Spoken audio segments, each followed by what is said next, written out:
Thank you very much, and good morning, if you'd all like to be seated.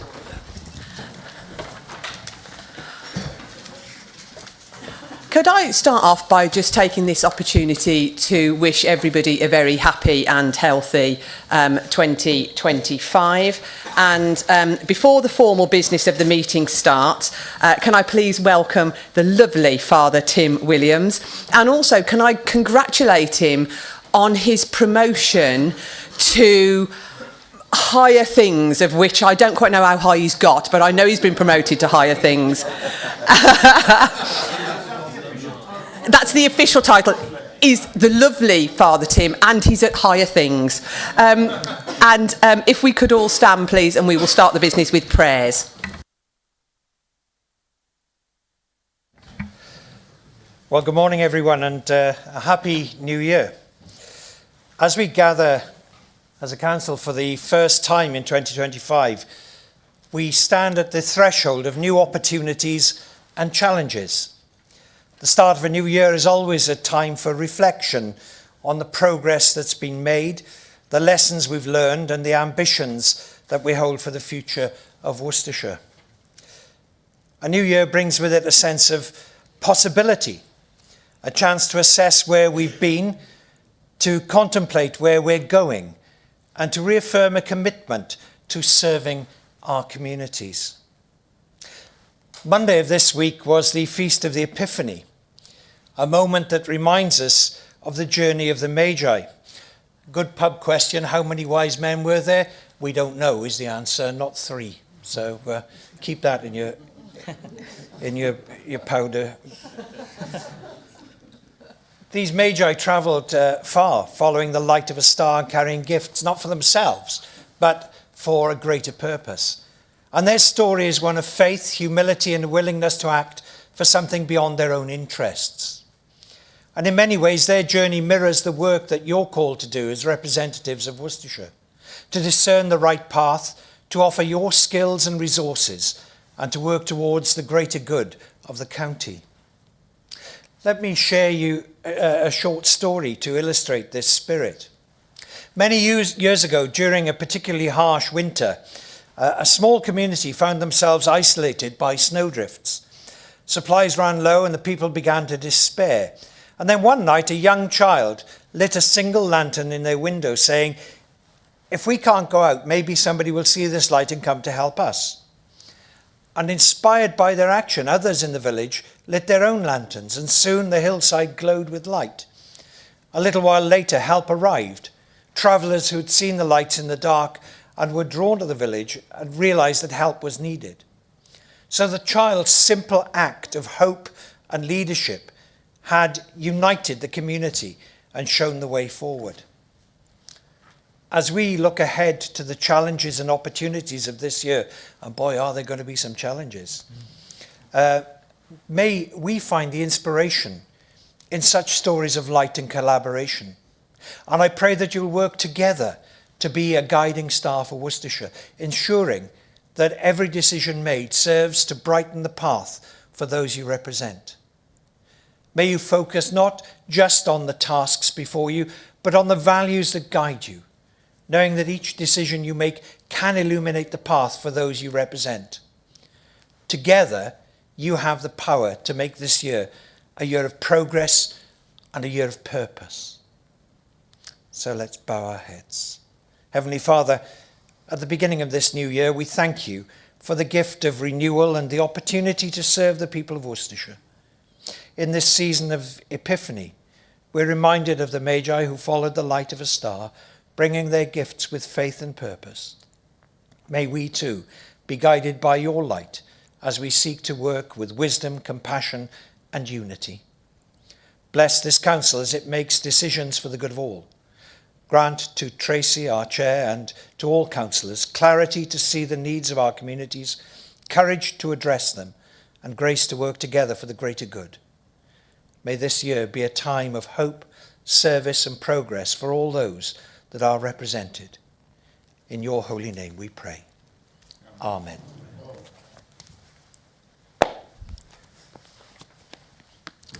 Thank you, Father Tim. You can all be seated now. You are very willing to stay. You're very welcome to stay if you'd like to. I'm afraid I've got to go to the crematorium in Worcester, so my apologies. In that case, if you could all just... It's a warmer thing. If you could all just talk amongst yourselves while I just kiss the vicar, that would be...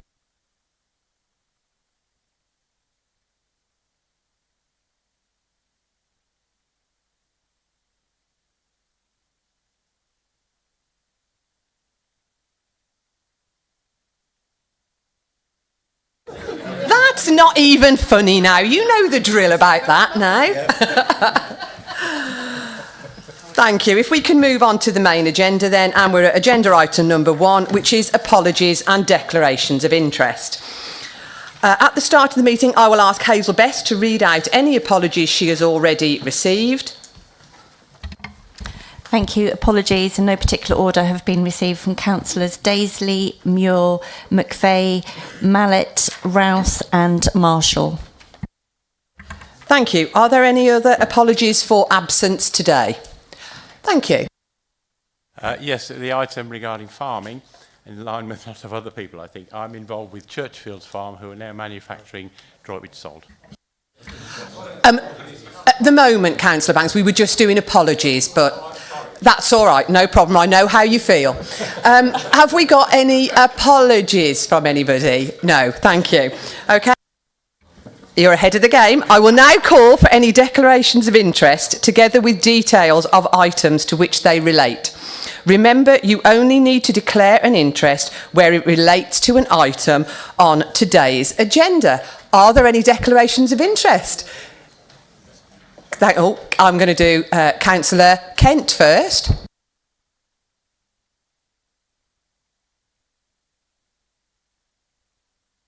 Thank you. Councillor Boatwright Green.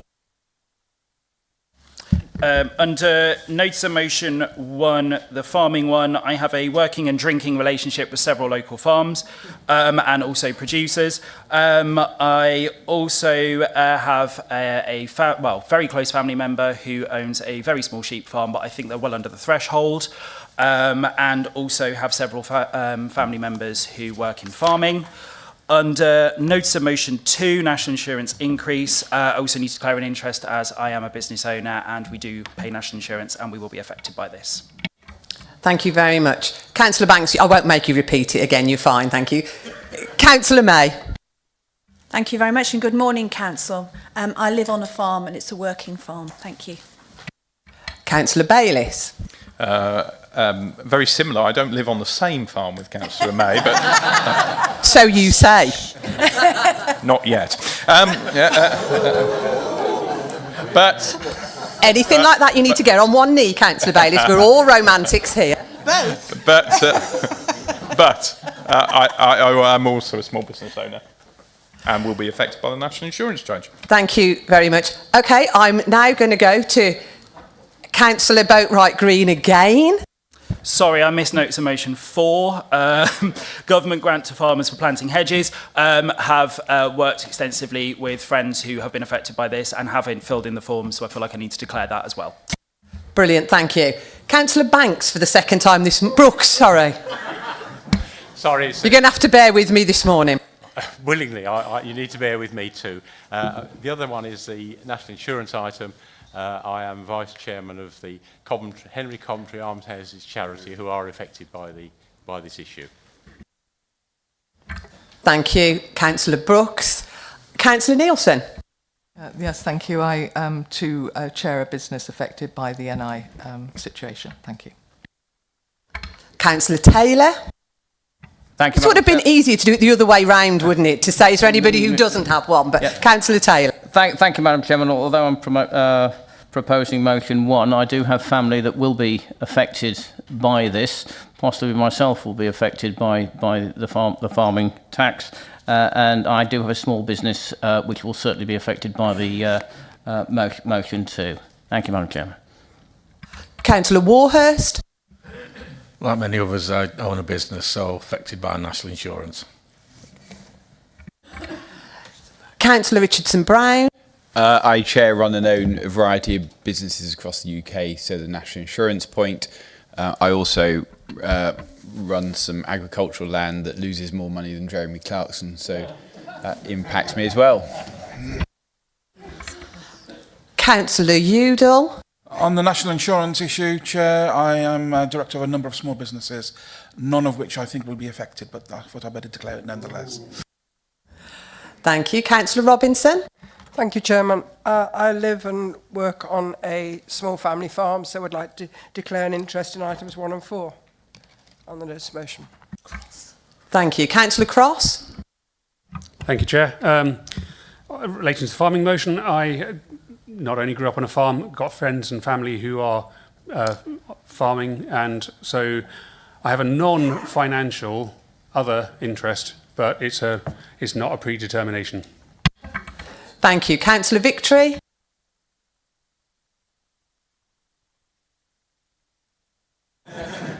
Councillor Allen, sorry. I'm sorry, I'm reading and looking at you all, sorry. You didn't have your hand up? Oh. Are you sure? Because you're missing the party. Councillor Allen. Thank you. Good morning. Yes, national insurance. I run a small business. Thank you. Councillor Gretton. As per everyone else, small business and farm. Are we all? Councillor Googe. I too run a small business which is affected by national insurance. You'll be pleased to hear that I have nothing to do with farming. Right. I'm almost frightened to say it. Are there any other declarations of interest? Also run a small business. Thank you. I'm not asking again. And for those people who don't normally come to the meetings, that point normally takes about 3 seconds, so you can imagine what sort of day it's going to be. I'm just warning you in advance. Thank you very much, guys. Then we will move on to agenda item number 2, which is public participation.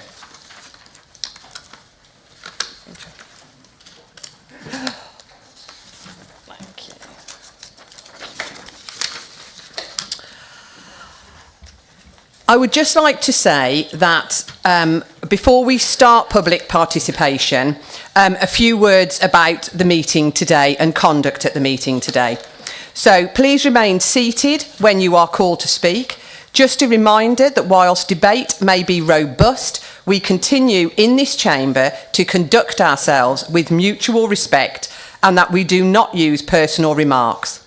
Can I ask that there is no unnecessary talking, moving about or leaving the chamber?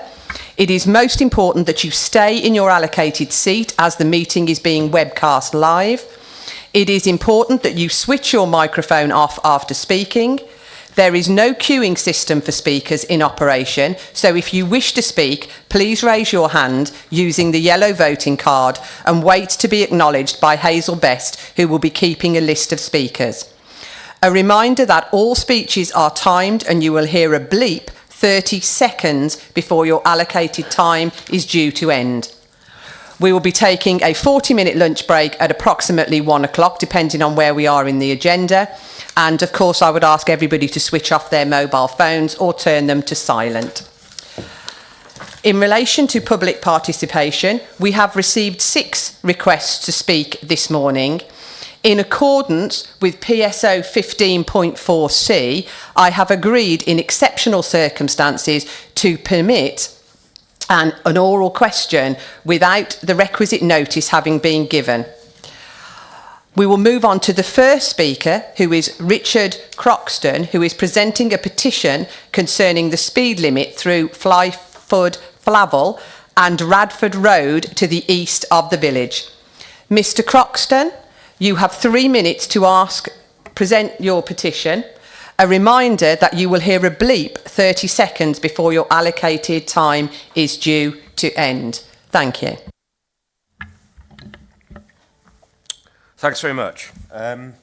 This petition, this presentation, isn't about speeding traffic exceeding speed limits or going fast. It's the fact that the speed limit along the Radford Road in Flavel is wrong.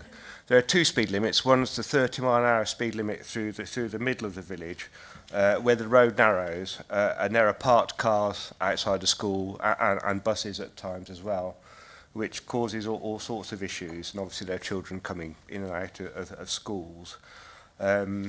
that needs to be addressed. And also the 60-mile-an-hour stretch going east of the village towards Radford, towards Portway Farm, which is about a third of a mile east of the village. That's too fast as well, 60 miles an hour. There are only sort of 5 houses along that section of the road, but each one of those houses has been affected by cars going through hedges, fences, onto gardens. And at the back of the petition, one of the residents has kept a log of incidents, which are many and varied. And it's a miracle that nobody's been seriously hurt so far. Just recently, one resident had a van go through a hedge when there was a 3-year-old child on either side of the hedge with 2 dogs. And Tuesday of this week, an HGV got stuck on the verge of the bend and was stuck there for nearly 4 hours, which caused all sorts of issues. Our frustrations are that with the exception of Linda Robinson, who's been really supportive, we've had difficulty getting any sort of engagement with the county council to address this, any sort of meaningful engagement. And also, one of the issues is that the actually logged incidents are a lot less than has actually happened. The police won't actually log an incident unless somebody's been hurt. They just say it's up to you to sort it out with the driver's insurance company, which is what the residents along that stretch of the Radford Road have been doing, and it's been quite frustrating at times. Meanwhile, the collection of headlights, bumpers, and wing mirrors grows on a weekly basis, and I haven't even touched on horse riders, cyclists, and pedestrians. What we need is some really serious engagement by the county council about what we can do about those speed limits. Thank you very much. Thank you very much for your contribution. I will ask that you receive a written response from the relevant Cabinet member in due course, and if you could hand your petition over to Simon. Thank you very much. Thank you.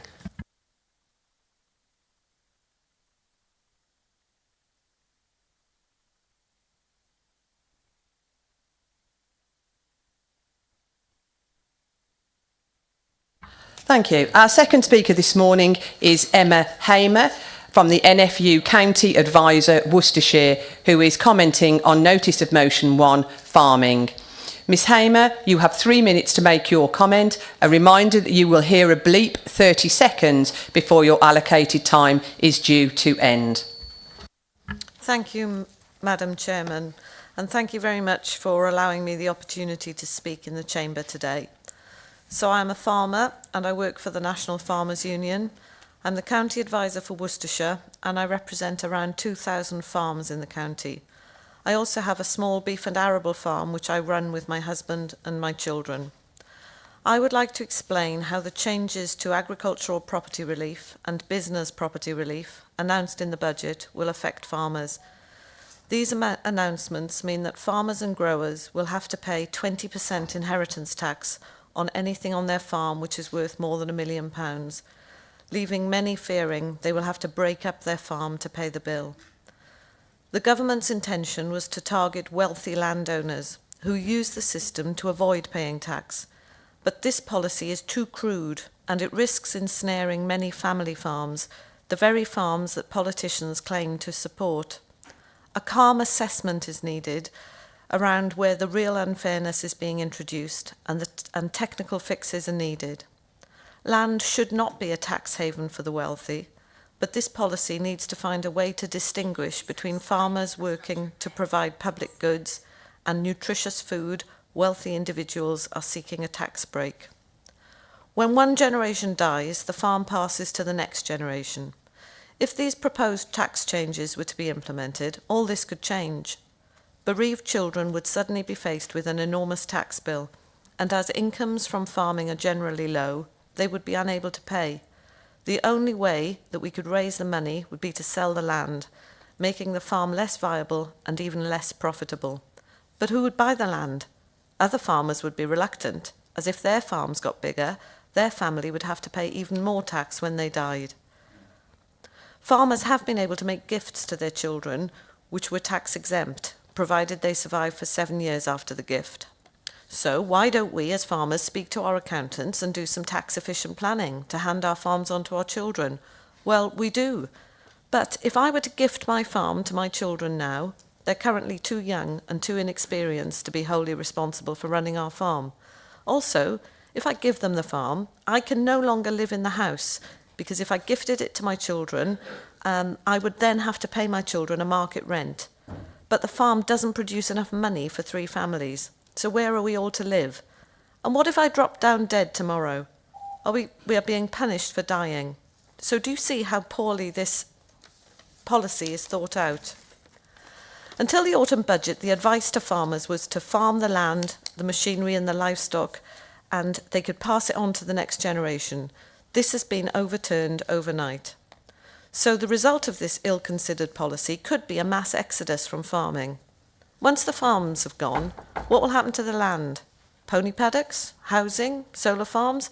But more importantly, where will we get our food from?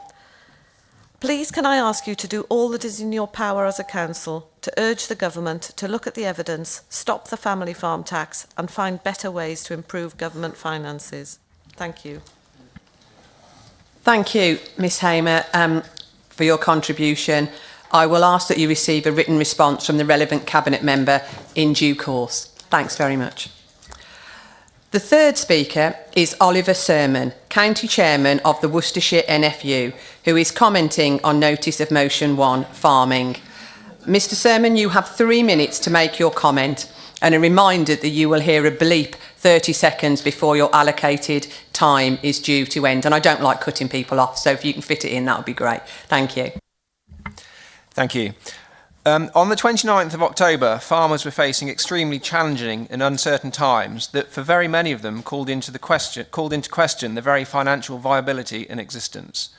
There was a rapidly evolving and poorly implemented environmental policy in the shape of the ELM scheme, ever-increasing challenges from extreme weather patterns, notably flooding, a new government that only thought agriculture merited 87 words in their manifesto, ongoing Brexit international trade negotiations, the red tractor debate, the continuing battle to achieve fairness in the supply chain, continuing worries from diseases such as TB, blue tongue, AI, to name but a handful, of the burning fires of the day. And then sometime around lunchtime on the 30th of October, Rachel Reeves happened. We're of course talking about the APR and BPR bombshells, but don't worry, the government will say. As to quote their 903-word .gov.uk webpage explaining the changes to APR, reforms announced at the budget will help raise money to fix public finances while protecting small family farms from unfairly high inheritance tax. Going on to say, the government is committed to supporting farmers in rural communities, including helping families to pass their land on to the next generation. Really? Farmers, who are the backbone of the countryside and who were already on their knees and at the end of their tethers, were thrown the most almighty kick in the teeth imaginable by the government that seems to either not understand or worse, not care about farmers. Tom Bradshaw, president of the NFU, succinctly summed the new policy up when presenting the EFRA Parliamentary Select Committee, when he asked if the Chancellor would please tell us the question that this policy is the answer to, because we would be sure that as an industry we could come together and work out a better solution. The complexities and absurdities of this policy are superbly presented at this committee session, both at an academic and at a human level, and I would urge members to watch it. I am sure I don't need to rehearse the multifaceted value that farmers, agriculture and the allied industries bring to the UK, and that are, if anything, amplified when related to this wonderfully rich, diverse farming communities in Worcestershire. But to make it plain, 2,060 farms over more than 120,000 hectares, generating £174 million to the economy, with 5,700 jobs on farms, not even including the allied industries in the wider food and drink sector. I completely understand it is not a binary conversation and that the government wants to impose a tax and that farming community don't want to pay it. And I think this is the very crux of the issue. It is almightily complex. The consequences and unintended consequences are vast. Communities, families, individuals, and most importantly, people's very mental health, and in some cases lives, are at risk here. A poorly conceived, poorly thought out... Thank you, Mr. Sermon. Thank you. Your time is up, and I will ask that you receive a written response from the relevant Cabinet member in due course. Our fourth speaker this morning is Josephine Parker, who is commenting on notice of motion 1, farming. Ms Parker, you have 3 minutes to make your comment. A reminder that you will hear a bleep 30 seconds before your allocated time is due to end. Thank you. Good morning. Thank you for your time to allow me to speak. I am the 5th generation of my family farm at Upper Holling Farm, Martley. I farm with my parents and uncle, all of which are over 70. Every generation before me has worked extremely hard to grow our farm to make it economically viable for the next generation. My great-grandfather even went to Canada to work in the lumber camps just to send back a few shilling to pay for the farm. Each generation have ploughed everything into the farm to grow and improve it for the next. This has meant that we, like many across the sector, on paper are asset rich, but in reality, cash poor. We could simply not afford to pay a tax bill on each death. Inevitably, land would have to be sold, each death making the farm less and less viable until we reached a point that we could simply no longer farm and we'd be forced to sell up and end farming altogether. The very thought of this breaks my heart. But this is not just a sad story for us, this is a disaster for the British public, as this will be the same story to most family farms across the entire country. And when each farm is sold, I am certain these farms will not be purchased by some budding young farmer. They'll be purchased by a large non-farming organisation for biodiversity net gain, carbon offset, or similar corporate objectives. No food. This is a threat to national food security. Farmers are the custodians and stewards of the land, and without them, the farming landscape we all know and love will be lost. Other rural businesses will be significantly impacted, perhaps also lost. Agronomists, machinery dealers, feed merchants, livestock markets, the list is endless. This is not a debate of numbers, this is a debate of livelihoods lost, landscape lost, and food lost. There is not enough affordable food in this country, and this is now only going to get worse. We farm because it's a way of life, because it is a knowledge and a love of the land that is passed down from generation to generation, and because, well, people simply need to eat. Myself and my husband wanted to work to improve the farm, like the generations before us, to give our 2 young sons an opportunity, but I believe this opportunity now may be gone. This is a very different outlook to the statistics that Labour have published about the number of farms that will be affected. Our industry experts have proved these figures are simply wrong, and we need to listen to them. We need to act now. Please reverse the family farm tax. Thank you.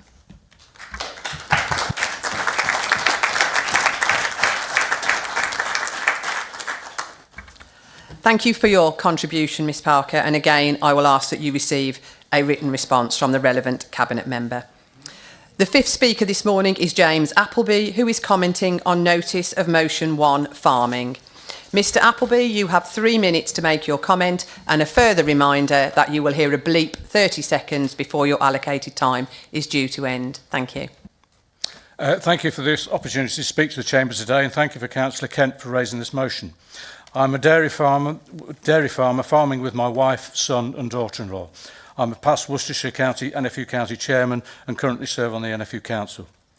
Most of the emphasis on the agricultural and property relief and business property relief debate has revolved around its impact on owned family farms. I would like to detail the impact on the tenanted sector from the perspective of my own family. About 50% of UK agricultural farmland is rented on various arrangements. Our own situation is that we farm about 800 acres with 400 milking cows and young stock. We own about 110 acres of this, and the rest is on 3 tenancies. The main tenancy of 270 acres, together with a house and 2 cottages and farm buildings, has been rented for over 50 years. The farm has been in continuous ownership of the Fall family for over 600 years. The value must be in excess of 5 million, and this could result in a potential £1 million tax bill on the death of the owner. This, I'm told, would result in the sale of at least part of the farm. The same applies to 130 acres we rent from a retired market gardener. Some or all of this will be sold on his death if the change in APR and BPR is taken forward. Combine this potential loss of land areas with our own possible inheritance tax bill on our own owned assets, and my son could find himself with a large tax bill to pay on a much reduced farm size and farm income. At current and historic levels of profitability of our farm, the whole enterprise would become unviable. I'm not suggesting that change shouldn't happen, but the imposition of these changes is ill thought out, and the Treasury is working with the wrong figures. The government's original claim that only 27% of farms will be affected by the new inheritance tax policy is incorrect. This underestimates the true proportion of family farms affected. In truth, about 75% of commercial family farms will be above the £1 million threshold. These figures are from the NFU and can be verified. This means that under the newly proposed farm changes, the majority of working family farms would have their viability severely reduced or eliminated. An increase in the £1 million threshold could make this policy workable. At the other end of the scale, wealthy non-farming investors, for example Dyson, have invested in farmland to avoid paying 40% inheritance tax, resulting in farmland price inflation increasing, which has been counterproductive to working farmers wanting to expand. These new rules would not close that loophole.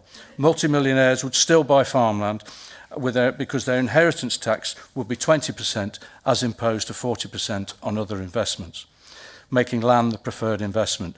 This loophole could have easily been closed with a better thought out policy. Thank you again for the opportunity to speak, and thank you, Councillor Kent, for bringing the motion. Thank you. Thank you for your contribution, Mr Appleby, and I will again ask that you receive a written response from the relevant Cabinet member in due course. The sixth and final speaker this morning is Mr Hughes, who is commenting on notice of motion 1, farming.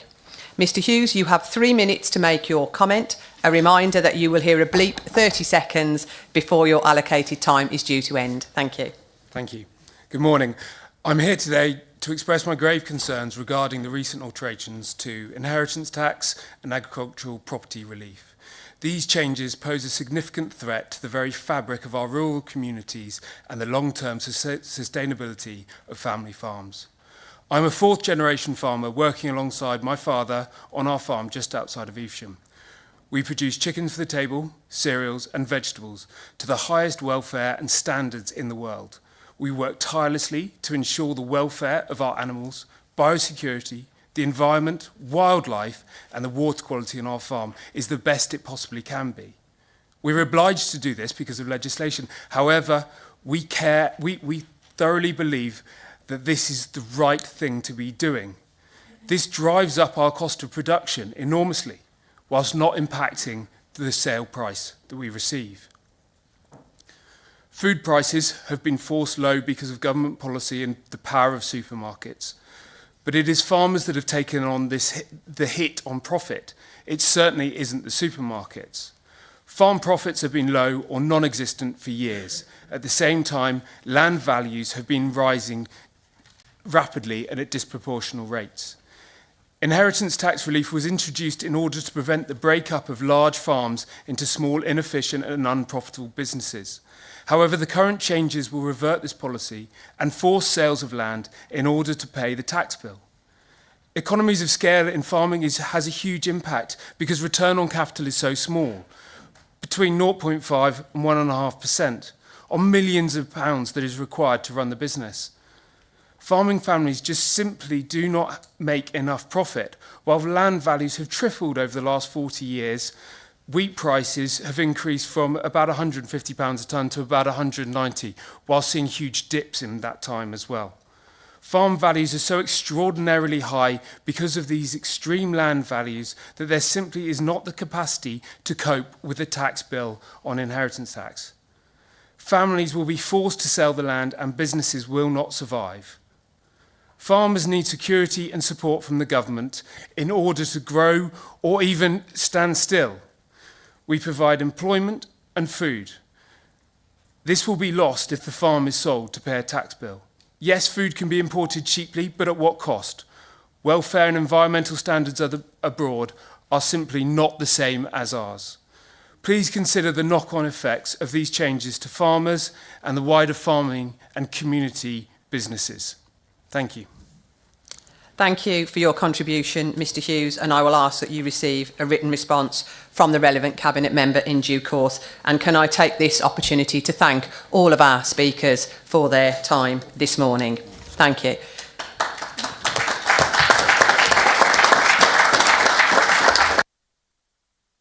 They never normally do that, so it's just because you guys are here this morning. If we can move on to agenda item number 3, which is the minutes. May I now sign as a correct record the amended minutes of the meeting which was held on the 7th of November? Can we see a show of hands? Thank you. The amendments to the minutes will be published after this meeting. No idea whose signature that is, but there you go. Thank you. Agenda item number 4 is Chairman's announcements. And I would like to draw your attention to the document that was previously emailed to you regarding the functions that I've attended. And all I can say is it's a good job that I do like a carol service. But secondly, and the main part of the Chairman's announcements, is that we have had a number of Worcestershire residents who have been recognised in the King's New Year's Honours for 2025. Quite rightly, we've had several residents honoured, so I will just read the headlines, but there are further details about each resident in the announcement which you've had emailed to you. So the first is Richard Quallington, OBE. Richard Quallington, the former Executive Director of Action with Communities in rural England, has been awarded an OBE for services to rural communities. Mick Donovan, MBE. Mick Donovan has been awarded an MBE for services to inclusion in sport and education. Mark Downs, MBE, from Redditch, the International Team Manager for the Angling Trust, who has been awarded an MBE for services to angling. Graham Knowles, MBE. Graham Knowles from Starport-on-Severn has been awarded an MBE for services to heritage. Ishak Rafiki, MBE, from Bromsgrove, the founder of Let's Feed Brum, and Karen will help me with this, Tabor House, has been awarded an MBE for his services to tackling homelessness and to the community in Birmingham and the West Midlands. Karen Rogers, MBE, from Malvern, has been awarded an MBE for her services to social care. Tracy Hemming, BEM. Tracy Hemming has been awarded the British Empire Medal for services to young people and adults with special educational needs and disabilities. And this one is very close to my heart following my time at West Mercia. Jonathan Price, KFSM. Jonathan Price has received the prestigious award of the King's Fire Service Medal.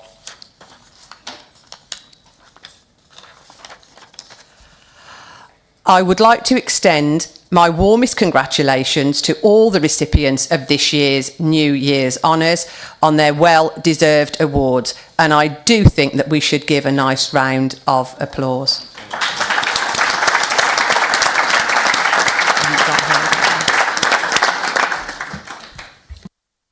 Councillor May, I think you're going to tell me that I've missed somebody. Yes, Madam Chairman, and without wishing to correct you, but just want to add somebody. Professor Keith Brown, who chairs our Adult Safeguarding Board, was awarded an MBE, and it's given me a great delight because that gentleman has done so much to safeguard the adult social care arena and adults in Worcestershire. So tremendous congratulations. Thank you for that, allowing me to do that. Fully endorsed, thank you. And if we can give a round of applause, thank you.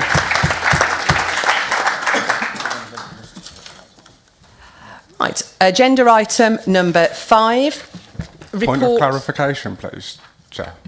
Yes. Just thank you. And first of all, in a positive note, thank you all to the people who, and about my birth, my second child. Thank you to everyone with the kind words on that. But a point of clarification, last night the Chief Executive sent an email to all county councillors with a letter signed by himself and the leader of the council. Can I ask the monitoring officer, as I cannot see something that says it's the biggest thing in 50 years for local government, whether you know whether the leader or the Chief Executive will make a statement on this today, or is it just not happening? Thank you.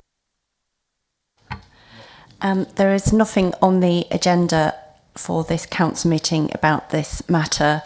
It was open to any councillor to submit a motion in time in relation to this or a question.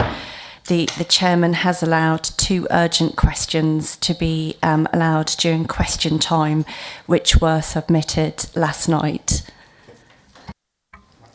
Thank you, Councillor Robinson. Agenda item number 5A. Reports of Cabinet. Matters which require a decision. Variations to the capital programme. Please turn to pages 1 to 2 of the agenda, and I will invite the leader, Councillor Simon Geraghty, to introduce the report and move the recommendations in paragraph 1.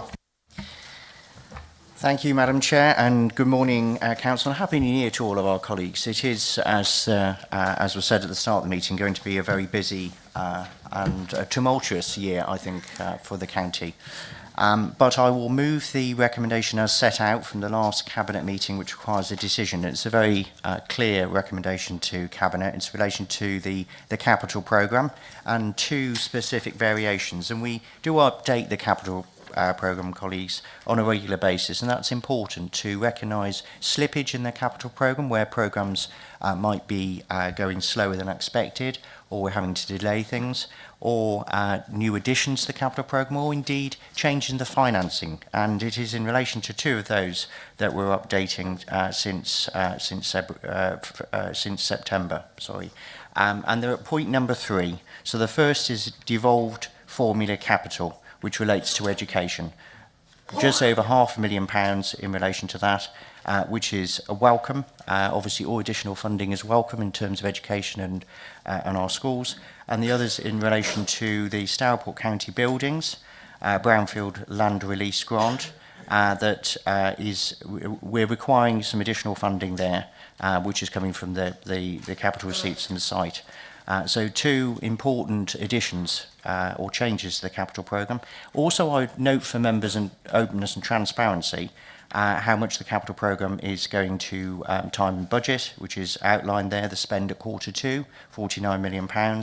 And there's significant slippage in the capital programme to the next financial year, 25-26. Obviously, colleagues, that has a double-edged sword. It means some things are going slower than expected, but it does have a financial benefit, particularly where we're having to borrow resources, and we're able to use that resources, borrow less and use our internal resources on the money markets for investment purposes. So both of those are to be noted. And obviously open up if there's any particular questions. I'll put that to a vote, so I'm proposing that, and I'll look to Marcus to second. Councillor Hart.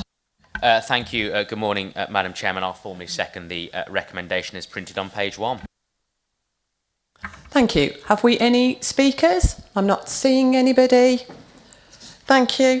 Can I now ask the mover of the recommendation to sum up? Thank you, Madam Chairman. I think, in the absence of any questions on that, happy to put it to Council as read. Obviously, we have a much wider debate, as right and proper, on the capital programme at our budget setting meeting, which is the very next meeting of Council. Thank you, Councillor Geraghty. Can I ask those in favour of the recommendations to raise their hands?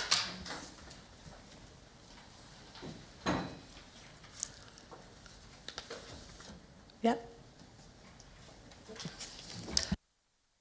Can I ask those against? Can I ask anyone wishing to abstain?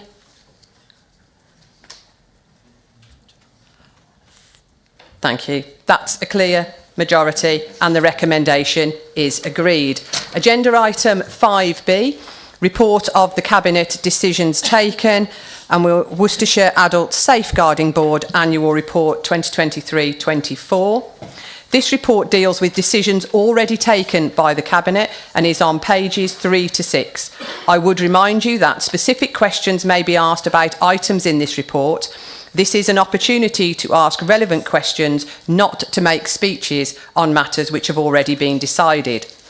The report will be taken section by section. There will be no returning to previous sections or pages.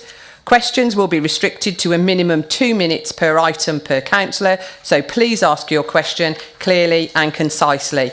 Questions will be taken in batches of 3. If necessary, written replies will be provided by the leader or the relevant Cabinet member. So if we could start with Worcestershire Adults Safeguarding Board Annual Report. Are there any questions? I'm not seeing anybody, thank you. Section 2, Worcestershire Safeguarding Children Partnership Yearly Report, October 22 to March 2024. Any questions? Councillor Nielsen. Thank you, Chair. I just wondered if the Cabinet member could let us know. Would you like me to stand up? Sorry, do you want me to stand up, sitting down? No, if you could stay seated. That's what I thought. Thank you.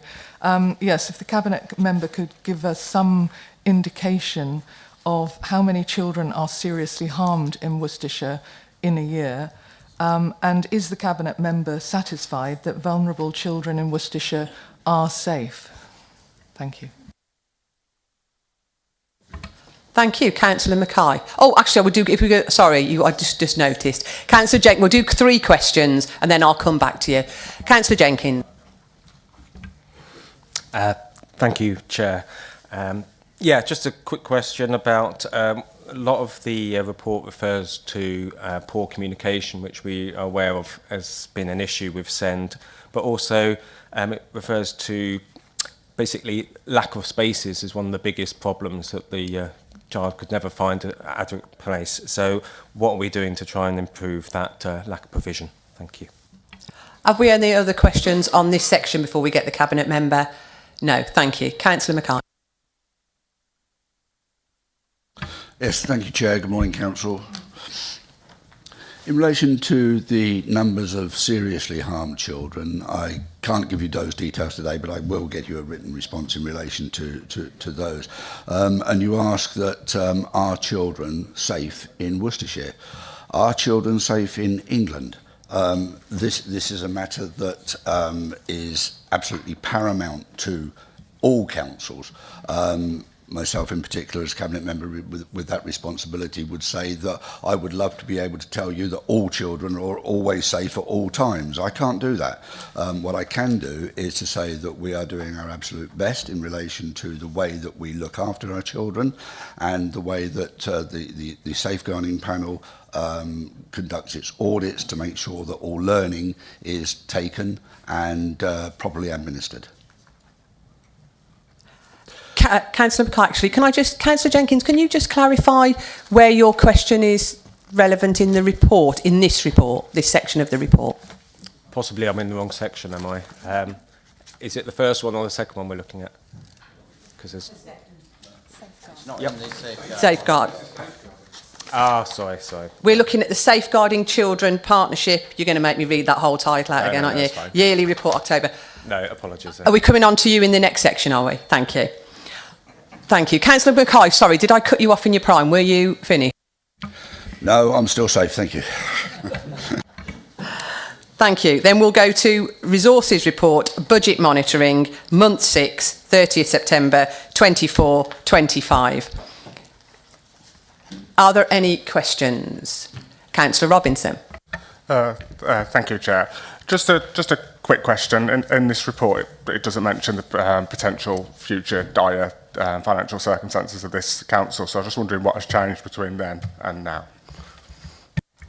Are there any other questions on this section? No, thank you. Over to...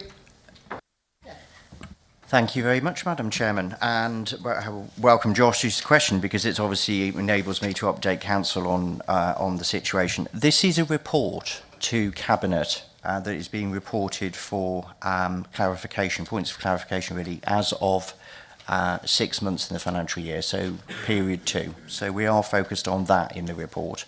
But obviously we've been continuing to try and make those efficiencies and reforms that were necessary across the council, because we do have to make sure that we, as far as possible, can make the measures and changes, which are very difficult, I've got to say, with the very demand pressures that we've just been debating in the earlier questions. So we look after some of the most vulnerable people in society, a task we take very seriously in terms of children's and adult social care.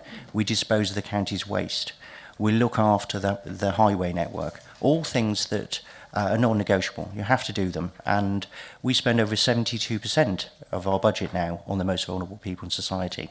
So that, together with servicing the capital programme, which are all schemes that people want to see, they're improving the environment, the economy, the infrastructure of Worcestershire, obviously places pressures on the budget. And we know that just next week we're going to be debating the future budget.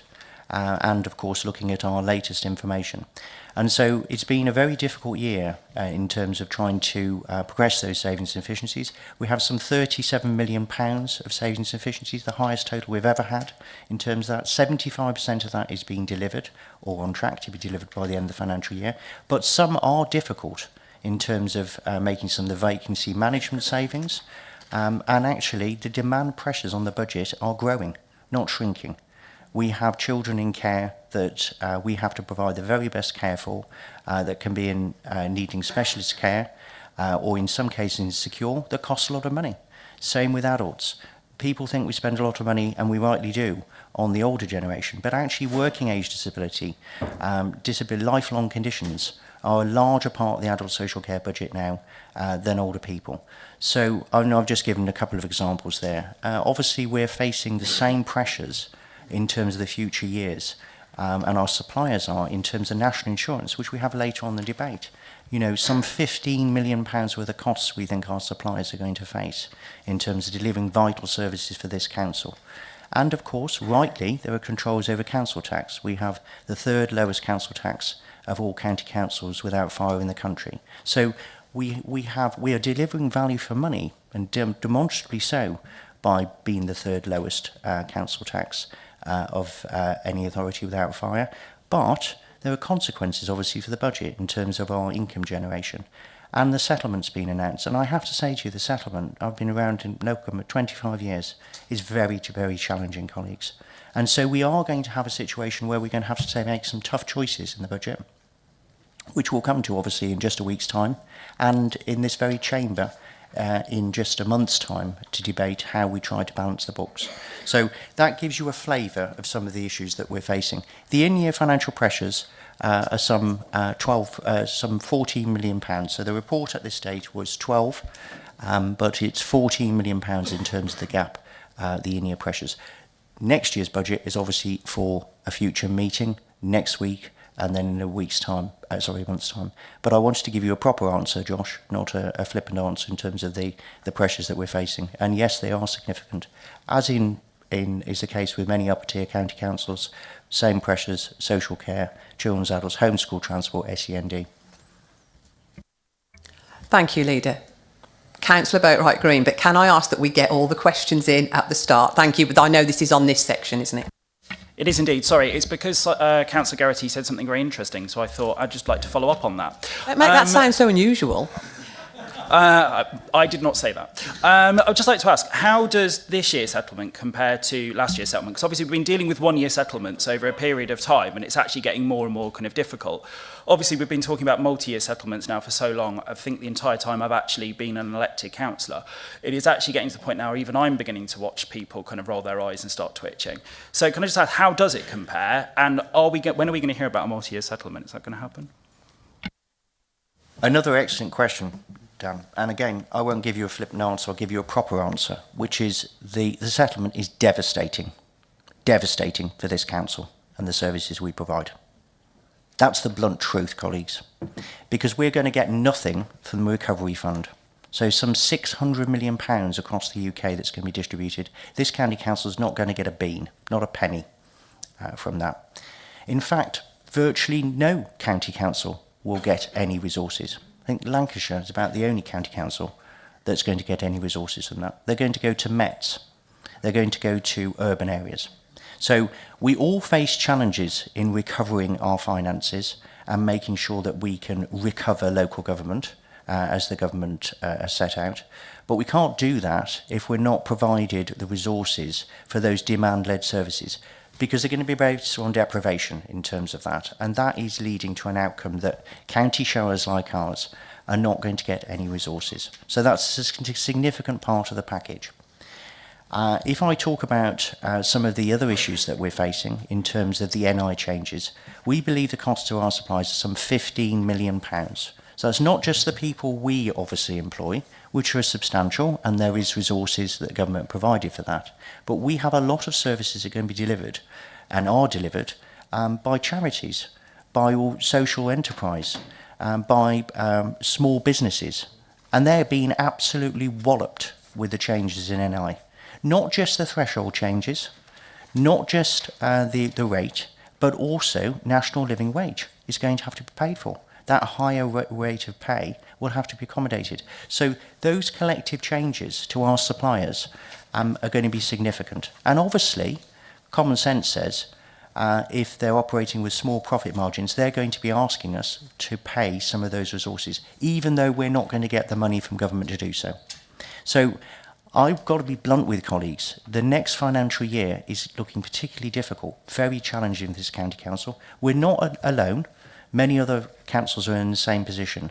But the decisions and the conversations we're going to be having on the budget are profound, I think, in terms of services, which is why I'm having to look to the future, and I'm having to take the government's announcements they're making, not just in relation to the budget, but on other matters, very seriously for the future of Worcestershire.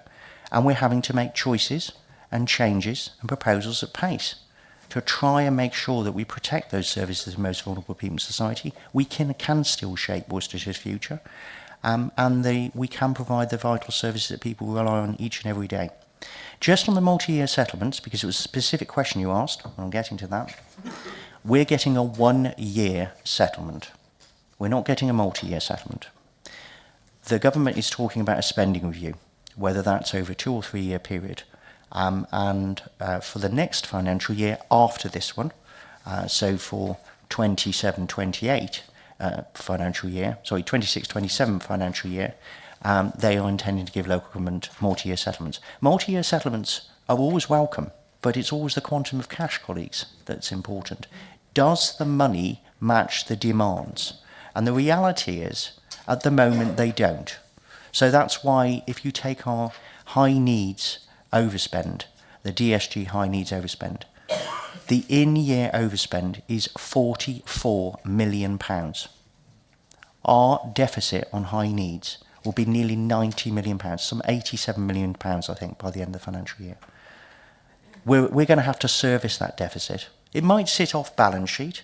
There might be a direction that means we don't have to account for it. Otherwise, we wouldn't be here. We wouldn't be operating because we haven't got the level of reserve to cover that. So these are some things which are really serious matters for this council. And at this next council meeting, they're going to be the sole subject, I think, of debate. But you would understand why the context of having to make those changes have to be set in the context of the budget that we've got and the financial challenges we've got as an authority. I hope that gives you a full and frank answer, Dan. Thank you. And the final section of this report, are there any questions on Treasury Management mid-year update to 30 September 2024? Not seeing any hands. Thank you. On to agenda item number 6, Local Government and Social Care Ombudsman Public Interest Report. Please turn to pages 7 to 46 in the main agenda and pages 85 to 88 in the supplementary agenda pack. And could I invite Councillor Hart to introduce the report and move the recommendations in paragraph 1. Thank you very much indeed, Madam Chairman. Yes, this matter stands in my name as the relevant Cabinet Member for corporate matters within this Council. And I will, of course, in due course, move the recommendations. But can I just start by saying this on behalf of Worcestershire County Council and its partners? It is absolutely right and proper that we should acknowledge and recognise when we get things wrong. And on behalf of Worcestershire, I apologise and say sorry to the affected individuals in both of these reports, referred to in fact in report 1 as Ms X and child Y, and the same in respect of Ombudsman report 2. I don't propose at all to go into the specific details about the complaints. The reports are in the published agenda, beginning at page 7 for the first one for the 10th of October, and indeed on page 23 for the second matter dated the 15th of October. I don't in any way make any excuse on behalf of Worcestershire County Council, although I do think it's important for members, our electorate, our communities and our service users to contextualise that in the overwhelming majority of cases, I'm pleased to say, we get things right. And I genuinely believe, on behalf of the vulnerable adults and children that we serve in this county and all of those who are eligible for SEND, that in the vast majority of cases we do get things right, and that these reports are a rarity and an exception to the norm. It is right that we are open and transparent. It is in our constitution that these matters come before council. We have nothing to hide, and in no way do I say this to sound trite, but it's really important that when we get these reports, that we acknowledge the findings, and whilst it might sound a cliche, that we do learn the lessons. And in both of these reports, there are recommendations. Page 21 in the first report of the 10th of October, and page 44 in the second report in respect to the 15th of October, indicate by the Local Government and Social Care Ombudsman that we must do certain things. We must have paid compensation, we must comply with certain actions, and in particular in the first report, that we must have policies in place. I am reassured by our Interim Director of Children's Services in respect of both of these matters that all of those actions will be completed within the 3-month timeline. I am confident that Worcestershire County Council, its officers and certainly the relevant Cabinet members will take away the learning and that we will ensure and of course one can never say never, but we will ensure that we have the right policies, processes and procedures in place to ensure that our most vulnerable in society are protected and that they get the service in a diligent and expeditious manner that they are required to have. Because one of the biggest things that comes through in both of these reports from me, and I have read them and I've been briefed on them even though they're not in my specific cabinet area, is the time delay in respect of the first matter for the DFG and the adaptations, and of course the stress and angst that would have caused, and likewise in the second report in respect of SEND and the plethora of school placements. And that time delay and that loss of time, I'm sure, will have had a profound effect, particularly on the children in both of those matters. So I do move the recommendation that firstly we note the 2 public interest reports and moreover wholeheartedly that we endorse and accept without fear or favour in its entirety the recommendations that have been made by the Local Government Service Ombudsman. Thank you, Councillor Hart. Councillor Mackay, I believe you're seconding. Yes, that's right. Yeah, quite right to second. I will reserve my right to speak, but I would like to acknowledge the comments made by Councillor Hart there in giving apologies to those that have been so dramatically affected by this. Thank you. Have we got any other speakers on this report? Councillor Josh Robinson. Thank you, Chair, and I'd like to welcome the words from Councillor Hart and the apology. That was one of my first questions, was who at the County Council was apologising, so I welcome that from Councillor Hart. You said that you've got your belief that it will happen in the 3 months. Will you commit that this council will be updated when it is done within the 3 months, so that no one's chasing to see if it's being done or not? Thank you. Yes. Councillor Jenkins. Thank you, Chair. In the right place now. The report highlights many of the issues that parents and carers have raised, and also that CQC reports have shown, such as poor communication and kind of slow responses. I think one example was 2 years to get to provide the play therapy that was supposed to be given. But I think my biggest concern was the lack of specialist provision, because that was one of the issues that with the, certainly in the second example, was that there just wasn't a place suitable for the child. So I'd like to ask the relevant CMR what kind of, how are we going to tackle this kind of issue that we know is getting bigger and bigger problem? Thank you. Thank you. Councillor Hart. I'm not sure I'm the relevant CMR to answer that, but I think probably the best thing to do is to ensure that the Director of Children's Services, in conjunction with the Cabinet member, send you a response to comment on that specific matter. But of course, we all know, as a council, specialist provision is exceptionally challenging, and as we will debate in a month's time, the quantum of cash in order to be able to protect the most vulnerable and to provide these specialist provisions will become even more challenging. Thank you. Councillor Chambers, did you want to add anything? I'll just add, if I can, just to give some reassurance to Councillor Jenkins, that if you refer to point 12 in the additional report, it mentions the Children and Families Overview and Scrutiny Committee, which took place, which I think you were there, Matt, on the 25th of September. And the Priority Action Plan is moving at pace with that. And I'm very reassured, because the people that are taking part in that Priority Action Plan also include the DFE, and I can assure you that everyone is content with the progress that is being made. So I'm grateful to Councillor Hart for his comment, and we will get that written reply, but please accept that all of the points that were raised on the 25th of September and issues in this report are being and will continue to be addressed until the satisfactory outcome is there. Thank you. Thank you, Councillor Chambers. Councillor Denham. Thank you, Chair. Looking at paragraph 13 of the covering report, and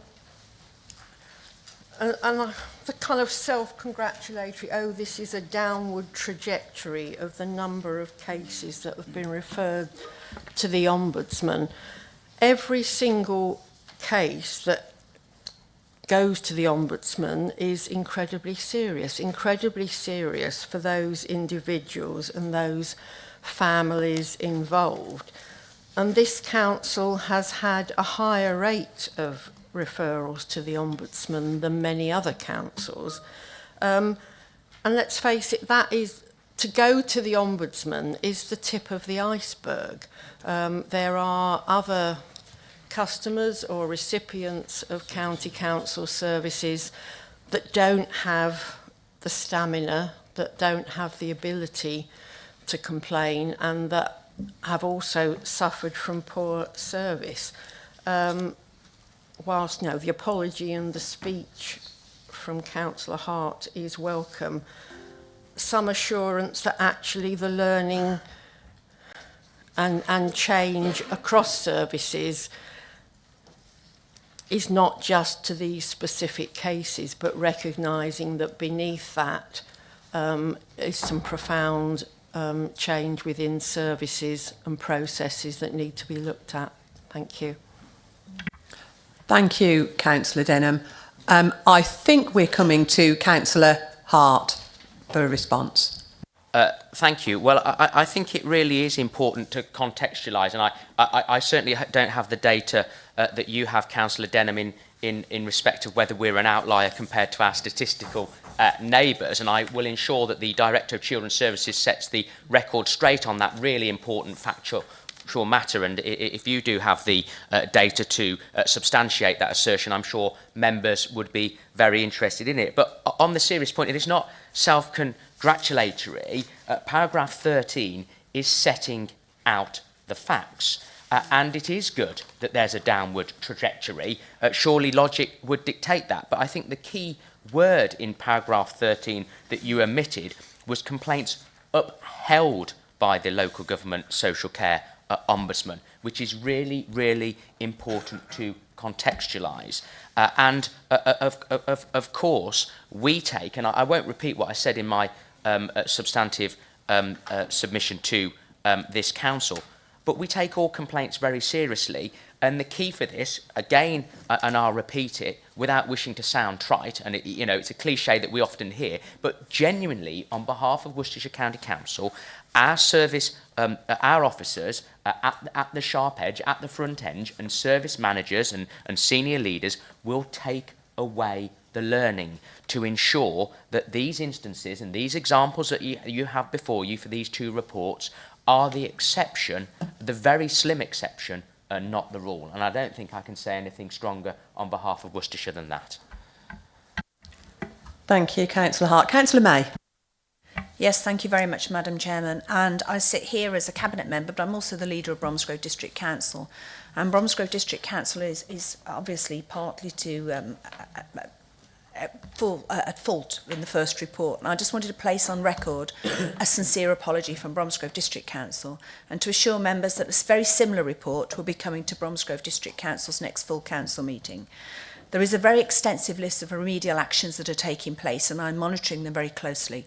But this is a most sincere apology for any miscommunication, misunderstandings, and we are taking the actions, and I will make sure and make every endeavour to make sure this does not happen again.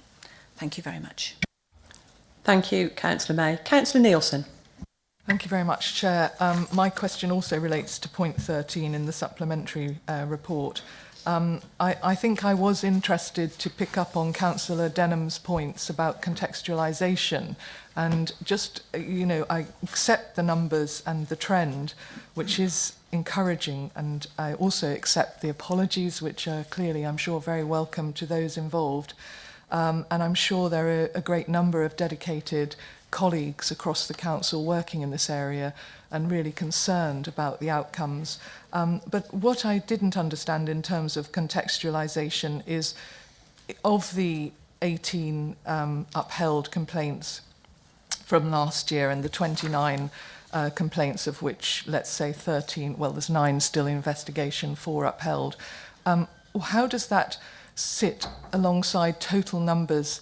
What is the sort of total number of people being of concerns or complaints or issues that we're dealing, not even complaints, issues of young people that we're looking after and dealing with? I just wondered about that. And given the resources implications which have been raised today, are there areas where we're seeing, geographic areas where we're seeing more issues coming up, and is there a need to really focus resource around those areas? I just wondered. Thank you. Thank you. Councillor Hart? I don't have the specific data as to contextualising how many complaints there were in each area vis-a-vis how many were upheld, but I'm sure that we can provide that information to you and colleagues, and I certainly don't have the operational detail as to whether as to the geographical split, but obviously the Cabinet members and the relevant director will be able, I'm sure, in due course in writing to be able to contextualise whether there is any trend or not. Thank you, Councillor Hart. Councillor Wells. Chairman, thank you. Good morning, everyone. I came across the circumstance of some case work in my own division a few months ago, where a director of this council accepted fault and offered a settlement in terms of compensation. I won't name the figure. I'm interested to know how often this takes place, picking up on Councillor Nielsen's point about context. How often is it the case that our directors or senior managers offer an out-of-court, if you like, settlement which doesn't then progress to an Ombudsman complaint. Is that commonplace?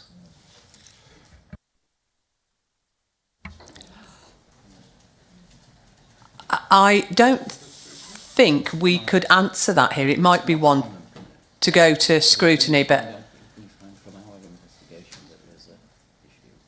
I think Councillor Hart's going to come back with a summary. Well, I will. I'm not sure how relevant this is to the actual report that's before members this morning, so I think the chairman would be exceptionally generous to allow the question to even be put. I think what I would say is I would contextualise... Sorry, Councillor Denham? Was that an echo? Can we have one meeting, please? Thank you. I think in terms of contextualising the matter, I'm reassured by the Chief Executive that it's not commonplace at all, but where there is liability or fault on behalf of the County Council, it's right that those matters are dealt with, and I think that's probably all I can say. Thank you. As we have no other speakers, can I now ask the mover of the report to sum up? Actually, sorry, just before I do that, I believe, Councillor Mackay, you reserved your right. Did you want to say anything before we move? No, I don't think there's anything further I can say other than the fact that the questioners will, as you say, receive those written responses to all the questions that have been put. Brilliant. Can I now ask the mover to sum up? Thank you very much indeed, Madam Chairman. I think that I've probably dealt with the matter as comprehensively as I can through the questions that have been quite properly put, and therefore I'd invite Council to simply vote on the matter. Thank you very much. Can I ask those in favour to raise their hands?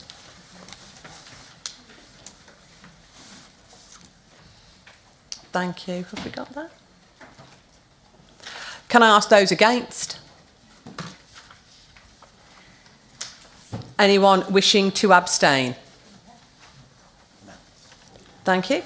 That is clearly unanimous and the recommendation is agreed. Thank you. If we could move on to agenda item number 7, which is notices of motion.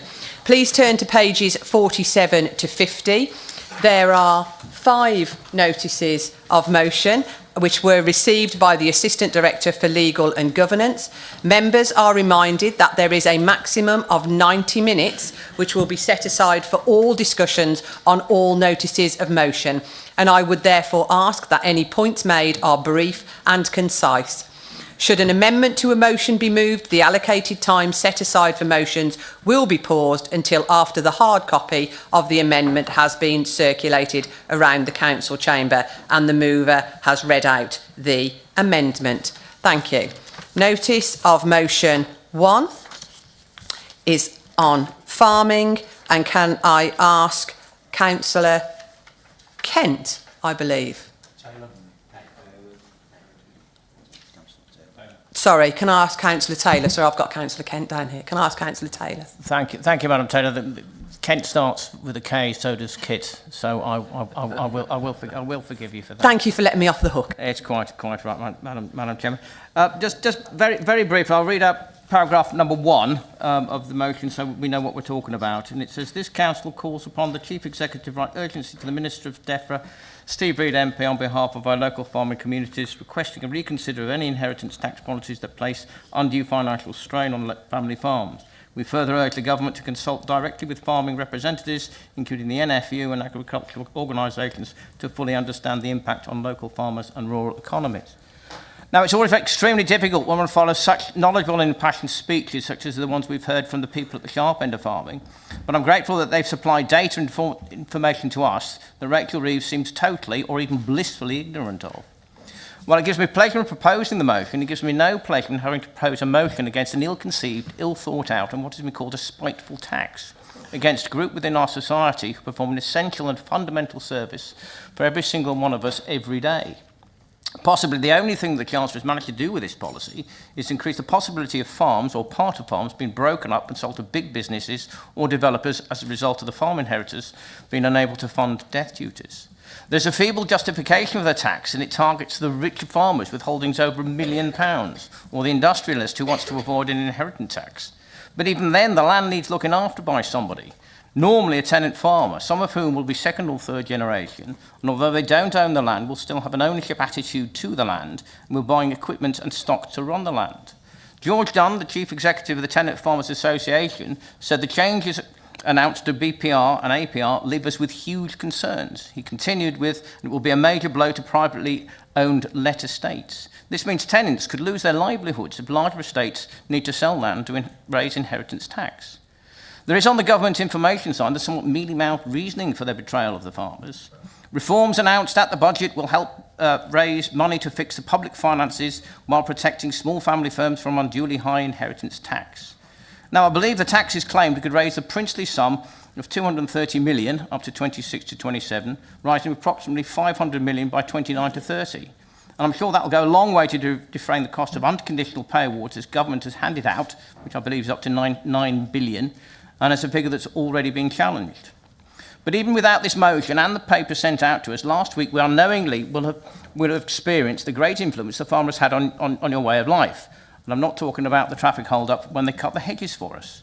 And I'm surprised that not more councillors have declared an interest earlier on, as you've all had a physical or even a financial interest. Why? You ate breakfast this morning. A farmer supplied the milk in your tea or coffee, probably the grain in your Wheaties, and if you had bacon and eggs, I hope it was farm assured British. You're about to have a lunch. The meat, the salads, potatoes and butter were all supplied by a farmer. And you will have supper tonight, and you can bet the food that you prepare and eat will have been grown or raised by a farmer. Today and every day you need a farmer. We do not need footballers, celebrities, influencers or possibly politicians. The farmer provides you and every single one of your residents breakfast, lunch, tea and supper. It's become increasingly obvious that this government has absolutely no knowledge of how to run any type of business and certainly no idea of how to run or administer a farm. I myself, who has a few head of livestock with rare breed cattle, sheep and pigs, wince at the small amount of financial gain against the feed costs, the vet bill, the fencing and the equipment needed. And this pain, coupled with the staggering amount of paperwork, which makes pack wardrobe assembly instructions look easy, gives me the greatest admiration for the men and women who make, or rather scrape, a living from the land. What other profession can see a year's worth of work wiped out by frost, too much rain, too little rain, too much sun, too little sun? In 2020, wheat production dropped 40% due to the weather. What other profession has the tools of the trade made subject to death duty? Because make no mistake about it, the land that is farmed, whether it's for arable or livestock, is part of the farmer's toolkit. And virtually every inch of our beautiful countryside has at one stage been created by a farmer. This tax, which is a reversal of the tax relief created to safeguard our food supply, puts our strategic food capability at risk. And I'm delighted that this government feels that despite importing 40% at least of our food, this government feels that our strategic production is safe. This tax reduces the possibility of an investment into farms, which will obviously affect anybody dealing with machinery or anything like that. This tax reduces the possibility of a young farmer coming into the profession. Be aware, the average age of a UK farmer is 59. The tax will affect a huge array of dependent businesses, transport, pubs, restaurant foods, who will now pay £100,000 for a tractor or combine. Some models can cost up to £750,000, and some can actually reach over £1 million. This tax will put more farms at risk of failure than ever before. And as one speaker at a conference stated, losing a farm is not like losing any other business. It can't come back. And I would thank Tutia Kia for that quote from the NFU conference last year. And as a business owner, I was always amazed of one saying: don't let your making your living become your way of life. The farmers break this rule because their way of life is their living. Don't allow this appalling tax to go ahead. Please support this motion. Thank you for your time. Thank you, Councillor Taylor.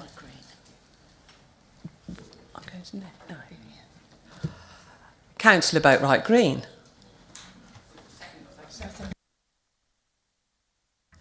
That was my mistake. I would have said nothing and we'd have seamlessly gone on. With some trepidation, I think it's Councillor Robinson, is it? Linda Robinson? Thank you. It is, Chairman. I would have said something had Councillor Boatwright Green jumped in at that point. Right. I represent a largely rural community and I'm very happy to second this motion. Earlier we heard from the NFU Worcestershire County Advisor and Chairman, who both made strong arguments against the Chancellor's proposed changes to agricultural property relief and business property relief on the farming sector in rural communities, which could affect 2,060 farms across our county. I'm hoping it'll be helpful if I share the views of one of my long-established local farmers with you who would like to have spoken today but was otherwise committed. He states that farming is a very long-term business. As farmers, we make large investments in our farms in order to keep the business viable for the next 30 years or more. For example, a new milking parlour or grain store can easily cost £1 million. Farmers usually fund these investments with very long-term loans, safe in the knowledge that it will benefit the next generation. Now, however, a typical family farm faces an inheritance tax bill that could be £1 million on top of any outstanding business loans. This will massively deter farmers from making these large investments in their farms. The knock-on effect will be a loss of profit and jobs in the wider rural economy as the order books of agricultural suppliers contract. Over time, this tax will not only lead to the long-term deterioration of farm infrastructure and homegrown food production, it will hit the small and medium-sized businesses that are the backbone of our rural economy. And incidentally, these very successful SMEs are also going to be badly hit by this tax. In short, it will raise relatively little money and cause a collapse in business confidence. From my personal perspective, and as has been pointed out, the negative effect will go far beyond farmers and their families, but also to their workers, suppliers, and ultimately ourselves. We pride ourselves in the UK on looking after animal welfare and providing exploitation of cheap labour. The inevitable consequence to our farming industry, of which we are justly proud, has been grossly underestimated and could result in reliance on cheap imports from countries where there is no control on animal welfare and much exploitation of cheap labour. These proposals offer little or no reward for our hard-working farmers who work long hours, often in harsh conditions, to support their family farms for the next generation. I hope our comments can be taken into account in favour of a reversal of the proposed family farm tax. On behalf of our local farmers across the county, I urge our Chief Executive to put our case to the Minister of DEFRA, Steve Reid MP, on behalf of our local farming communities.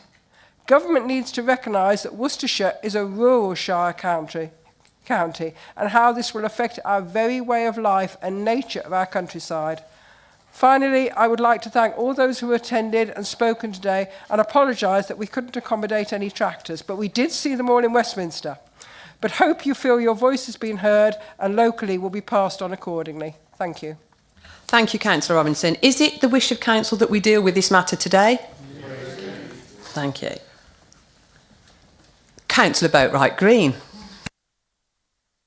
I would like to propose an amendment. I believe that it is on paper form, so I'll let it.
I'm just going to give everybody a few minutes to read the amendment.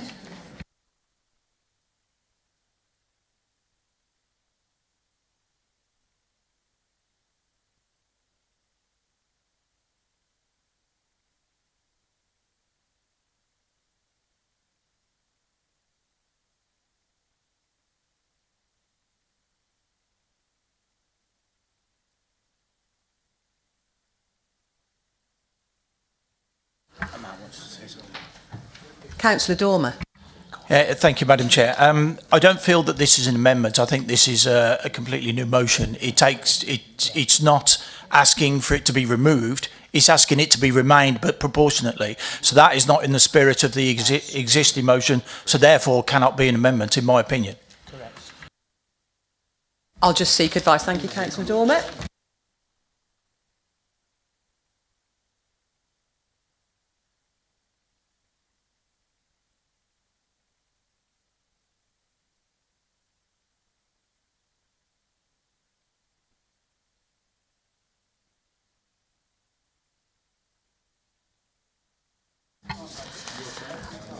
I think I'm being asked to advise. So amendments to motions are dealt with in the Procedural Standing Orders 19.6, which sets out how an amendment can be brought.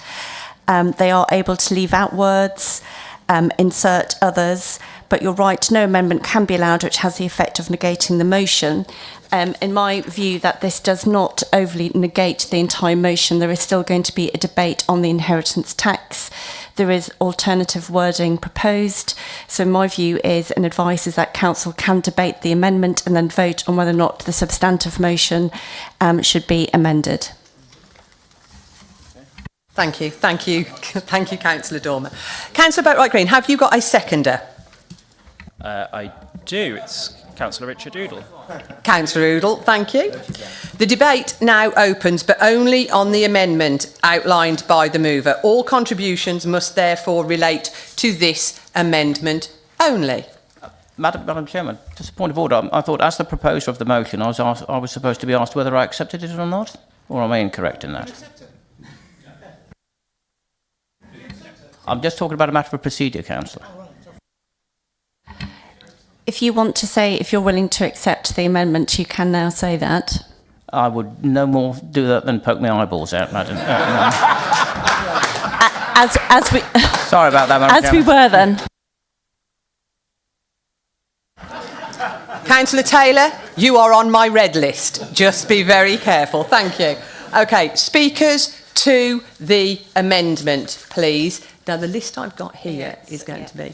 So where am I starting it? Am I starting with Councillor Kent then? No. Councillor Boatwright... Oh, you... Introduced it yet. Thank you. I just said that. Councillor Boatwright Green, if you can go first, and then we're going to have the second. Thank you, and call me a centrist. I thought I'd try and find centre ground, but clearly that's not going to be the case here. Firstly, I'd just like to alert the Council to the Yellow Wellies Mind Your Head campaign, which starts on the 10th to the 14th of February. Just to say that mental health is a serious issue in the farming community, and if I'm absolutely honest, I do worry about what will be happening in 2025, and I hope we can support it. I agree we need to lobby the government to change this policy, but it also needs to address the unfair practices explained by public speakers. As Emma from the NFU explains, we have incredibly wealthy individuals who use farmland to escape inheritance tax. It can also, as a result of that, create huge misunderstandings with the general public, who then assume that all farmers are like this, and we know this is not true. Many farmers barely take a wage or take a wage at all. Many of us have a connection to the farming community and generally muck in. And whether this is helping with the huge admin burden, which has definitely been made worse in recent years, and as anyone is experienced filling in the sustainable farming incentive forms will know, it's an absolute burden, or getting our wellies and getting into the fields, we all help out. Very often for free. And without this support, I don't know anyone in my own circle who's in farming who would sustain their farms. And this is why this change is so unfair. We have heard the margins are so low, and a bad year can ruin a farm. And last year we saw producers I know completely reevaluating their financial plans, and that was before the inheritance tax change. But we also need to do more locally.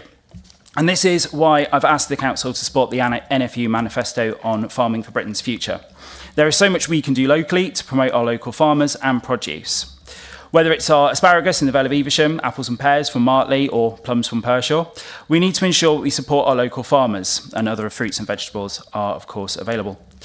But it is in our animal rearing where the biggest disparity between our approaches and standards from abroad can be seen. Our farmers do a wonderful job, and I want to see our sheep and cows in the fields of Worcestershire for the rest of my life. But this is now at risk due to cheap imports and changes in our inheritance tax.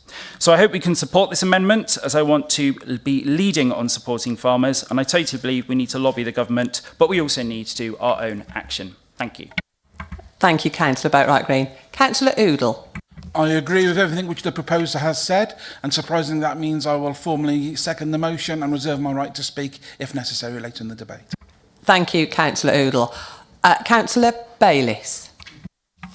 A more pathetic proposer and seconder's comments in recommending a motion to council, I think I have never heard.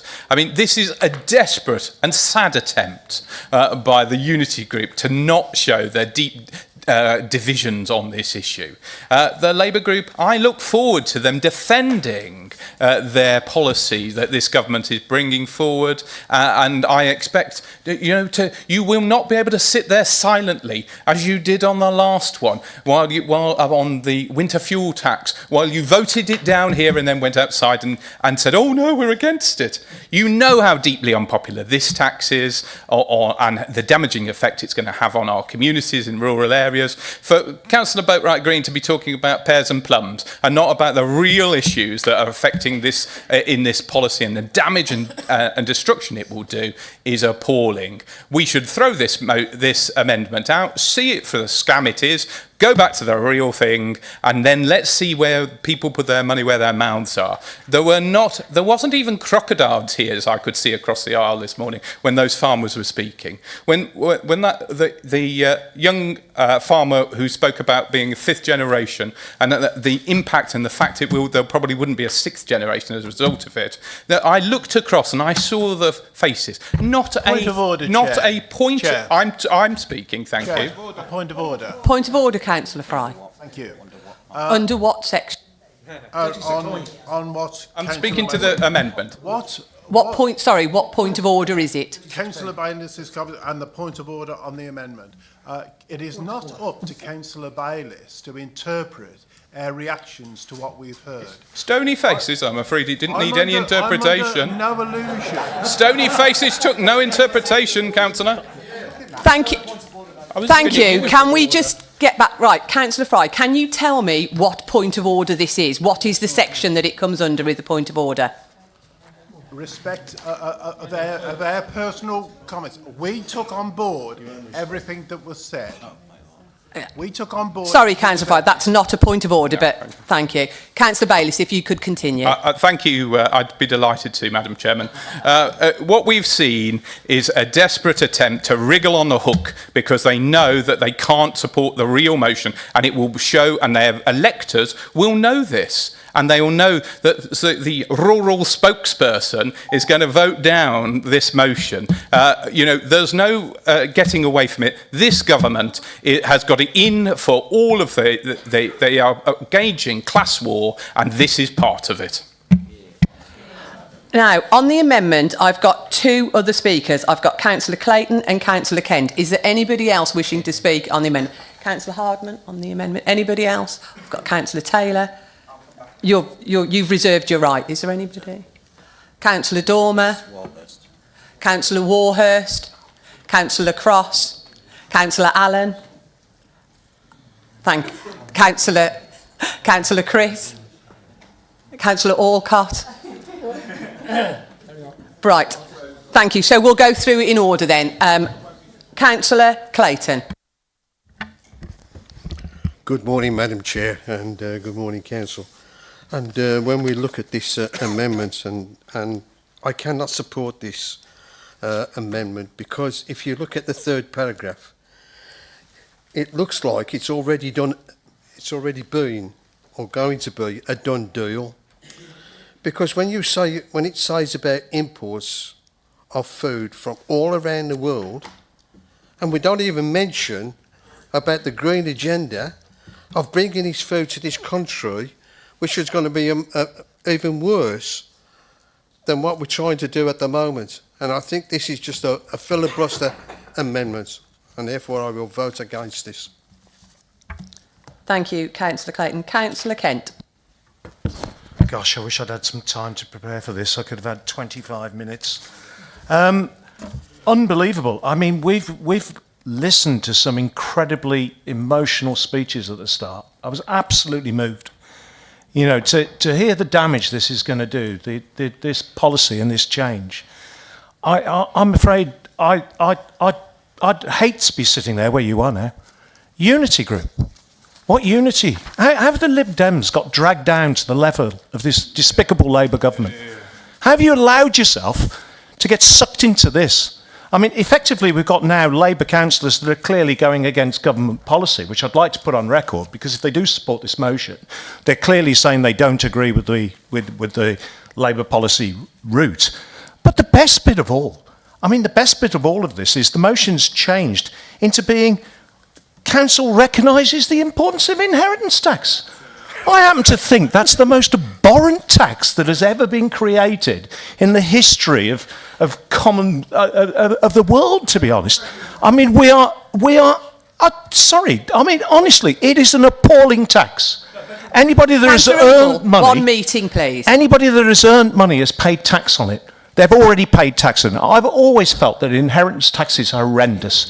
You're at the worst point of your life, at the point where you've lost somebody and you're dealing with the fact that you've got to sell off assets to be able to pay the taxman more money that's already been taxed. And I think it comes back to the actual original point of the motion. It's unfair. It's not just unfair. What the Labour government is doing to people in this country is downright evil. And I use that word, evil. Farmers, pensioners, businesses, everywhere you go, there's an absolute attack. I cannot believe politically the steps you take. Somebody talked about the 250 million or whatever that this was going to raise in the first year. Rachel Reeves has squaffed 8 billion on the bond market in the last month. You know, £8 billion, and you put it all the farmers through this for 250,000. I think it's absolutely despicable. I can't believe you brought this amendment. Excuse me, I want to actually understand that inheritance tax is supported by both the Liberal Democrats and Labour, and as far as I'm concerned, there's no way I would support this on the planet. You've turned what was a really positive motion. Can I just pick up the point of order? Can I just pick up the point of order? Under what section are you asking for a point of order? Well, I think it's abusive. Sorry, it's Councillor Denham.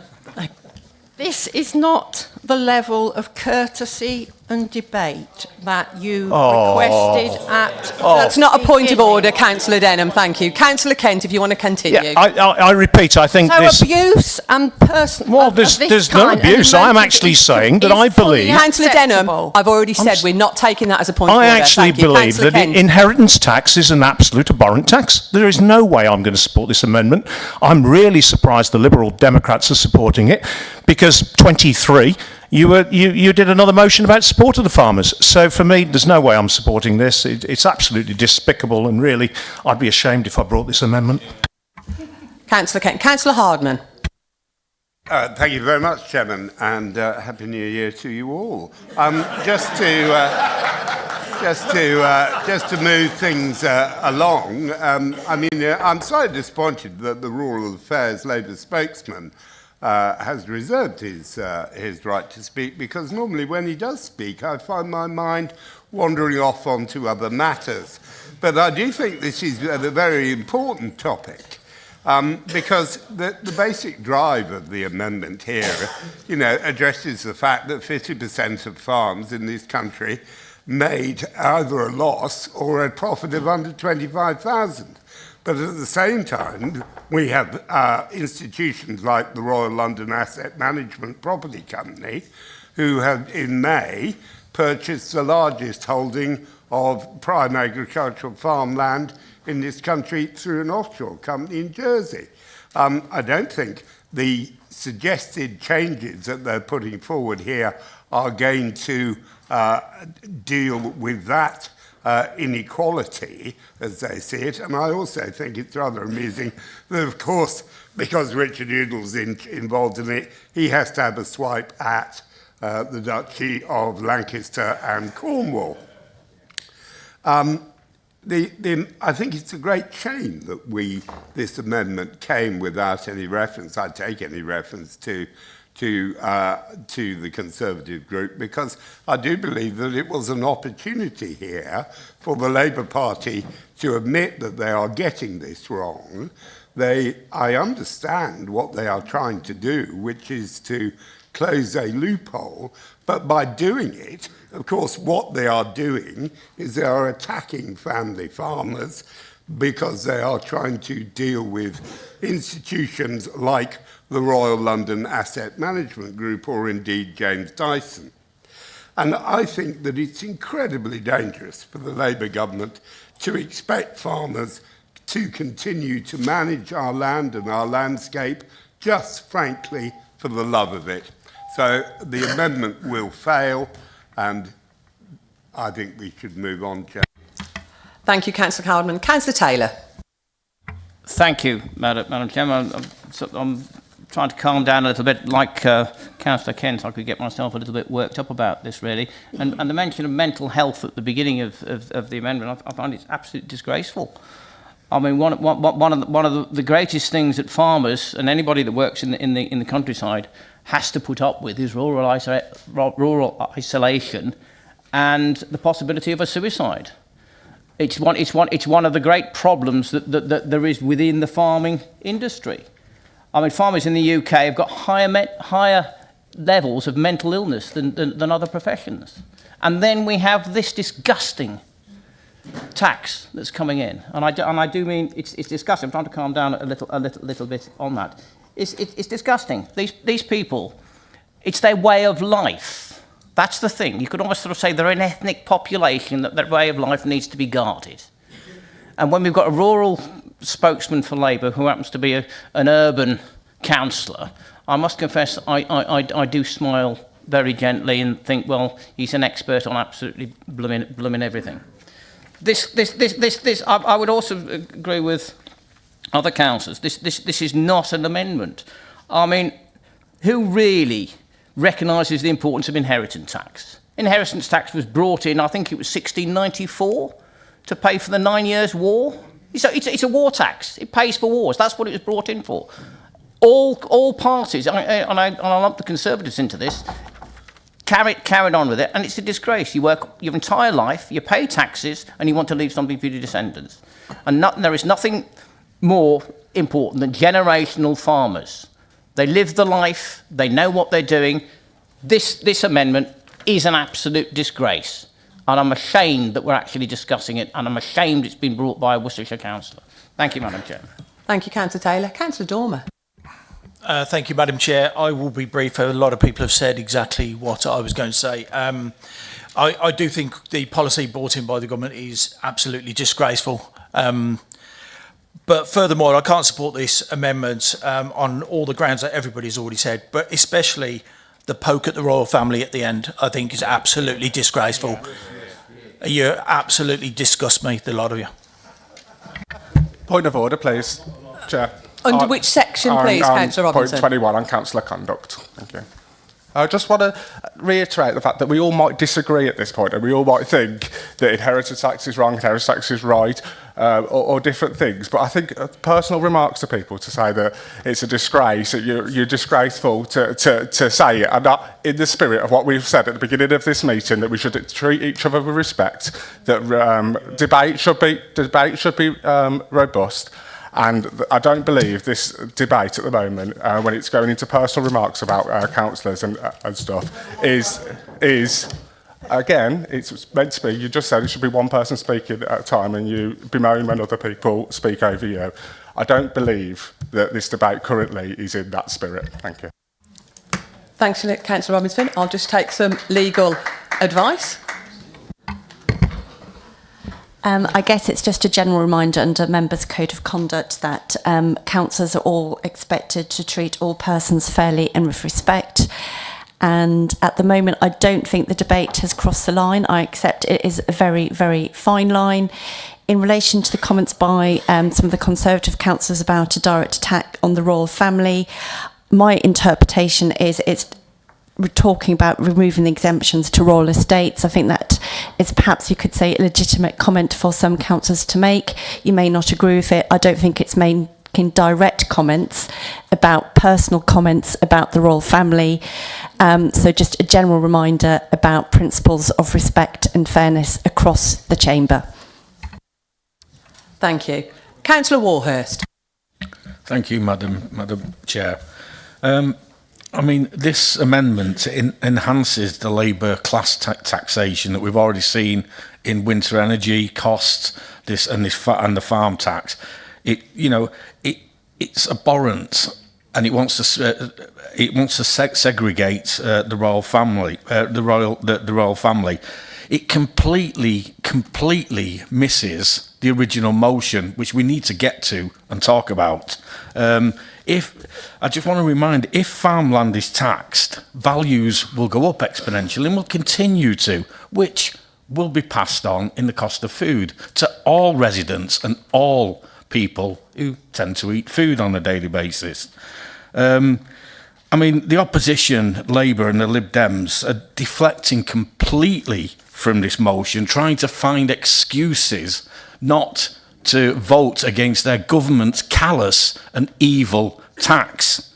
So I will not be supporting this motion, and I will not be punishing our farmers and all of the residents in the UK who rely on the quality and supply of food that is produced in Great Britain.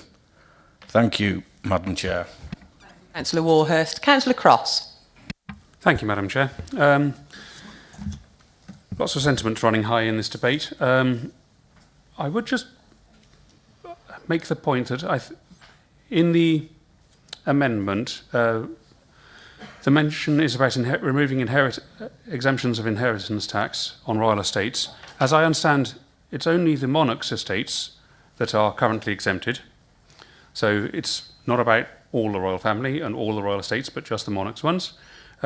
Separately, in the amendment, I noticed there's no figure for the inheritance tax threshold. I would welcome a £5 million threshold. That would seem a lot fairer. And there is, we know it is well documented that farming works upon a very low liquidity or return on capital of about 1% on average. So I don't know many businesses that would actually choose to operate under that situation. The loneliness and mental health situation, especially in spring, and if there's a late spring, late grass, absolutely dear to my heart, and well documented. And NFU and young farmers are doing fantastic work to combat the isolation of farmers and address the mental health issues. And there is a very significant need for further investment to head off at least some of the threats that are posed by climate change, which has not yet been mentioned. So I welcome relief for farmers. Thank you. Thank you, Councillor Cross. Councillor Allen. Yes, thank you, Madam Chairman. Yesterday, I was at Clive's Fruit Farm. It's part of my rural division. Wonderful place to visit, and I suggest if you manage to get down that way, it's well worth a visit. And I was there at an event organised by the NFU and Malvern Hills District Council. And of course, farmers unfortunately suffer a very high suicide rate. It's a very lonely, hard, difficult job. And I'm not going to support this amendment because it's a weak, wishy-washy, no sort of definition to it. If I've got I've got a motion coming forward, which we probably won't discuss today, where I actually gave a figure. I put my head above the parapet and said 5 million. Because 5 million is quite reasonable. If you're sitting there on assets worth 20 million, well, as far as I'm concerned, you can pay some tax on that. But that takes most farmers out of the equation. So if this amendment had mentioned a target figure rather than just trying to slip and slide round the problem and get through, get the vote done and move on, I would have supported it. And I'm surprised that the Lib Dems are actually bothering to support this amendment. And again, I think that's really an attempt for the Unity Group to stay together. But I'm surprised because Lib Dems in Malvern Hills District Council now, if you vote Lib Dem, of course you now get a Tory administration. So you would have thought they would have supported the Tory administration here, but obviously not. It all depends on votes and money. So I don't really think there's much else to waste our time on this. I shall vote against it, and I look forward to discussing the main motion. Thank you. Thank you, Councillor Allen. Councillor Chris. Thank you. The original motion focuses on farms, but this amendment brings into the pot a number of issues that have nothing to do with the basis of the motion. But for me to recognise the importance of inheritance tax, when I've seen the impact of inheritance tax on a couple living together, when one dies and the other one then has to sell the house because of the inheritance tax just to get probate, I could never accept that at all, and I will always fight against it. Your final paragraph has an acceptance that we should accept the fact that foreign imports of food, when I actually go out of my way to buy British products that are seasonal, let alone the climate change issue of having beans from Kenya or grapes from South Africa whenever I go into a supermarket. Where is the support that I can see for our local economy and our local farmers? And that's what we should be doing as a county council in Worcestershire. So there is no way that I can actually accept that amendment. And let's get on and debate the proper motion. Thank you. Thank you, Councillor Chris. Councillor Walcott. Chair, thank you. Yeah, well, they're all passed away now, but several generations back, my family were actually farmers. They were tenant farmers, so they didn't own their own land, but they were tenants. And if you go to Clive's Fruit Farm, my uncle has been there, and they've kindly shown my family around because they were based in that area. So we are genuinely quite close to farming in the county. But I would just like to say, I think this debate's become quite heated and quite unpleasant, but I think the one elephant in the room is, prior to the last election, we did have 9 years of Conservative government, and our country is in such a mess. There are many things that Labour would do that we certainly won't agree with as Liberal Democrats. But I think no one can dispute that the feelings of the voters in July and the state this country has been left in. Thank you. Councillor May. Yes, thank you very much. And I'm going to pick up on that point first of all. The government, yeah, we've got financial challenges, but I think everybody seems to forget we came through a COVID pandemic, the first pandemic this country has ever had that's really had a significant implication on the long-term health and wealth of the country. And I believe we were leading the G7 in terms of growth ahead of the budget with Rachel Reeves. Coming back to this motion, when you speak about the equal distribution of wealth, I'll ask you a question. Are you willing to share the equal distribution of risk? Because people building and investing in their farming businesses and the rural community are fundamental to this country. And to keep taking from people that are investing, growing businesses, be it in farming or any other sector, there is no incentive to invest in this country. We currently have the highest number of people who've got businesses looking at relocating. I work with somebody whose 2 sons are both being made redundant as a result of this new government's policies. Now let's be reasoned and let's be measured on this. You pay tax at source, you pay tax on your savings, you pay tax on your investments, you run a business, you pay tax on any dividends or anything you receive. None of this comes without risk. And you have to incentivise people to invest in this country. And by the actions that are being taken, it's a decentivisation to invest in this country. And that's what worries me, because what are you offering the youth of tomorrow? Thank you. Thank you, Councillor May. Councillor Linda Robinson.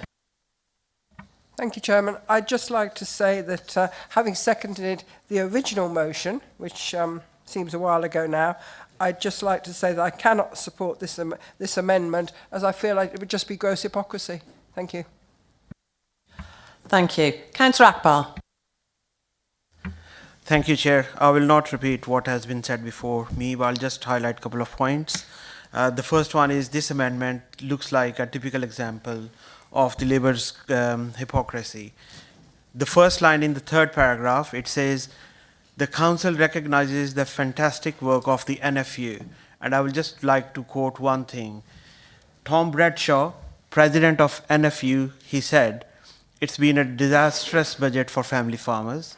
The shameless breaking of clear promises on agricultural property relief will snatch away the next generation's ability to carry on producing British food, plan for the future, and shepherd the environment." So if they are urging the council to recognize the work of NFU, why are they not listening to the president? And secondly, the second part of the paragraph talks about the food standards, whereas the original motion is not about food standards. Therefore, I will not be supporting this. Thank you. Thank you, Councillor Akbal. Councillor Eagle, you reserved your right. Yes, thank you, Chair. I think we've seen a lot of mock anger this morning from people who have not given a word of criticism of the previous government, who left us £22 billion of deficit, which we've got to find, which we've got to find to balance. Chair, I believe in inheritance tax. Inheritance tax is important to fund public services and to create a more equal distribution of wealth. It is a good tax. However... Excuse me, one meeting, please, Councillor Bailey. Chair, I believe in this instance the government are wrong. I have said so. I am on record as saying so. I believe the threshold which they've introduced this inheritance tax is too low and needs to be raised. Hence this amendment to the motion. And all this description and discussion about how evil it is going to be, where were you? Where were all of you when the bedroom tax was introduced, which forced hundreds of people in my division to actually leave their homes and find cheaper and find other accommodation? Your lack of willingness to support opposition to that is quite frightening. I support farming. I'm a supplier of goods and services to the farming industry. I represent farmers. I also represent the poor, people who need public services. Inheritance tax will help the poor. It will allow the poorest in society to reach out of their trap. So please, I ask you to support this amendment, which is a compromise amendment, a middle way. It talks about fairness. Comments have been made about the royal estates. Let me just make it absolutely clear. If 20% of inheritance tax was levelled on royal estates, it would have raised 200 million in the last financial year. People think that's fair. People want fairness of treatment across the board, including those who rule us. I ask you to support this amendment. It's fair, it's a compromise, and it's willing to accept mistakes which the government of which I support have made. And I would hope you will allow us to seek to represent through the government a request for a rise in the threshold. Thank you, Councillor Udall. Councillor Boatwright Green, your chance to sum up. This is why people don't vote. This is why my brother doesn't vote. Just so you know, this sort of ridiculousness where basically, no, you can point at me all you want, but it's these actions I've just watched over the last 20 minutes where basically he would see that and just think, what's the point? Someone tried to bring a compromise to the table instead of actually saying, okay, let's actually talk about it. If you're going to talk over me, I'll just talk louder. And your behaviour is actually just a little bit disgusting, if I'm honest. So at the end of the day, why didn't you get rid of the tax you're talking about, inheritance tax? Why didn't you get rid of it? Well, only £11,000 is the average amount that someone inherits in their life, and only 4% of people actually pay it. And I have to say, I really respect anyone who moves away from their government. And can I just say, as someone who actually did that during the coalition years, I know exactly how hard it is when you're the one actually having to throw mud at your own. Not once have I ever seen any of you actually break ranks. Food standards affect our farmers. So foreign food standards actually affect how our farmers actually enter the markets. So when you've got Iceland having $9.99 legs of lamb from New Zealand coming over to the country because of your trade deal, it means that then our farmers can't actually sell their own. So this idea that somehow you are the saviours of farming, frankly, is despicable. In fact, let's just look at the fact, oh, I'm matching you like for like. If this is how you're going to behave, I just love the fact you think this is acceptable. Your behaviour is absolutely inappropriate. It really does. And that's what I find so absolutely horrendous about this. You use words evil, abhorrent, callous, evil, disgraceful, disgusting, ashamed. How are you not ashamed of the two-child cap, child maintenance, education maintenance, the 2016 grants for students removed, the building schools for the future, chaos, Erasmus? You are turning around and you're saying all of these words. But frankly, I'm just so glad that I am not a Conservative, because I have to say I'd be embarrassed by that. Councillor Taylor, as the mover of the substantive motion, you can sum up on the amendment. Thank you. Excuse me, thank you. We need to get on with the meeting. Councillor Taylor? I'm sorry, Madam Chairman, I didn't hear a word due to an interruption. Could you As the repeat that? mover of the substantive motion, you can speak finally on this amendment, or we can go to the vote. I think we better go to the vote, Madam Chairman. Everybody's getting a bit childish. Oh, absolutely. Why not?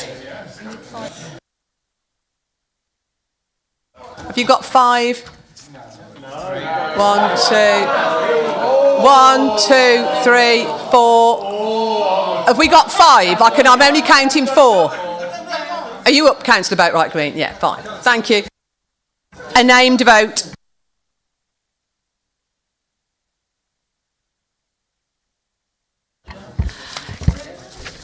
Okay, councillors, I'll go through the... Okay, the chair will not be voting on the named vote. So, Councillor Adams, are you voting for or against the amendment? Sorry, I can't hear. Can I just ask that all councillors in the chamber please be quiet, because I really can't hear. So, Councillor Adams, that was against. Councillor Akbar? Against, please. Against. Councillor Alcott? For. Councillor Allen? Against. Councillor Amos? Against. Councillor Bayliss? Against. Councillor Boatwright Green? For. Councillor Brooks? Against. Councillor Chambers? Against. Councillor Clayton? Against. Councillor Cross? Against. Against. Councillor Daisy is not present. Councillor Denham? For. Councillor Desmond? Against. Councillor Ditter? Against. Councillor Dormer? Against. Councillor Eyre? Against. Councillor Fry? For. Councillor Geraghty? Against. Councillor Googe? Against. Councillor Gretton? Against. Councillor Hanks? Against. Councillor Hardman? Against. Councillor Hardiman this time? Against. Councillor Harrison? Against. Councillor Hart? Against. Councillor Hopkins?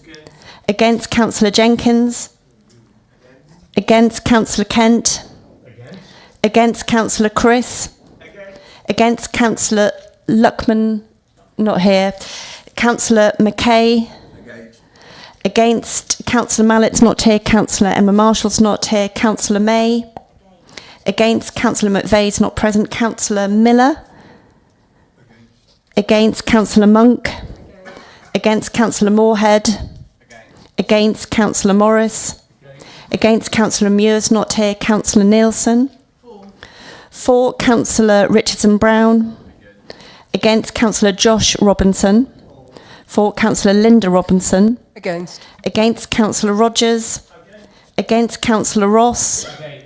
Against. Councillor Rouse is not present. Councillor Stanley? Against. Councillor Stokes? Against. Councillor Taylor? Against. Councillor Udall? For. Councillor Victory? Against. Councillor Warhurst? Against. Councillor Webb? Against. Councillor Wells? Against. Against.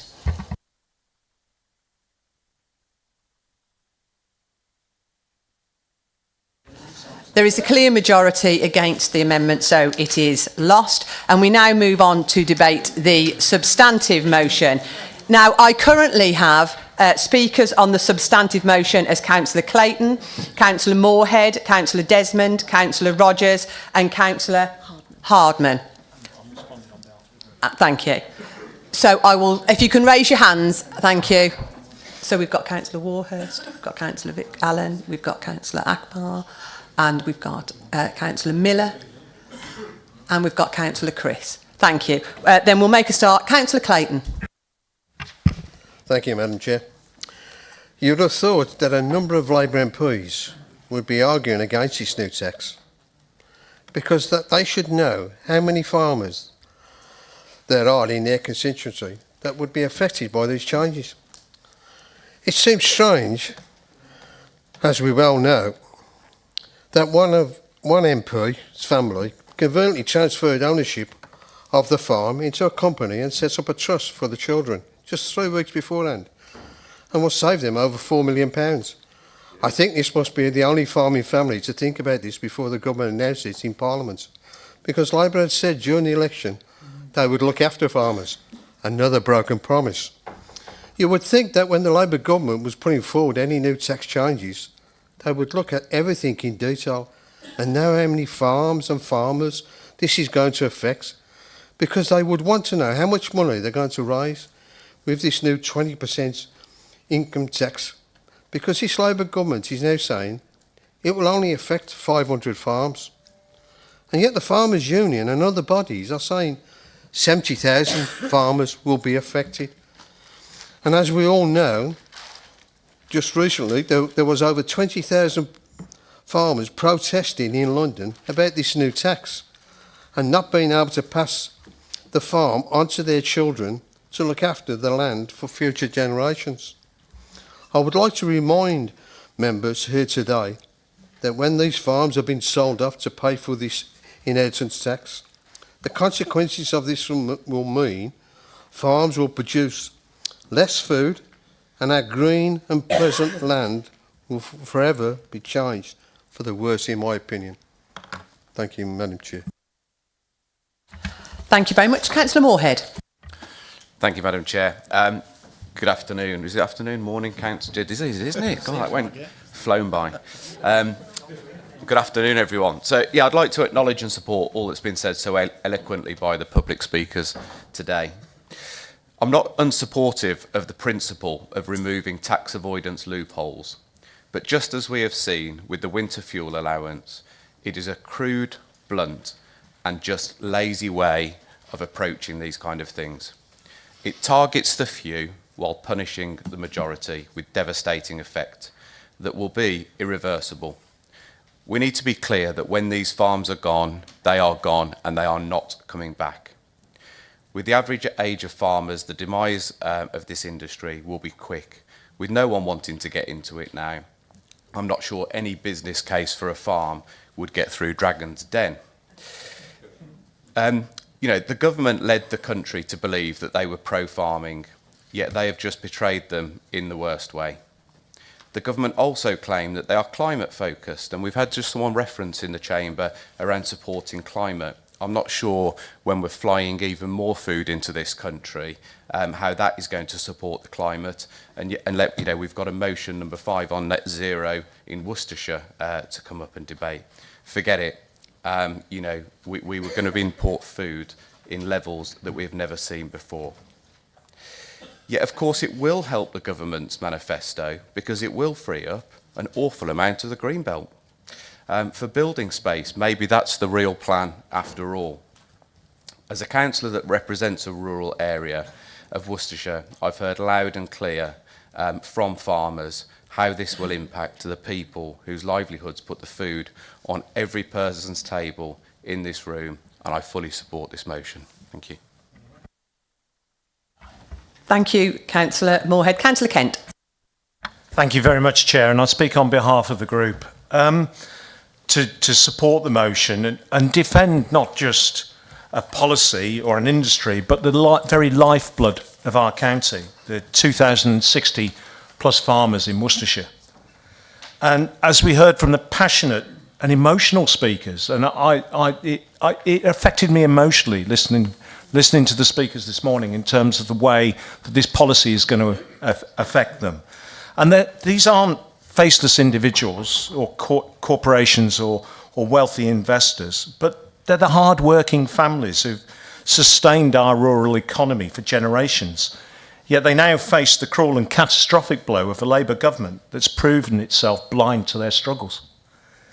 The changes to agricultural property relief, APR, and business property relief, announced in the autumn budget by Chancellor Rachel Reeves, are not just a policy misstep, they are a betrayal. Farmers will face inheritance taxes on farms valued over 1 million, forcing many, as we've heard, to break up their livelihoods just to pay the taxman. Let us be clear about the scale of this disaster. A family farm of just 100 acres, given current land values of £10,000 to £20,000 per acre, already surpasses the threshold without considering machinery, buildings and livestock. And I'm sure many of you know how much a tractor actually costs. And it's probably leased. I doubt you can actually sell it. It's probably owned by a finance company. We've heard from the passionate farmers today, and Josephine, a fifth-generation farmer from Upper Holling Farm, describing this as a death sentence for farming families like hers. Each death in the family will chip away at their farm, forcing sales that make the land less viable until there is nothing left to farm.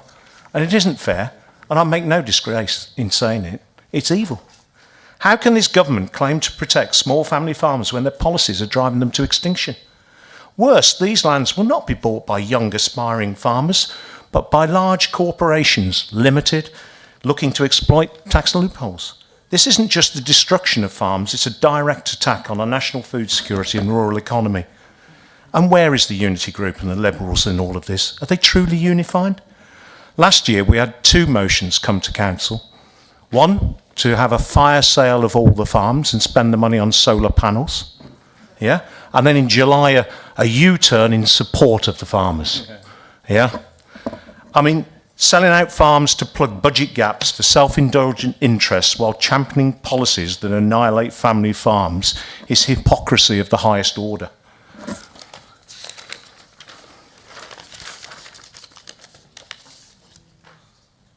The Unity Group with the solar panel scheme, I mean, we've seen that. I mean, there are ministers at Labour that are actually proposing that. And I don't think even the Greens will be supporting that in any way, shape or form.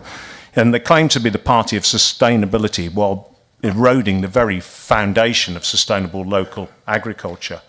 We must highlight, though, the emotional and personal toll of these policies. As Emma Hamer said, farmers love their land and animals. They're rooted in the soil they work. These aren't jobs, they're ways of life passed down through generations.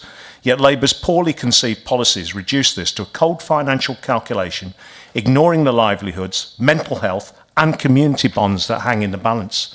As other speakers today have highlighted, Tom Bradshaw, the NFU president, encapsulated the absurdity of this policy when he asked, what question does this policy even answer? It's a question we must pose to every policymaker who fails to see the irreparable damage they're causing. The ramifications, as we've heard, go beyond farms. Local businesses that support farming, machinery dealers, livestock markets, feed merchants, all will suffer. The ripple effects will devastate our rural economy. This council must take a stand. We must demand that the Labour government reverse this disastrous policy and engage meaningfully with those it affects. The 1 million threshold is woefully inadequate, and the loopholes that favour non-farming investors clearly must be closed. If not, we face not only the loss of farms, but the destruction of a way of life. So therefore, I and the group fully support the motion as put, and I hope you will support it today. Thank you, Councillor Kent. Councillor Desmond. Thank you, Madam Chairman, and good afternoon, all members. Has a new incoming government ever fallen so far, so fast than this Labour government? Their problems are totally self-inflicted, based on a mixture of incompetence, naivety and ill-thought-out policies. And nowhere, Madam Chairman, is this more evident than Labour's unjust and vindictive tax assault launched on the nation's food producers. By removing the APR exemption, Labour have acted in bad faith, succumbed to faulty reasoning and undermined a vital national industry. In opposition, Labour said very clearly that they had no plans to abolish APR. Labour have misled the farming community. to continue to maintain that only a small proportion of farms will be affected is simply for the birds. Labour's rationale for this policy to target the wealthy who use the system to avoid tax, yes, has some merit. But this policy is far too crude, too simplistic, and will penalise many, many farmers. With arable land at circa £10,000 per acre, you don't have to have much land to be over the threshold, especially when you factor in buildings, plants and equipment. And according to DEFRA, 30% of farms made a loss in 23-24, and a further 25% made profits of less than £25,000. Farming is not revenue rich. This is ill thought out policy will change rural communities beyond all recognition, force many farmers to sell up, which will have a devastating impact on the nation's food industry and output. I urge all members to support the motion as printed. Thank you, Councillor Desmond. Councillor Rogers. Thank you, Madam Chairman, and good morning, Council. Sorry, good afternoon, Council. If you take a look at a map of our county, you'll see the bulk of it is green. That's home to rural enterprises and farmers. 110,000 hectares is farmed in our county. It is our farmers who are the lifeblood of our rural communities. Their role cannot be overstated. Not only do they provide us with food security, but they contribute significantly to our local economy. We must support them. Every single day, we all rely on our farmers. They are the guardians of our countryside, often working in isolated or harsh conditions. Physically, it is a competitive marketplace. Those of you who know me will be aware I'm a champion of our countryside and our farmers are its custodians. The Prime Minister and Secretary of State promised to protect farmers. They promised not to change inheritance rules, but in the autumn budget, amongst many other broken promises, Labour broke its pledge to farmers. It reduced reliefs and imposed inheritance tax rates on farmland, which will devastate family farms and pose a serious risk to domestic food security and the food prices in our country. Not only do those changes hurt the agricultural sector and our economy, but they also hurt individual farming families. With some 4,400 farming businesses and small holdings across Worcestershire.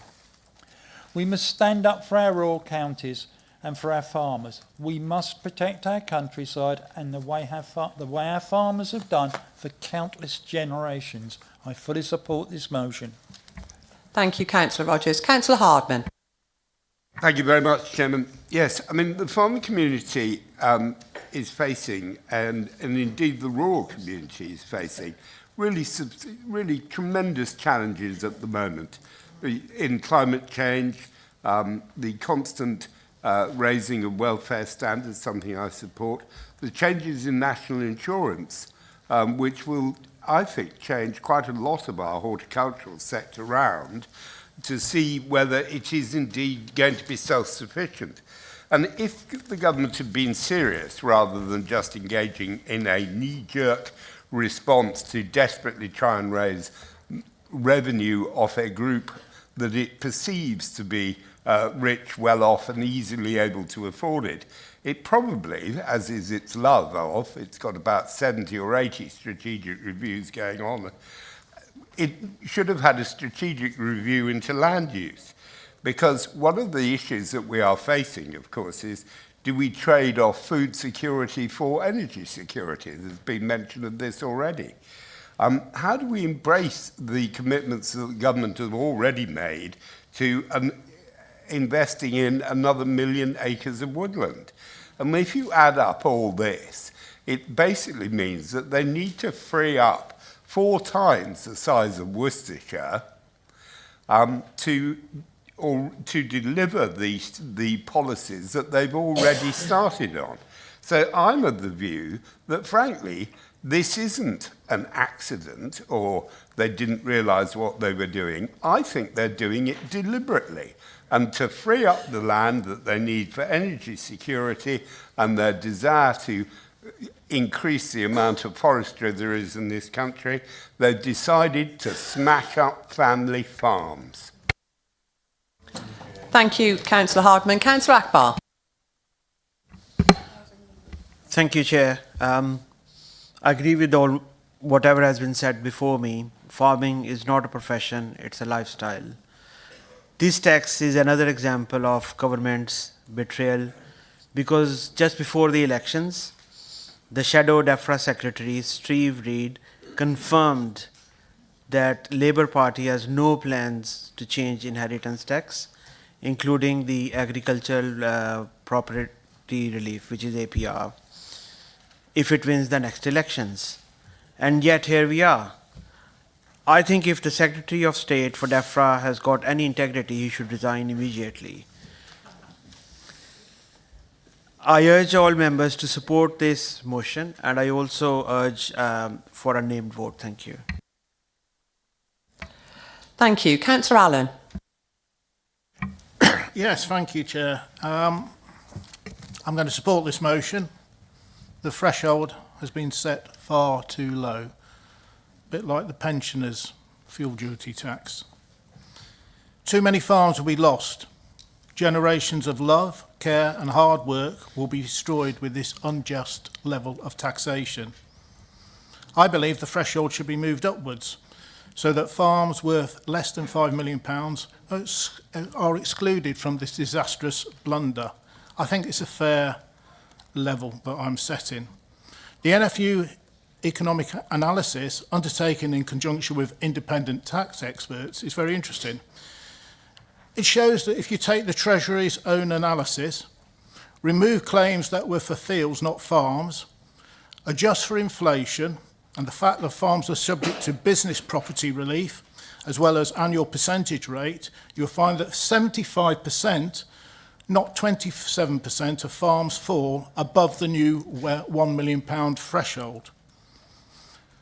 Worcestershire has 2,060 farms with over more than 120,000 acres.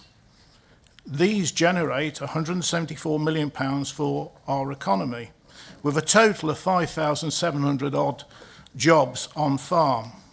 DEFRA's own statistics for Worcester show that there are around 300 cereal farms, 425 farms over 20,000 hectares, and Worcestershire has around 150 horticultural businesses covering 4,000 hectares. DEFRA's own figures show that 60% of farms have a net value of over £1 million. Basically, it's going to account for about 89% of farmland that's going to be covered. So I'm hoping that we will have a named vote, because I don't think there should be any hiding place here today.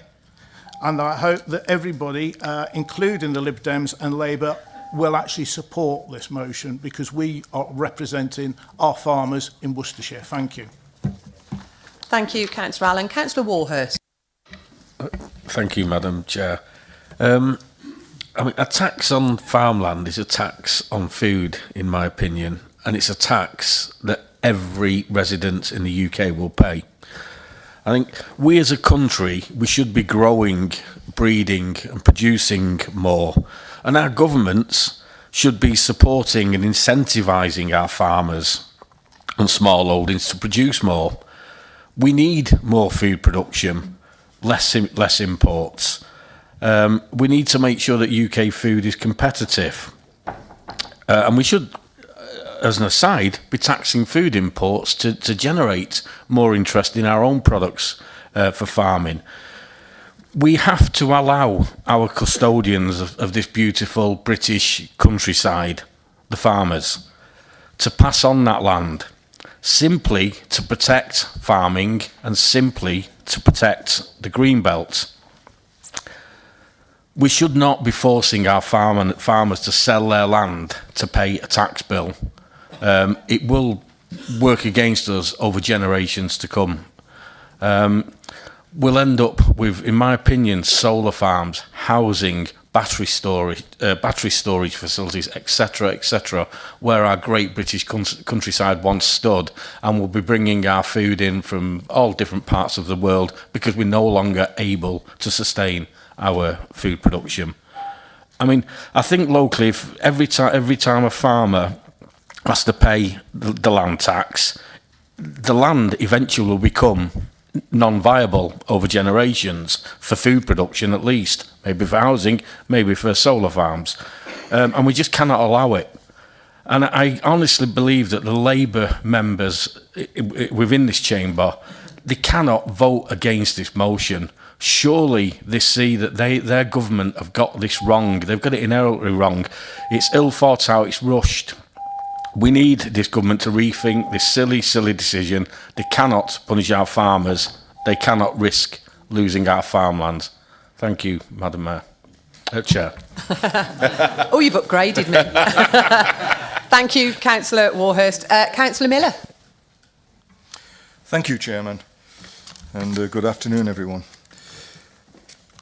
I believe that this amendment is a good amendment, which I will be supporting. But it is all motions. Okay, give me a bit of latitude. I've been listening a long time, so just calm down. This motion, I will be supporting it, but I believe this is a bottom rung of a ladder of support that we need to give to our farming community.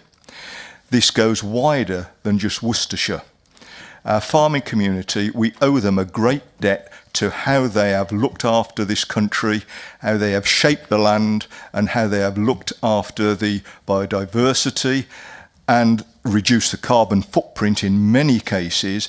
And the innovation of farmers is just, it's a level above, because they survive, and they've survived for many years. And I'm sure that they will survive in the future, because we do need to give full support, but not only to this, but to other aspects of farming. If we don't support our farmers, we will be losing a valuable industry to this country, and it will change the way we live. I can remember when I used to buy a lamb for the freezer a few years ago, it was £60. Now it's £160, and the farmers are getting less profit off that lamb than they was then. To bring a lamb on and take care of them, and the early mornings, the late nights, the lambing that goes on, the husbandry of that animal, and for £30 profit, who would do that? A farmer would do it, because the love of the land and the love of the family and the love of the people that they provide for. So it is just unacceptable that any government would actually bring this about. So I'm fully supportive of this, and I'm not going to go into all the figures. We've heard all the figures today, but we must lobby and we must change how we respond to our farmers and our families. I've got farming in my DNA. My great-grandfather was farmed the Berkeley estate. Councillor Miller, I'm sorry, I am trying to be lenient, but we are at the end. I'm on a roll, Chairman. I wish I knew how you felt. Just to let everybody know, we have just under 20 minutes left for the whole section of motions, and I still have 6 speakers plus Councillor Taylor. So I think it's unlikely we're going to get to motion 2. But given the nature of the public participation today, I do think it's been important for everybody to be entitled to have their say. So, but I am now ending the list. Councillor Chris, you're next. Thank you, Chair. Farmers are the lifeblood of our society. They work throughout the day and night where necessary. Their whole family work together, and it is a unique way of life, but it is not easy. For most of us, if there's snow on the roads, we don't go to work. Whatever the weather is like, they are out there working effectively for us. Why should they now have to spend time and emotional stress trying to arrange for tax and inheritance tax advice and live in fear of the valuation of their own assets that have been passed down to them throughout the generations? Let's look simply at this, as even if they only have assets of 2 million, then 1 million will be taxed at 20%. Who would lend them £200,000 based on some of the low incomes that farm would actually be having? And even if they did get that loan, their income would go on paying the debt rather than keeping them above water. So many of the children of farming families could actually earn so much more working at Aldi's. And this new government seems adamant to give much money to those shouting loud enough rather than support those that are the lifeblood of Britain. I am not a farmer, but I have a number of tenant farmers in my area, which borders Birmingham. So I invite any of the Labour group or Unity group to come and visit them, as I have, and get their personal view.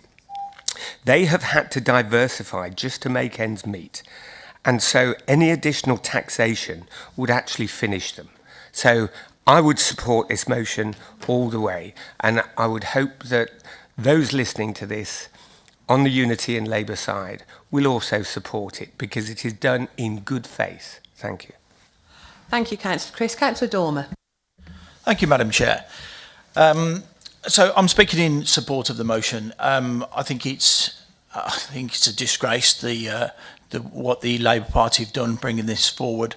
I also think that any tax on wealth just like this just ridiculous, honestly. But I think the promises of we are supporting the farmers and that lie. I think the support for small businesses, and that's yet another lie.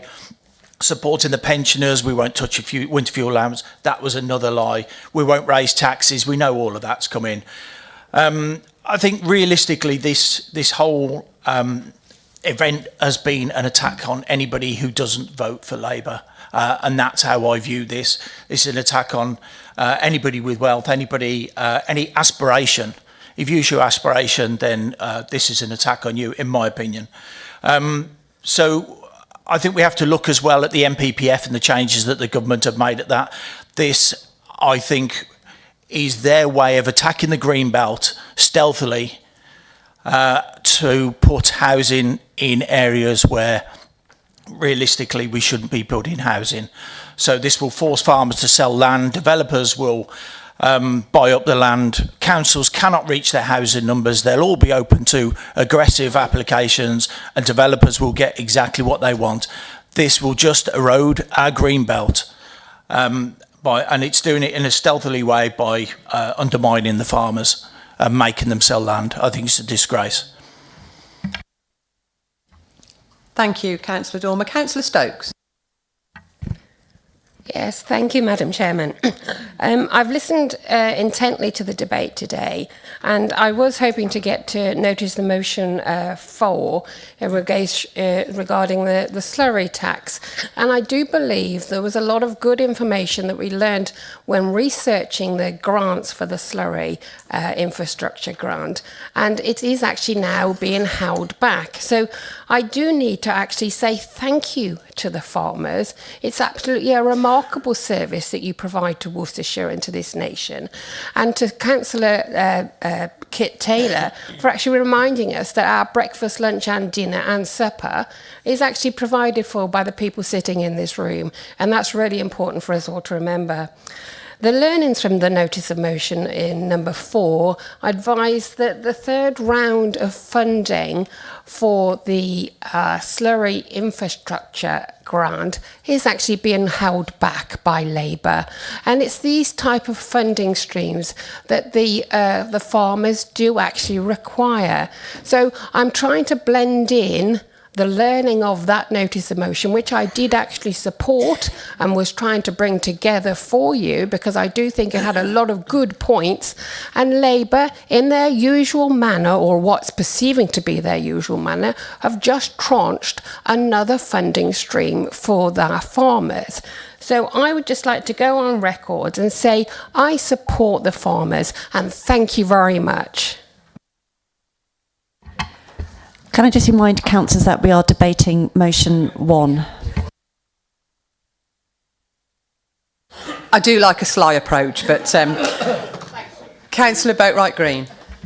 Thank you, Chair.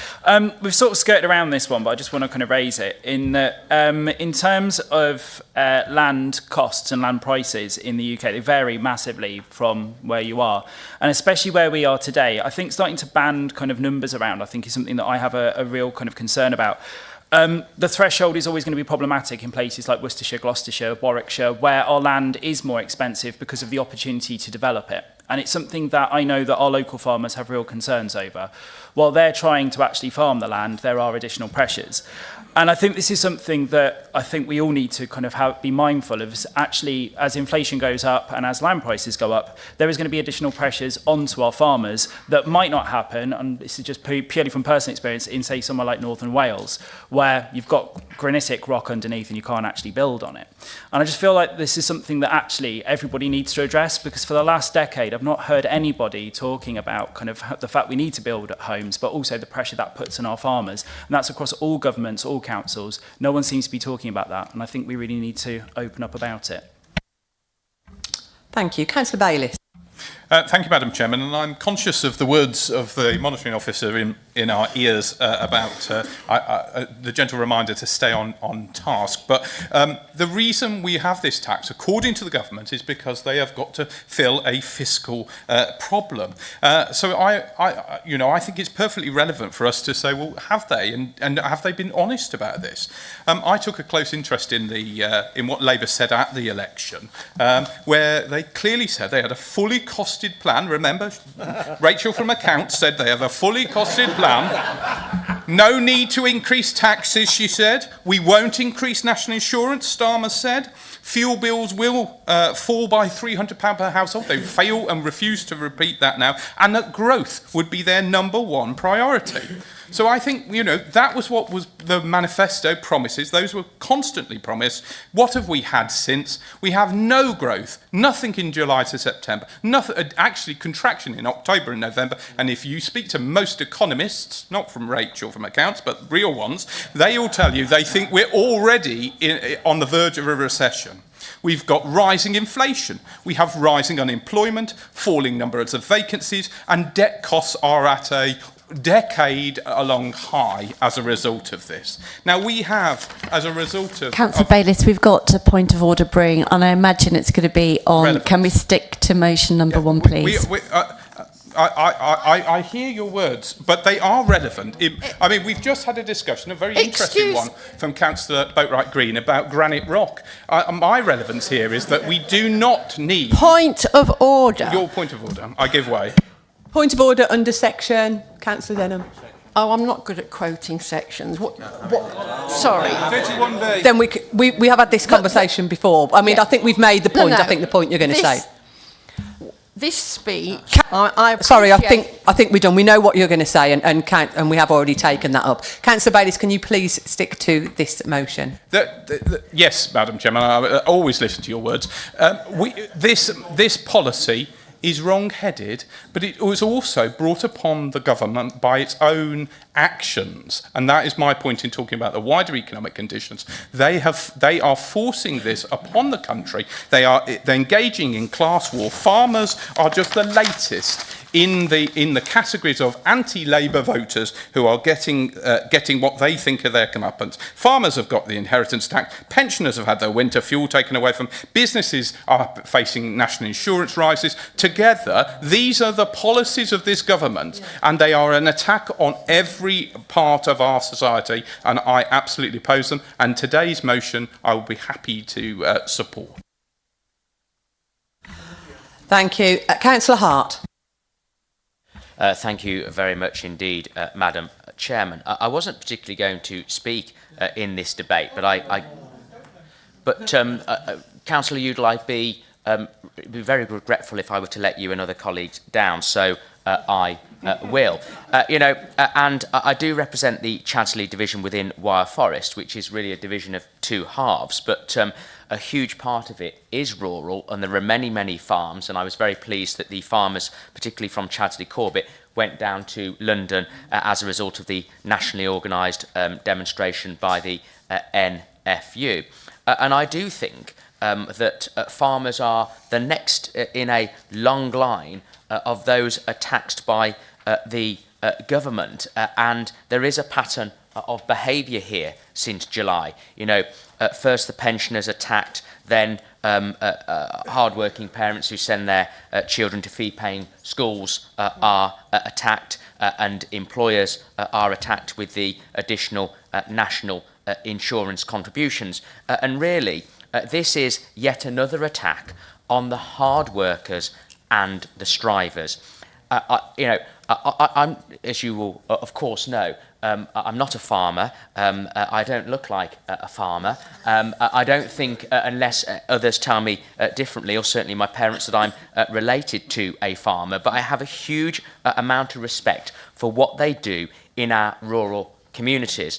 You know, I happen to live in the countryside, up a country lane, and just, you know, one small example. You know, our farmers, whenever we have snow, they're going above and beyond to make sure that our rural communities are accessible. I think it's really important that we defend our farms and our farming communities. Food security is really, really important. You know, we're going to have huge housing pressures, and I agree with what Councillor Dormer said about the pressure on farmers and their land, particularly by really hungry and aggressive developers. Solar farms and wind turbines, dare I say, are a real threat to our greenbelt and our farming community, and I wholeheartedly support this notice of motion, Madam Chairman. Thank you very much, Councillor Hart. We are now at the end of the debate, so Councillor Taylor, if you would like to sum up. Thank you very much, Madam Chairman. I'm nothing if not a pragmatic sort of chap, really. Now, we're calling on the Chief Exec to write urgent to Steve Reid MP about our concerns, which have been very well aired. I'm very grateful for the public speakers because they managed to fill in any data, so I could just ramble gently with my presentation. However, there is actually a conference going on at the moment in Oxford, which is a farming conference. I've just whizzed through the speech that Steve Reid has just given, and I think I can be corrected on this. I'm quite happy. 14 words.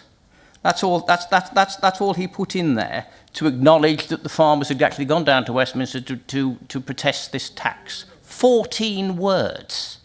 He burbles on, as people have sort of mentioned, about this £1 billion gap, the black hole. I'd love to know what the black hole is and what it's made up from. But I'm nothing if not pragmatic. That's in fact that we are going to send our letter. We're going to push hard. And we're going to see what we can do.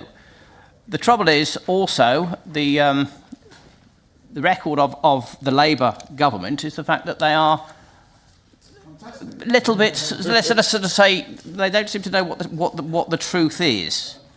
I mean, they said things prior to this. I mean, the Shadow DEFRA Secretary Steve Reid has confirmed the Labour Party has no plans to change inheritance tax. That was last year. In February last year, Keir Starmer told the NFU conference every day seems to bring new essential risks to British farming and that farmers deserve better. Now you can Google this. But they've lied. Might as well just be out and out. They've lied to the farmers. They've lied to us. They've lied to us as councillors who represent the farmers. I want you to back the motion. I want you to say, yes, we will send the strongest worded letter we can possibly send to this man that is holding the farmers to ransom. I am pragmatic. I think that this government Thank you, Councillor Taylor. We have... Thank you, Madam Chairman, for your patience. Thank you. Have you got 5? We've got 5. Thank you. We'll be having a named vote. Okay, here we go again. Councillor Onslow's not voting, so Councillor Adams. 4. 4, Councillor Akbar. 4, Councillor Alcott. 4, Councillor Allen. 4, Councillor Amos. 4, Councillor Bayliss. 4, sorry. Councillor Boatwright Green.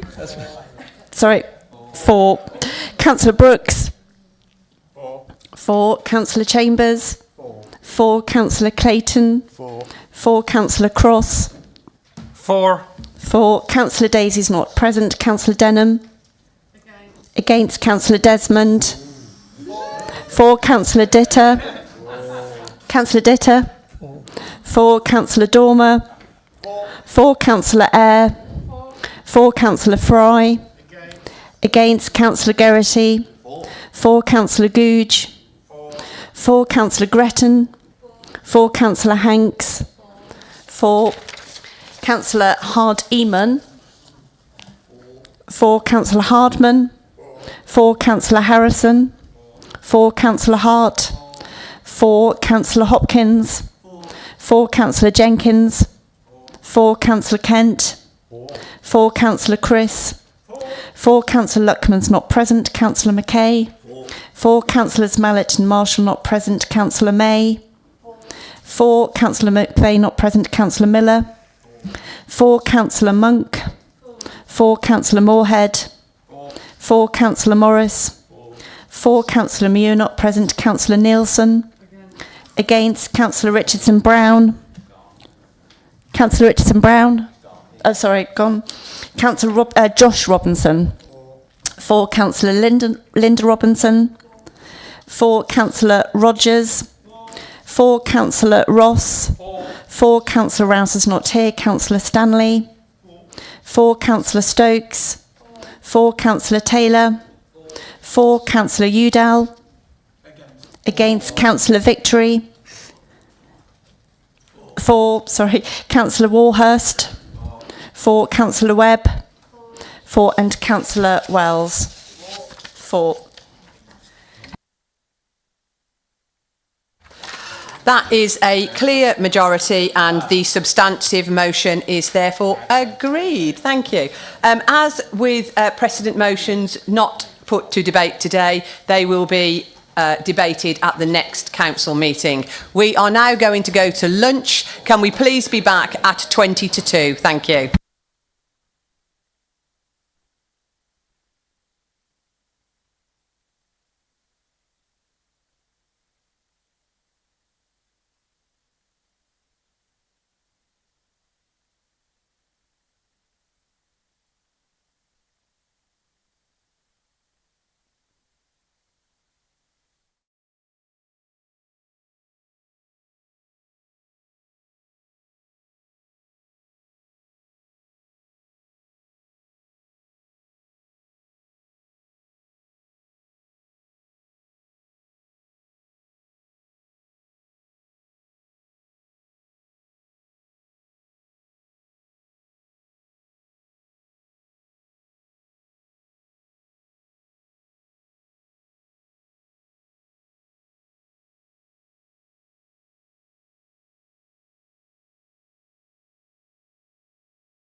Thank you. I just need to make a point because of the 4 motions that we didn't get to previously, and they will be taken over to the next meeting if the people have agreed, if the councillors have agreed, and we have been round and spoken to them all, so that has been sorted out. But thank you very much to the 2 councillors who brought that to my attention.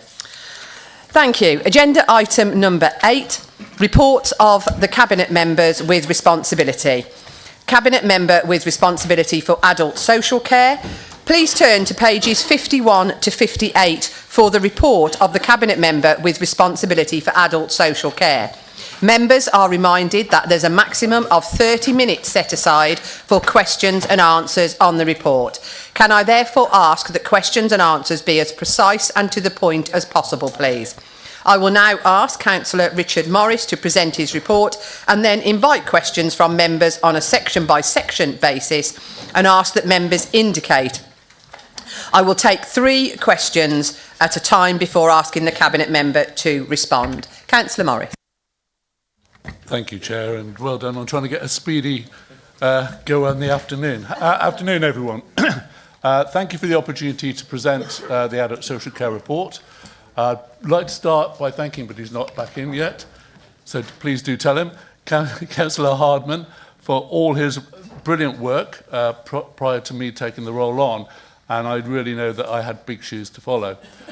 I would also like to thank Councillor Webb and the Adult Social Care Scrutiny team for their support and guidance, which is much appreciated.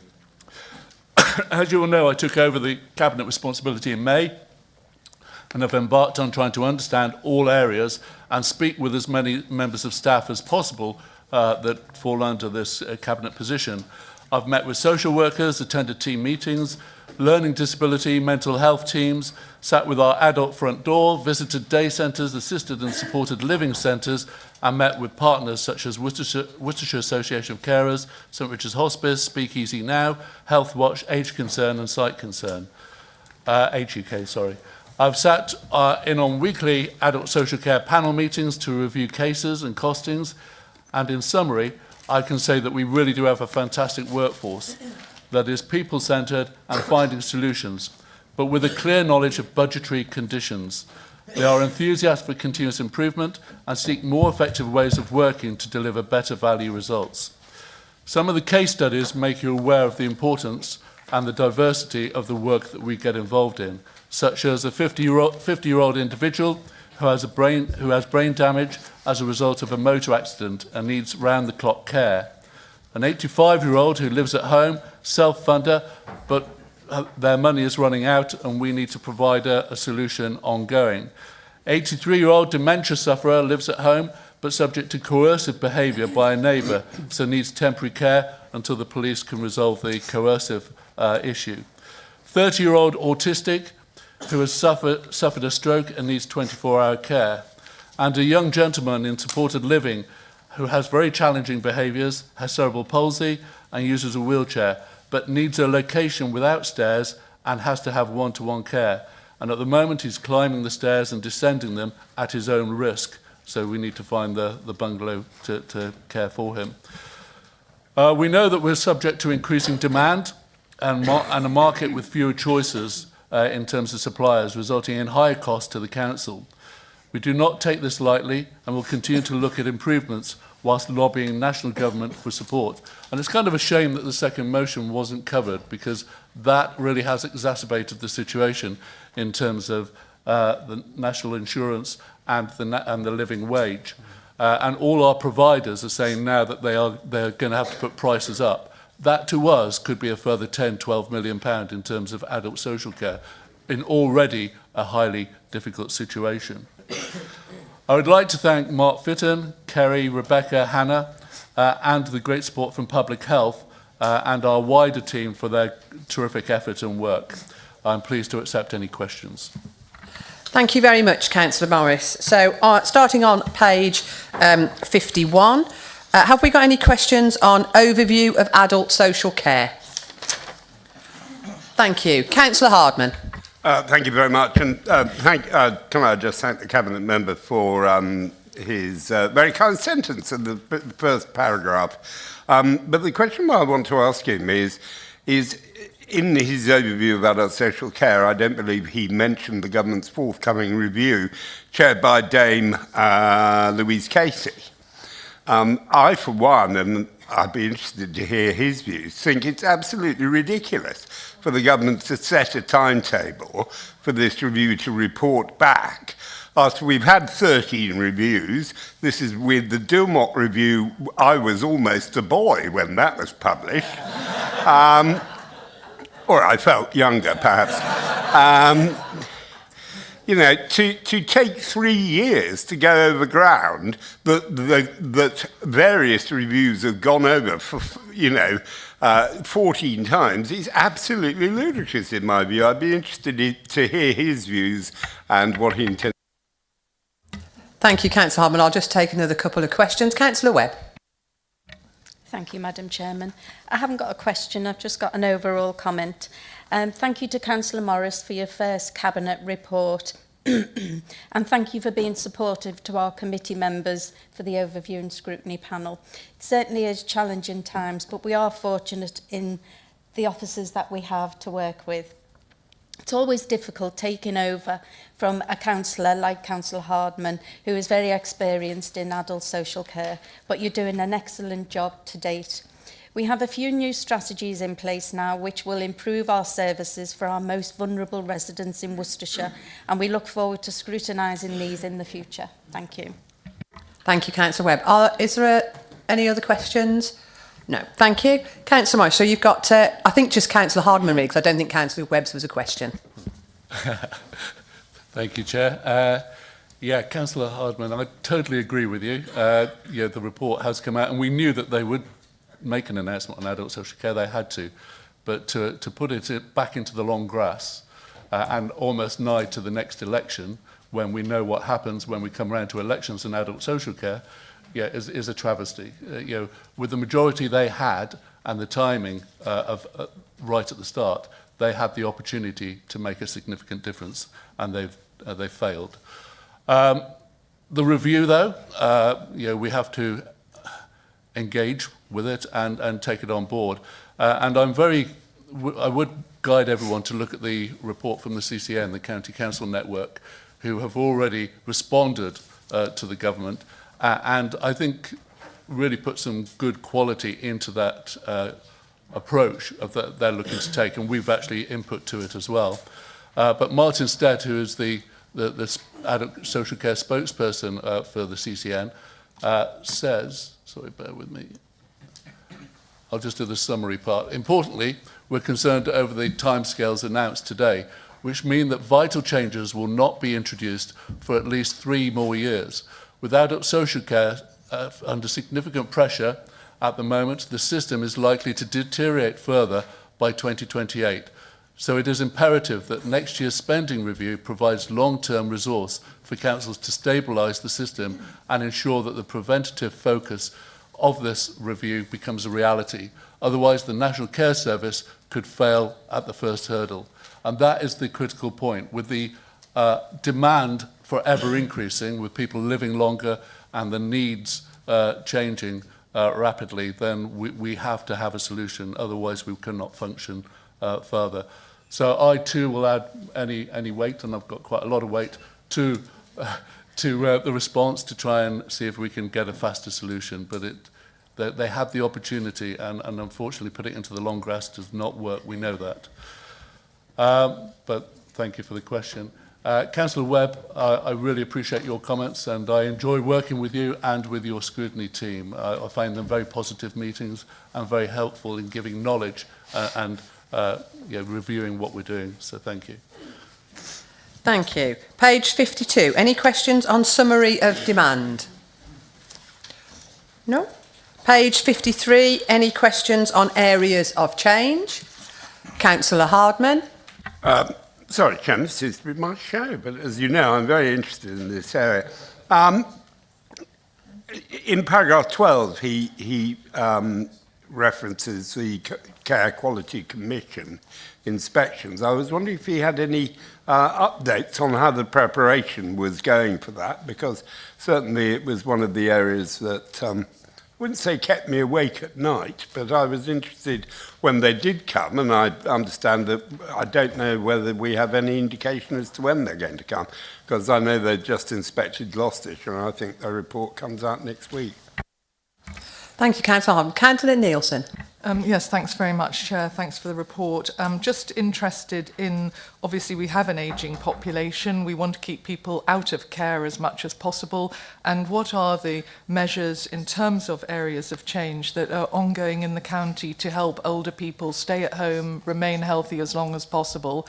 And I would just like to add a point that it's following the comments on the Casey review, that just to note for information, in the last 27 years, there have been 2 government commissions, 1 government commissioned review, 3 independent commissions, 5 white papers, 14 parliamentary committee inquiries, and of course your own government still not review of 2010, which nothing happened as a result of. So I think, you know, to sort of throw some mud over to the Casey review seems deeply inappropriate when you had 14 years to tackle your own review and implement the changes. Are there any more questions on this section? Thank you, Councillor Morris. You've got Councillor Hardman and Councillor Nielsen. Thank you. With CQC, I agree with you. It does unfortunately support a sleepless night, and yeah, you do concern. But we do our self-assessments, and our self-assessments are giving a good focus and a good review of the whole approach that we have. And we know from safeguarding, and we mentioned Professor Keith Brown earlier and his award in the National Honours, and he does rate us highly, which is very good as well, from looking from a safeguarding perspective. He quite openly says we have terrific leadership with the director and the assistant directors, and then operating down with a fantastic team, which holds us in good stead, but we should never rest on our laurels and make sure that we are set up. We do also network well in West Midlands ADAS, the Directors of Adult Social Care Forum. We work closely with them, and we engage regularly. I do it as a cabinet member, but I know Mark does from a director level as well. And they are supporting, and we hear what's going on around the country to make sure that we're ready and set up for whenever they do come in, but we don't know when, unfortunately. But we believe we are ready and prepared for when they do. So thank you. Beverly, your question. We're staying at home, and our goal is to keep people at home. We believe that's where they're better catered for, where they're better supported.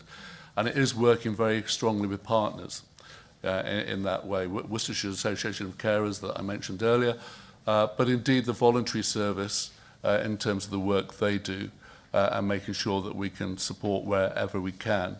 But we do encourage people to connect with the adult front door so that we have a record of individuals and we can make sure that the appropriate support is in place.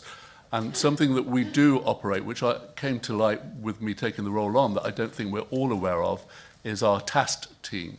And our tasked team, targeted adult support team, really do get in early in terms of trying to prevent or slow the flow of people engaging into more heavily costed solutions for their care. And I was fortunate to go out with one of the officers to an isolated elderly gentleman living on his own and had early onset of dementia. But we wanted to keep him in his home if at all possible. His family all widespread, nobody near, so he has no support mechanism.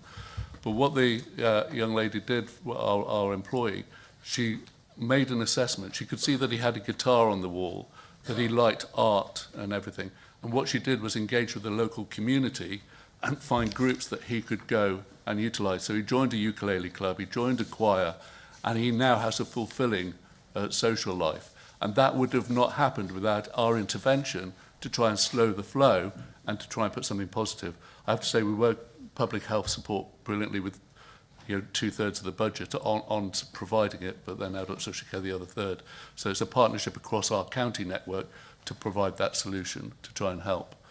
But we try very positively to engage like that. Your second point, our government failed in it. Labour's not started well on it. We all kick adult social care into the long grass. we all do it, and we need a solution. We can easily look at other countries, whether it's Germany, Australia. Adult social care is underfunded from a central body, and we will not get to a solution until we do that. Okay, it was right at the end of term, but the Conservatives did have a solution with a cap at 86,000, a lifetime cap. Rachel Reeves chose not to honour that agreement because of the cost of it of £1.1 billion. Yeah, that would have brought a solution at that stage, but decisions are made, and they're made politically, and adult social care usually loses out. Thank you, Councillor Morris. Page 55, key areas of success. Any questions? Councillor Denham. A question around dementia, because I'm not actually, Cabinet member mentioned it, but I'm not seeing within this document. So Health Watch Worcestershire did a very detailed survey and made a large number of recommendations around dementia care across, with recommendations across every part of the health and care system. I raised that at a scrutiny committee, and there seemed to be minimal awareness of that report. So if I can kind of ask the question again, because there were recommendations for adult social care, recommendations for discharge, diagnosis, home support, as I say, across every part of the health and care sector. And on the back of that also, there's new guidance come out very recently from government about discharge from hospital and support for dementia care. So is the Cabinet member aware of that, and actually what actions are being taken in place across the system and with those Health Watch recommendations? Thanks, Councillor Denham. Are there any other questions on this? Otherwise, I'm just going to go to Councillor Jenkins. Councillor Jenkins, thank you. Thank you, wise move. Thank you, Chair. My question's on the last bullet point about more independent living, which is obviously, yes, which is good news. A particular focus I'd like to have, though, is, which maybe you'd need to work with other colleagues, particularly the Cabinet Member for Highways, is obviously a lot of people are car dependent, but as they get older, they maybe cannot drive, and we've got lack of buses. We're trying to get more in that area. So what can we do to kind of help people not be maybe stuck inside their own home because it's too far to walk, not enough places to sit? I'm putting benches along the canal in my division, which definitely helps, but there's no bus after 2:30 in many parts of my area. And in a very urban area like Worcester, you would expect decent bus transport. So what can we do working across with other Cabinet colleagues to kind of improve that side of the independent living? Thank you. Thanks, Councillor Jenkins. Councillor Morris, you've got Councillor Denham and Councillor Jenkins. Thank you. Councillor Denham, yeah, dementia is unfortunately a massive part of adult social care. It is working effectively with partners. Health Watch is a key partner there, and I'm meeting with Health Watch again on Monday, so I will ask him about the report and how we can work effectively with them on it. We do work effectively. They come to all the scrutiny meetings, and we do work collaboratively on that. In terms of hospital, we have the reablement service. We do contract out to Age UK, who support a lot of the people suffering from dementia who will come out of hospital, and to support them getting back into that independent living as well as best they can. So that is one of the areas that we have focus on. We obviously know with Age UK, Herefordshire and Worcestershire having to close, that there's a number of services still that we probably need to make sure are happening within the community. The dementia cafes were taken on by the other Age UK operators, but there are still the meeting centres that haven't been resolved yet. I know some are running with help from other voluntary services, but we need to map it and try and make sure that they're working effectively and supporting. It's a continual operation. It's one that's very big focus. With Councillor Jenkins, thank you for your question. Yeah, you're right. The goal is independent living and trying to keep people at home. that the example I mentioned under the TAST with this gentleman who had onset dementia and was living isolated, he was a driver, but he wouldn't go to the GP because he was worried the GPs would take the car off him and stop him from driving. And there's a really big fear in his mind. And I spoke to the local GPs and they said they wouldn't necessarily, but again, they would have to assess. And even the fear of assessment to know whether he could was a big worry. Actually now, with the engagement with the community, he's got people that live nearby that can give him lifts and support. So that's one aspect, is the community in there. And the community is probably a big part of the solution, whether it's through the voluntary service, because a lot of them have bus services that can help. The on-demand bus service that we're launching in various areas will be a big help as well in terms of that. But it's something that we need to continue on and make sure that we've got solutions there, I think, and options that people can take on board. Thank you, Councillor Morris. And final section on page 56, looking ahead. Any questions? No. Thank you very much then, Councillor Morris. And can I invite Council to note the report? Noted. Thank you. 8B is Cabinet Member with responsibility for communities. Please turn to pages 59 to 68 for the report of the Cabinet Member with responsibility for communities. Members are reminded that there's a maximum of 30 minutes. And again, I will be taking questions on section by section and we'll be doing 3 questions at a time. Councillor May, thank you. Thank you very much, Madam Chairman. Good afternoon, members of the Council. It gives me great pleasure to submit my report as a Cabinet Member for Communities to full Council.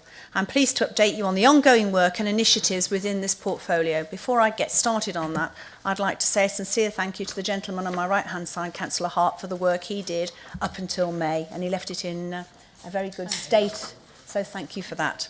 The role of Cabinet Member for Communities is a cross-cutting one, encompassing a diverse range of services that benefit all Worcestershire residents, regardless of your age or individual needs.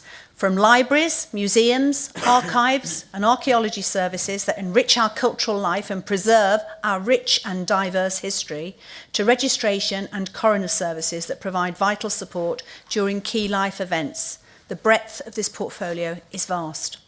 Furthermore, our Trading Standards Service offers essential protections, especially for the most vulnerable in our communities. These services collectively represent the lifelines that sustain and enhance the quality of life for all residents in Worcestershire. I sincerely hope that the communities we serve remain at the forefront of this Council's aims going forward.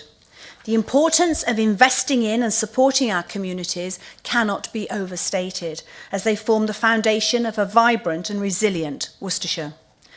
I'd like to take this opportunity to express my heartfelt gratitude to Mark Fitton and Hannah Perrott, along with their extended teams, for their unwavering support and dedication.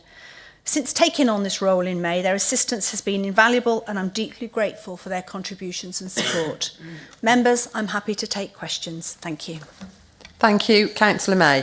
We're going to go section by section. So page 59, libraries. I've got Councillor Ross, Councillor Hardman, Councillor Robinson, Councillor Allen. Thank you. So I'll do the first 3. I'll come back to you, Councillor Allen. Councillor Ross. Wrong button. There we go. Thank you, Chair. Good afternoon, Council. And thank you, Councillor May, for your report. And in particular, the section on libraries is of interest to me. I think we can all agree, apart from being a depository for books, they are also a place for significant activity within the community. My question is concerning the warm spaces. With the loss of the winter fuel payment, many thousands of pensioners are suffering with the cold, especially at this time of the year. And I'm grateful, very grateful indeed, that my local library in Kidderminster is offering warm space facility. What I'd like to ask the Cabinet Member with responsibility is to see if this facility is provided by all libraries where practicable across the county. Thank you. Councillor Hardman. Thank you very much, Chairman. Yes, in paragraph 31, you refer to your successful bid for a new mobile library. as you know, currently the Breeden Hill Division, or the Breeden Division, doesn't have a library, and therefore a new mobile library is a vital thing. But it doesn't, at the moment, cover Elmdale Castle, Great and Little Combertons on its rounds. And I'm wondering if, when you have the new library in place, because hopefully it'll produce better reliability, will you be able to review where it stops? Thank you, Councillor Hardman. Councillor Josh Robinson. Thank you, Chair. Mine's on paragraph 30 on libraries unlocked, and obviously I work in complaints, so it's never, when you have complaints, I always think it's a lesson learned to try and learn from it. So I was just wondering, with the rollout of libraries unlocked into Bromsgrove, how many complaints we've had, how many have been resolved in a positive way, and what lessons we've learnt from it. Thank you. Thank you. So, Councillor May, you've got Councillor Ross, Councillor Hardman and Councillor Robinson. Thank you very much, Madam Chairman, and thank you all for your questions. In terms of the winter fuel cuts and the impact on the community, yes, we've got Warm Spaces Network, all the library network forms part of that, so that, yes, that is available. And can I say a massive thank you for continuing to support our library service with the Public Health Ring Fence grant. This is about prevention of isolation, and as you so rightly say, a library is more than just around books. It's that opportunity to interact. And we do dementia clinics, we do knit and natter, we just do meeting groups to prevent, and it's a warm space, and that social interaction, as you and I know, is so important in the prevention of isolation. So thank you, very happy to that is happening.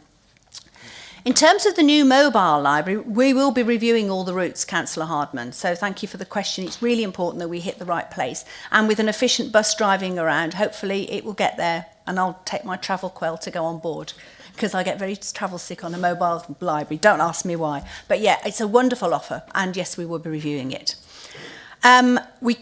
In terms of Councillor Robinson, and thank you for your question, we've had less than 5 complaints regarding the Bromsgrove situation and across the whole board. Every issue we do have, we look at addressing, because the idea of this open for libraries, unlocked libraries, is its accessibility. And when you talk to Rubery Library, for example, where I did a visit, they said, we love this because our population can come in to suit themselves more and fit in with their work-life balance. So yes, we do, and any more information you require on that, if you've got a specific case, contact me, please. Thank you. Thanks, Councillor May. I've got Councillor Allen and Councillor Hardman. Is there anybody else on this section? Thank you. Councillor Allen. Yes, thank you, Chair. Good afternoon, Karen. We've spoken before about Upton Library. I did send you an email before Christmas and also to officers, which I've not had a reply about. Upton Library is beginning to look like it may not get its funding, or some of its funding, from Upton Town Council for the next financial year. Will you meet me at least on Teams with officers to try and find a way to find some of the funding to ensure that this valuable service in Upton continues? Because it doesn't just provide books, there are many other things that go on in this library. So I'm hoping you can help me out. Thank you. Thank you. Councillor Hardman. I keep forgetting to turn this on. In paragraph 33, I can applaud the work that the library service is doing with the school readiness offer. But an old friend of Worcestershire, Professor Danny Blanchflower, has been doing quite a lot of work on mental health in teenagers and in basically young people for the UN. And he's very concerned that the COVID epidemic mixed in with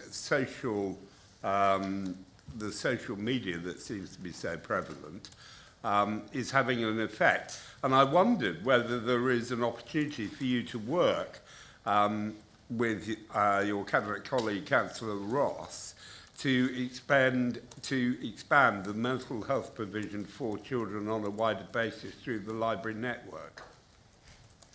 And Councillor Chris. Thank you, and thank you very much for your report. The Libraries Unlocked in Rubery has been very well received, but there are still some people that are unaware about it. So is advertising continuing so that people are made more aware, especially on social media, such as through some of the local Facebook groups, because there are still people not understanding how to get in? Thank you. Thank you. So you've got Councillor Allen, Councillor Hardman and Councillor Chris. Thank you very much again, Madam Chairman.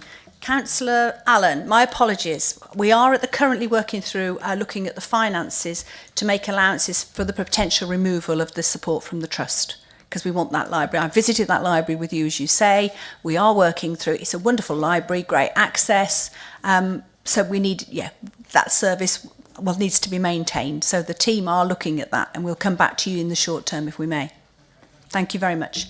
Councillor Hardman, absolutely happy to talk to anybody, and obviously Councillor Ross and I will look at what we can do with the support of the Director of Public Health and Mark Fitton and Co to do this. It is important, and let's be honest, any conversation we can have to address the needs of the population, we will do that. An earlier intervention, prevention is better than a cure.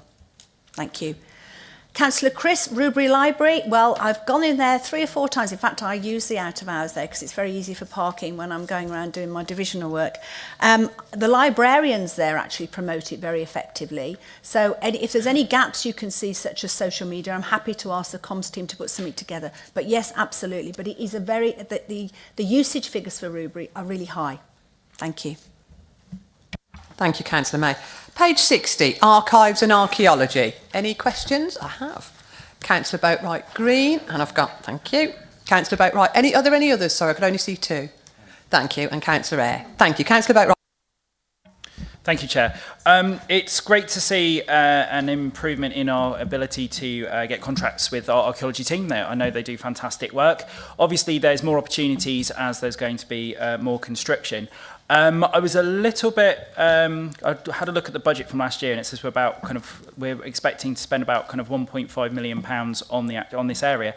There are opportunities where we can actually start to make a profit, and I'm just wondering if we have a business plan that I could actually find, because I've not been able to find it on any of our systems, where we might be able to move it towards a profit, because this is a real opportunity for us to actually start to make some money. Thank you. Councillor Clayton. Thank you, Madam Chair. And good afternoon. Mine's on paragraph 40. It's as somebody who gets involved with the family history and has been doing it for a number of years, I'd like to pass on if the Cabinet member could pass on my thanks of not only myself but also other members of my family who have looked at the records here, because some of the records are difficult, especially the parish records, between 1500s and 1700s, and to put them onto this actual site is absolutely wonderful, and I wish other councils would do it. It'd make my job a lot easier. And Councillor Eyre. I just want to thank the Archaeology and Archive Service for all the work that they do in Broadway after the 2007 floods, when the £4 million bund was constructed. Detailed investigations took place on an 18-acre site and revealed evidence of archaeology going back 8,500 years. Beaker people, 2,000-year-old beakers and crouched bodies, etc.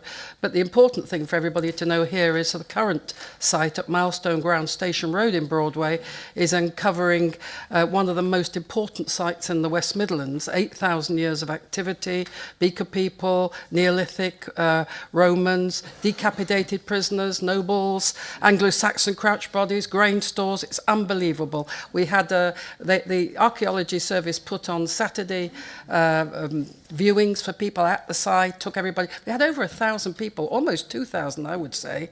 And Nina is working with me on a wonderful walking pamphlet to go over all the changes that happened. You talk about our changes coming up, all the changes that happened when the Black Death took place in 1348. So they're doing wonderful work. Keep supporting them. Thank you, Councillor Eyre. You got those 3, Councillor May. I think I have. Thank you very much, Madam Chairman. I'm going to start with Councillor Eyre's point, actually, because I did the Archives and Archaeology Day. I spent a day down there on a Saturday at the Hive going through this. And I went very open-minded, thinking, what's this all about? People are so enthusiastic. And Broadway was highlighted as one of the cases. I sat there. I mean, I've got to be honest with you. I did go in thinking, is this really going to float my boat? It more than floated my boat. I was there for 7 hours. It was a really well put together, and a massive thank you to the team. So yeah, absolutely. And that feedback's brilliant and most welcome, because when we're making decisions about what we do, 2,000 people going through the door, think about what else we could link onto the back of that. for the best outcomes from our residents. So thank you, Councillor Eyre. Councillor Boatwright Green, this service actually does wipe its face in our language, but we're happy to share with you how it does do that. We are working with many authorities around the country, so absolutely happy to come back to you on that. And who was oh, Brandon. You've been checking out your ancestors. Well, if you could ask them all to live in Worcestershire, it would be helpful. But yeah, I do take your point, and I will pass on the message back to the team. It's a really good service, and I know lots of people. That's another hobby, really. Until I got given this cabinet role, I didn't realise everybody chased all the rallies so much as they do, but they do. Thank you very much. Thank you, Councillor May. Page 61, countryside and green spaces. I've got Councillor Robinson and I've got Councillor Stokes. Thanks very much, Councillor Robinson. Thank you, Chair. There's obviously a lot of noise around in Bromsgrove currently because of Birmingham City Council's plans to put parking charges at Licky Hills. I was just wondering what our plans were for the parking charges at Waisley Hills Country Park, please. Thank you, Councillor Stokes. Yes, thank you, Chairman. Mine's more of a point, actually. I'm particularly keen to see the cross CMR working regarding the planting of the 150,000 trees in the green spaces that you actually look after. So it is a good idea and a good case of good working practices. So thank you, Karen. Thank you. Councillor May. Thank you very much indeed. So I suppose I should declare the interest. Waisley Hills Country Park actually comes within my county division and in my district council ward. I speak often to the warden there, and she has asked me specifically, do not take off the car parking charges because we reinvest in that site, and we've got green flag status on the Waisley Hills Country Park. It's massively used. It's well received. In terms of Birmingham City Council, well, unfortunately, I can't fix their deficit, but they have managed to find £547 million overspend in a pension pot, which is good news. But my concerns are with Birmingham City and the Licky Hills is that the impact of where they will park will fall in Bromsgrove districts area and in Worcestershire. And that's the point. And we want people to take exercise regardless of where they live in the conurbation. But it is so close to our residents. We are working as a team, Worcestershire, and this isn't particularly in my department, but I am aware of this because I've been looking into it, obviously. We're working to look at what we have to do in terms of traffic management to try and mitigate any impact on the residents that live in one particular lane that you'll be very well versed with, as am I. So it's an ongoing piece of work, but I take your point. But Waisley Hills, it's got green flag status and it's wonderful. Thank you. Thanks, Councillor May. Page 62, road safety. Sorry, Emma Stokes, can I just... Sorry. Oh, sorry, I thought you'd already done, Councillor. Sorry, I know I talk a lot.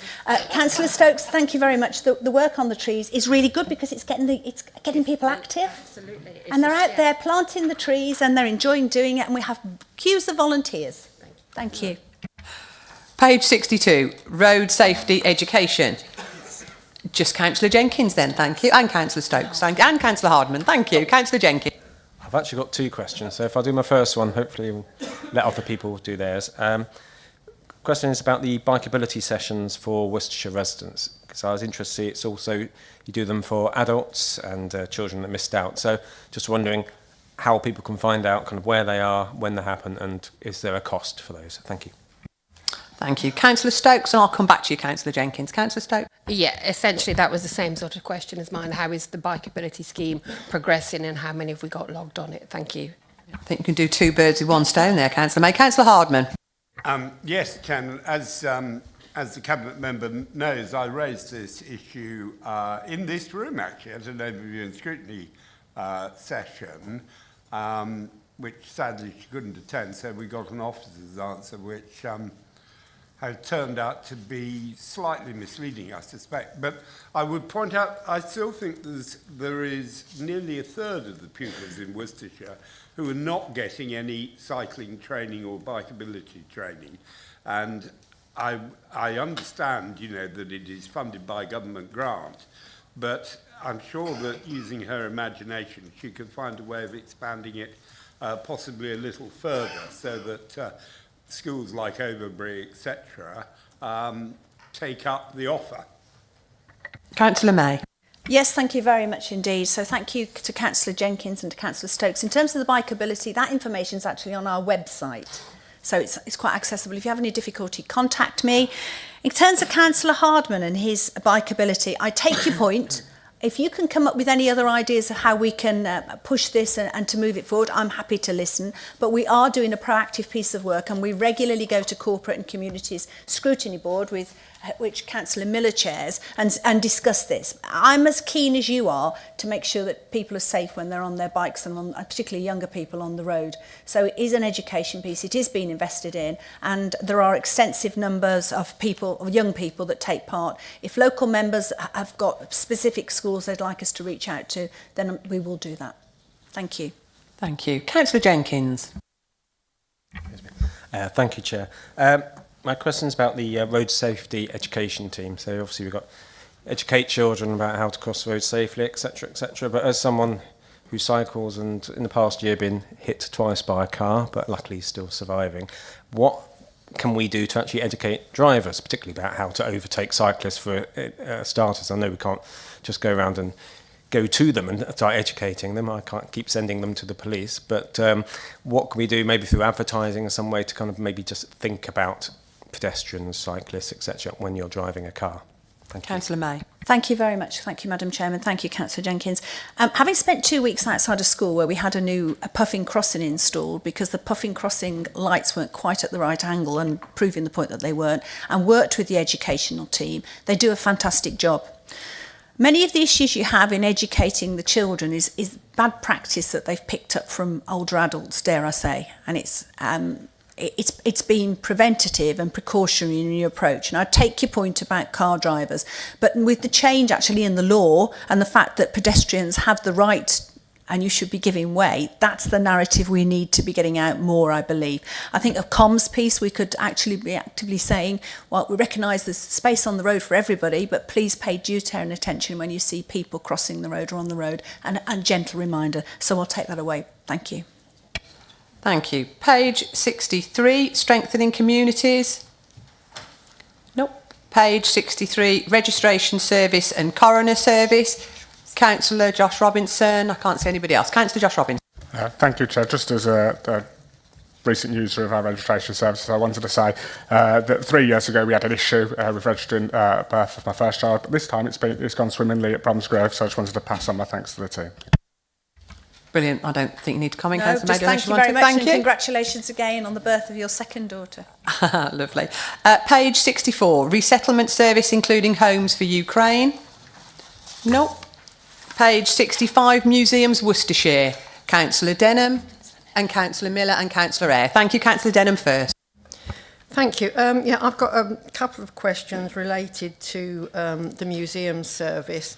I wonder whether the Cabinet member could give us an update on the lease, the long-term lease of Hartlebury Museum, which I believe is due to end in the beginning of 2026. And then also if she could give us an update at the beginning of 2024, there was going to be an application to the National Heritage Fund, and whether that bid had been successful or not. So an update on that would be helpful. Councillor Miller. Thank you, Chairman. Yes, I'm very proud to have this as within my division. And I'd firstly like to give a big thank you to the volunteers that give their time and knowledge there to help people round. And it's if I'm sure everybody here has been there and seen the chain library, but if you haven't, tell your parish councils, go and advertise it. We need more people to go through there, and it needs more support. So please take the opportunity to make this well known and to remind people to go and visit. The station is just down the road, and it's a nice walk from the station to the museum. Councillor Eyre. 2 points to bring up. The first one is that the word Museums Worcestershire does not include two of the most successful museums in the county, Broadway Museum and Art Gallery and the Gordon Russell Design Museum. I don't think it includes the Redditch Needle Museum. I don't think it includes the Almonry, which I know is undergoing a change, Bewdley Museum. If it says on the tin Museums Worcestershire, it should reflect Museums Worcestershire. And you're also missing out on a trick. You want to promote the commandery. if you look at the diaries of the historians and those that were on the campaigns at the time in the First Civil War, the London to Worcester route, which went through Broadway, saw more activity than anywhere else in Worcestershire. And all the campaigns went through, thousands, 6,000, 5,000, you know, the troops, their followers, the cannons and everything. Link it to the commandery, make trails, link one part of the county. Everybody comes to Broadway, and then where do they go from there? Link it into Worcester, pull people up by making those connections. Thank you, Councillor Eyre. Councillor May. Thank you very much. I'll start with you again, Councillor Eyre. Elizabeth, I think you're absolutely right. We need that tourist pound. It's worth probably about £1.70, £1.80 to every economy. So I'll take that away as an action, and I think you make a really good point. We could do a whole trail, couldn't we? Visit this place and at the same time come and visit this one too. So thank you very much. Councillor Miller, thank you. The grounds are beautiful with Hartlebury Castle as well. So if it's a nice day and have a walk around, enjoy it and get out in the open air and have some vitamin D. Brilliant. Museum service, yes, the lease is up in 2026. We've started to look at the renegotiation now. We put a Heritage Lottery Fund bid in, which we only found out about 2 weeks ago had been sadly unsuccessful, for £9 million. We're awaiting feedback on this at the end of the month, and I'll follow up with that separately if you'd like a separate conversation on it. These museums are really important to us, and they fit in very well into the health and wellbeing agenda as well. Page 66, last section, trading standards and animal health. I've got Councillor Chambers. Anybody else? No. Councillor Chambers, thank you. Thank you, Madam Chairman. Paragraph 68, if I may. I note the figures regarding hand-rolled tobacco and illicit cigarettes, but I'm particularly interested in the 4,500 illegal vapes that were removed in the first half of 2024-25. Could you just tell us if that trend is up or down in terms of the number of removals? And a second question, if I may, I'm interested in you say the work continues with Bromsgrove and Redditch legal services on the processes for the use of closure orders. Are those teams, the legal services teams, just operating in Bromsgrove and Redditch, or if not, are you likely to liaise with other districts, if you like, to cover the whole of Worcestershire? Thank you. Councillor May. Thank you very much. Thank you, Councillor Chambers, for those questions. So more shops are opening selling vapes, so the number of vapes, illegal vapes that were actually taken off the high street is increasing. Now, in terms of this closure order, Councillor Dormer, he's not here at the moment, but I myself sat down and discussed probably about 12, 18 months ago with the Police and Crime Commissioner how we could deter these illegal vapes, tobaccos going onto the marketplace. We've put additional funding to Worcester Regulatory Services in Bromsgrove and Redditch to enable this to happen, and it's been particularly successful. There are 2 premises that have had closure orders placed on them and are closed at the moment for a 3-month period. The only way we're going to stop this and stop the feed of these tobaccos and illegal vapes onto the marketplace is by restricting the supply. And we did this with the support of Simon Wilkes at Trading Standards and Worcestershire Regulatory Services. I feel that we have to do this. It's rather like drugs, isn't it? If you can stop the supply into the marketplace, you're solving around 50% of the issue. So, yes, it's ongoing. Watch this space, because I have asked for more impact of this to go into the press and more news stories so that people get the message that don't do it in Worcestershire. Thank you. Thank you, Councillor May. And can I invite Council to note this report? Thank you. Agenda item number 9, question time. Please turn to pages 69 to 70 for question time. 5 questions were published with the agenda pack. 2 questions were submitted last night to the Assistant Director for Legal and Governance. In accordance with PSO 16.2.3b, a councillor may ask a question if it relates to urgent business, and written notification of the question is given to the Assistant Director for Legal and Governance at least half an hour before the scheduled start of the meeting, and the Chairman agrees the matter is urgent. I have agreed the questions relate to urgent business. Question 3 will not be asked as Councillor Kent has had to leave, so a written response will be sent to Councillor Kent. Councillor Jenkins has asked for a change in the order of his questions. His urgent question will be asked before the published question 4. The second urgent question will be asked at the end of question time and is a question by Councillor Alcott to the leader. So, question 1, Councillor Allen. Yes, thank you, Chair. I will read it out. It's important to my residents. Taylor's Lane, Kemsey, is a narrow lane which is the only route pedestrians can currently take if they wish to walk to the local shops or post office, located at the other side of the A38, which is a very busy road. This narrow lane's speed limit is currently set at 60 miles an hour, and there is no footway, so residents are forced to walk in the road and dodge vehicles. This can be hard to do if they are elderly or disabled, not of course forgetting young children being pushed in buggies.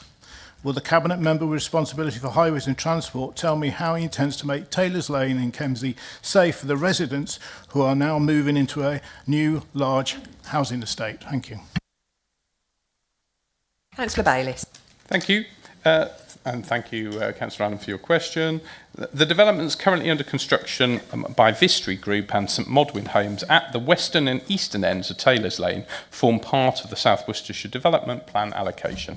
This is a significant allocation which will deliver over 2,200 dwellings once complete.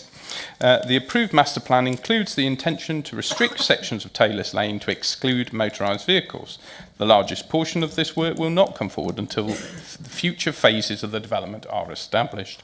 However, a section of Taylor's Lane from the access, which will serve as the final phase of the St Modwyn Homes development to the junction with Norton Road, will be improved via a 278 scheme. This section 278 scheme includes a new footway on the same length of the north side of Taylor's Lane, and it will be lit. This section of Taylor's Lane will alter from a 60-mile-an-hour limit to a restricted road with a 30-mile-an-hour limit. The Section 278 agreement is signed, however, I understand the developer has yet to agree a start date with the road space team. A section of the St Modwyn's home site temporary site safety fencing at the boundary with the western side of the business park was recently removed, allowing access to development footpaths which are linked to the cycleway footbridge and the private business park access road. Within a construction or private development site, the developer or owner is responsible for the safety of site workers and members of the public. Thank you, Councillor Bayliss. Just before I ask about your supplementary, Councillor Allen, I should have said that the Constitution sets aside 30 minutes for formal questions. As usual, I will take one question from each member and return for a second question, but I will stress that a supplementary question may only be asked with my consent and if it arises directly out of the original question or the response provided, and I am particularly stressing that for the two urgent questions. Will members please bear in mind that it's the opportunity to ask a question and not make a speech. To allow as many questions as possible within the 30 minutes, I would encourage questioners to take their questions as read rather than read out the longer ones, and verbal answers to be brief so that we may deal with as many questions as we can, especially as full written answers will be circulated to members anyway. If the 30 minutes allotted for question time is insufficient, written answers will follow for the unasked questions. Thank you. Councillor Allen, your supplementary. Yes, thank you, Chair. Thank you for your reply. I think you've told me things I already know, because we know what's in the South Worcestershire Development Plan. The problem is now that if they want to go to the post office, which is at Clerkenwell, which is the other side of the A38, because there's no going into St Peter's, there's no post office there anymore, how do they safely navigate? If they haven't got transport, how do they actually get there? Councillor Bailey. I'm aware of the location and know it quite well. Clearly, we don't produce safe walking routes for every service in the county, and people do have to cross roads where there aren't, on occasion, where there aren't public crossings. But I'm happy for the member to work with officers and with myself to see if there's any ways we can improve the route. But I hope my reply indicated that in terms of the larger development and significant development, there are plans in place to improve safe walking. Thank you, Councillor Bayliss. Councillor Victory.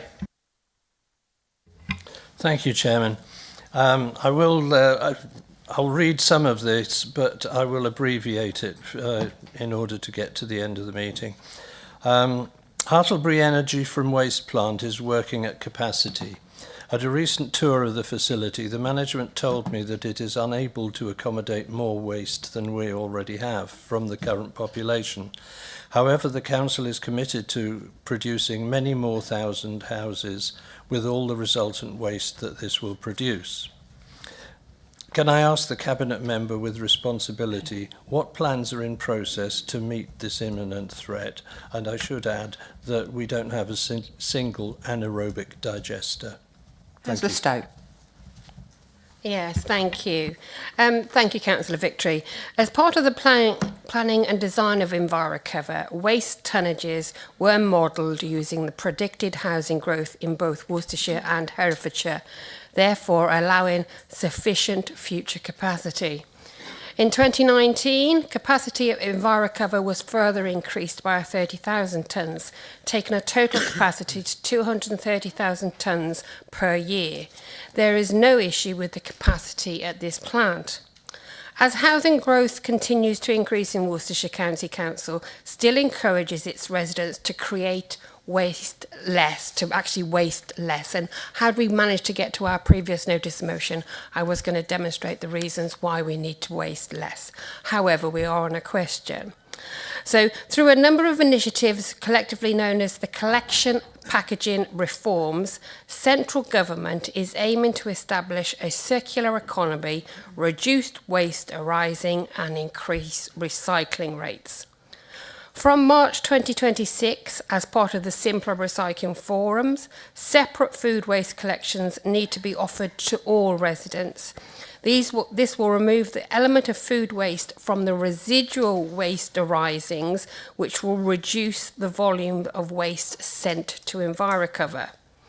Work is currently underway to secure capacity at several local anaerobic digesters facilities for March 2026.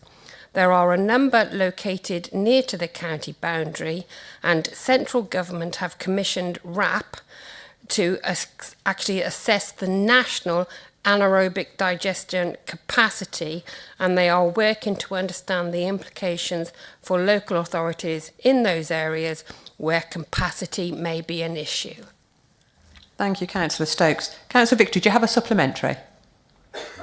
Well, yes. The point is that the management of the site told me that it was working at capacity. That means that any further capacity will of necessity go to landfill.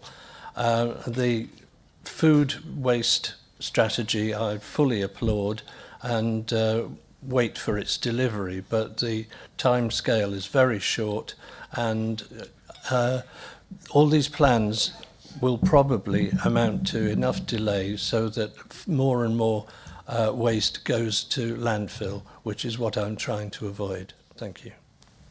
I don't think there was a question in there, Councillor Stokes, was there? Yeah, Councillor Stokes. Thank you. Yeah, in essence, and you would expect, the plant needs to run at full capacity.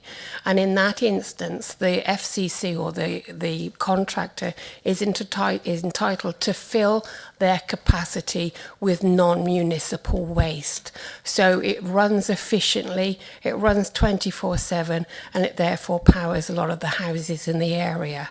Should our waste increase, which we do not wish it to, but should our waste increase through the population increase that you're referring to, then there is additional capacity. There is capacity within there because they would stop taking in non-municipal waste. It really is a very, very simple process, and I'm quite ashamed the fact that you've been advised that it is at capacity and haven't understood the reasons why, that it is a commercial element as well as a municipal element. I hope that helps. Thank you.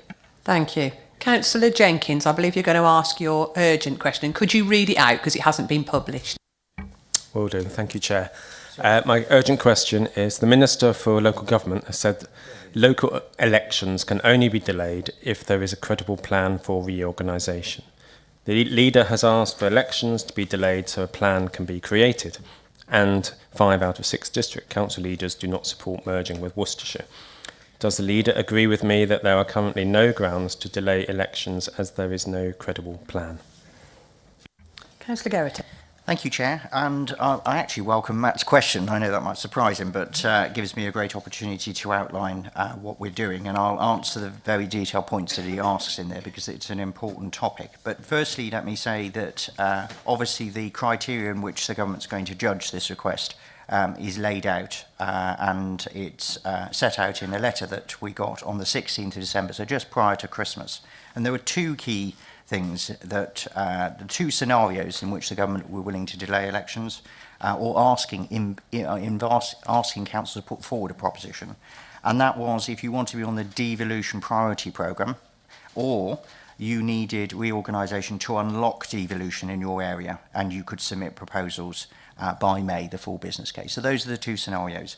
And they do talk about this request must set out proposing elections, how proposing elections would enable the council to make progress with reorganisation and devolution in parallel with a devolution priority programme, or would speed up reorganisation and enable the area to benefit from devolution quickly as possible once the new unitary structure is in place. So it's very clear that what the government's going to judge the request by. So if I can take the first point, the English devolution white paper clearly sets out, colleagues, that all 21 counties with two-tier systems are going to be abolished. There's no question about that. It's not up for debate. It's a matter of fact. That is what's going to happen. So all of those areas will have to go unitary. Secondly, they've set out very clear and ambitious timescales in which they expect all areas to get on with unitary proposals. And it doesn't matter whether you are in elections or not. We will be expected to put in interim proposals by March. So if the government turns down the request to delay elections, we'll still have to have the proposals in, initial proposals in March. If they do agree to the delay, then we'll get till May to work up those final proposals. If the elections go ahead, they're expecting them in autumn. And when I've pushed on this, autumn starts in September. So we've got a matter of extra months, that's all. Now, they have also specifically requested that upper tier authorities request by the 10th of January, tomorrow, if a delay would enable them to unlock devolution by speeding up reorganisation. And that is what we're putting in for. Our belief, my belief, is that we need to get on with this because the backdrop's very clear. No more two-tier.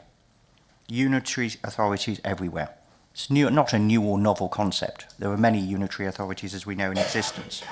And so in line with the government proposals, we want to get on with it, and we want to reduce the instability and the delay and the risk to the organisation and the activities we do, both to the staffing and obviously the day-to-day stuff that we do, that any undue delay would mean.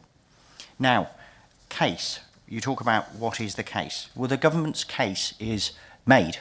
Their policy is now to go for unitary authorities everywhere.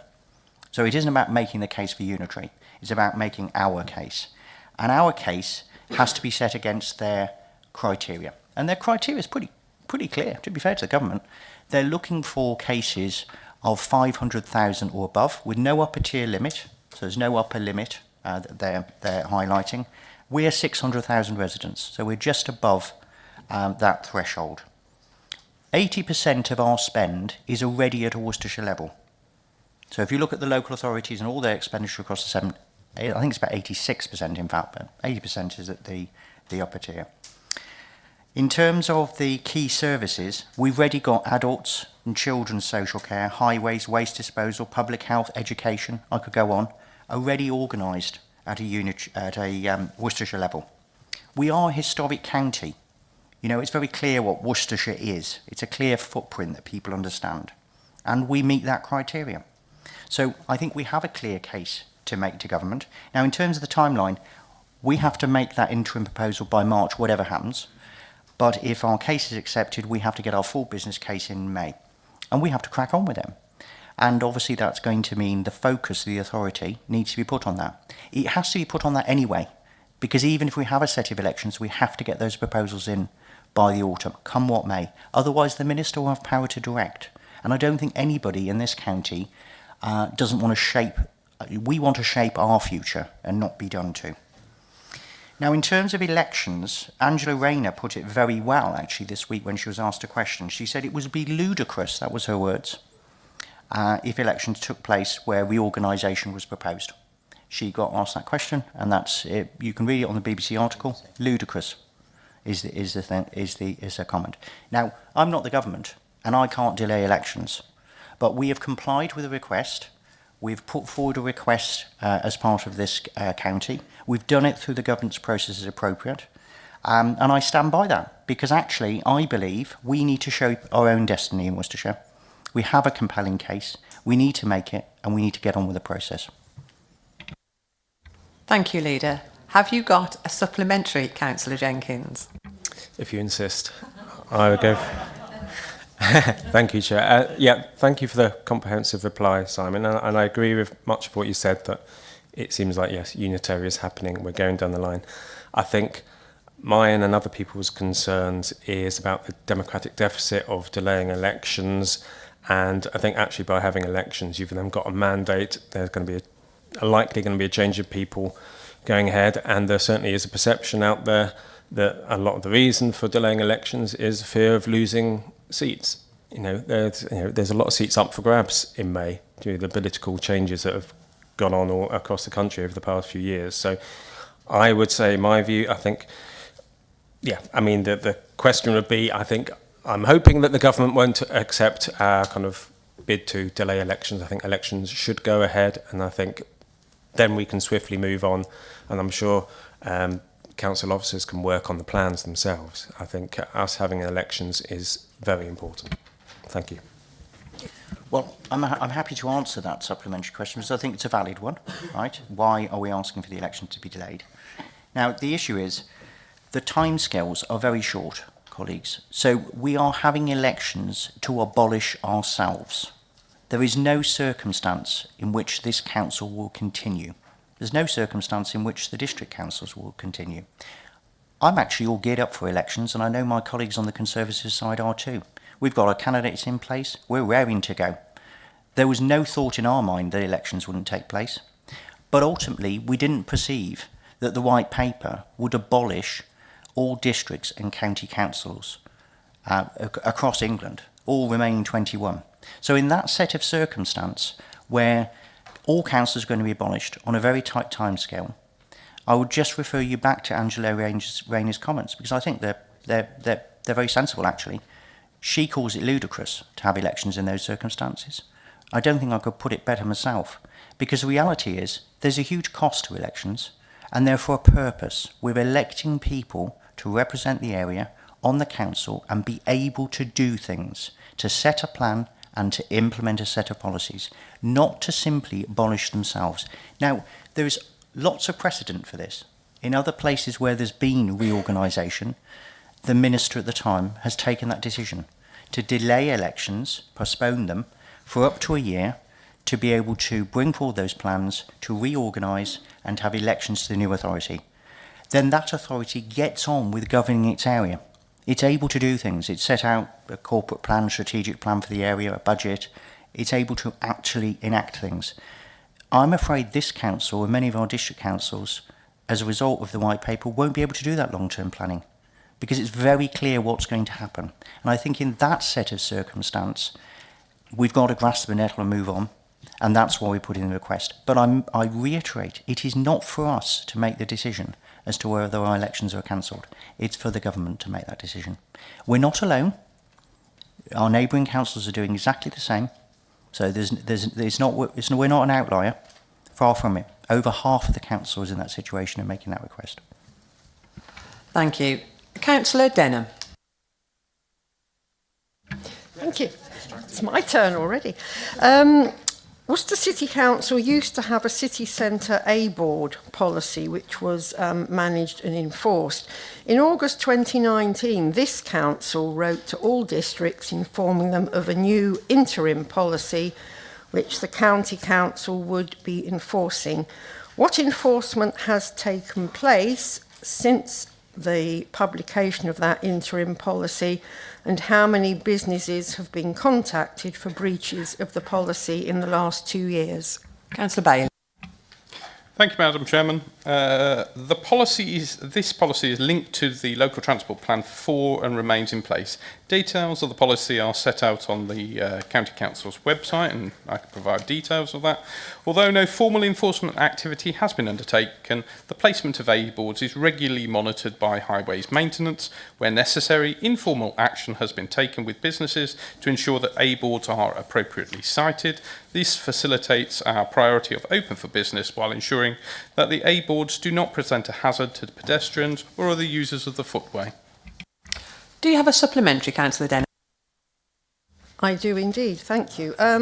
It's a key part of Worcester City Centre Business Improvement District, and for Worcester City to be open and inclusive and accessible. Earlier this year, a walk was undertaken with Sight Concern, and in bearing in mind the blind college in the city, and they identified very significant obstacles and difficulties in getting around. Is this still an interim policy 5.5 years later? And actually, does the council have any plans to take the needs of pedestrians and people with disabilities and mobility impairment seriously? Well, it is our policy, it's established policy, and of course we take the needs of all road users seriously, including those with mobility issues. Thank you. Councillor Jenkins, your original question. As read. Thank you. Councillor Bailey.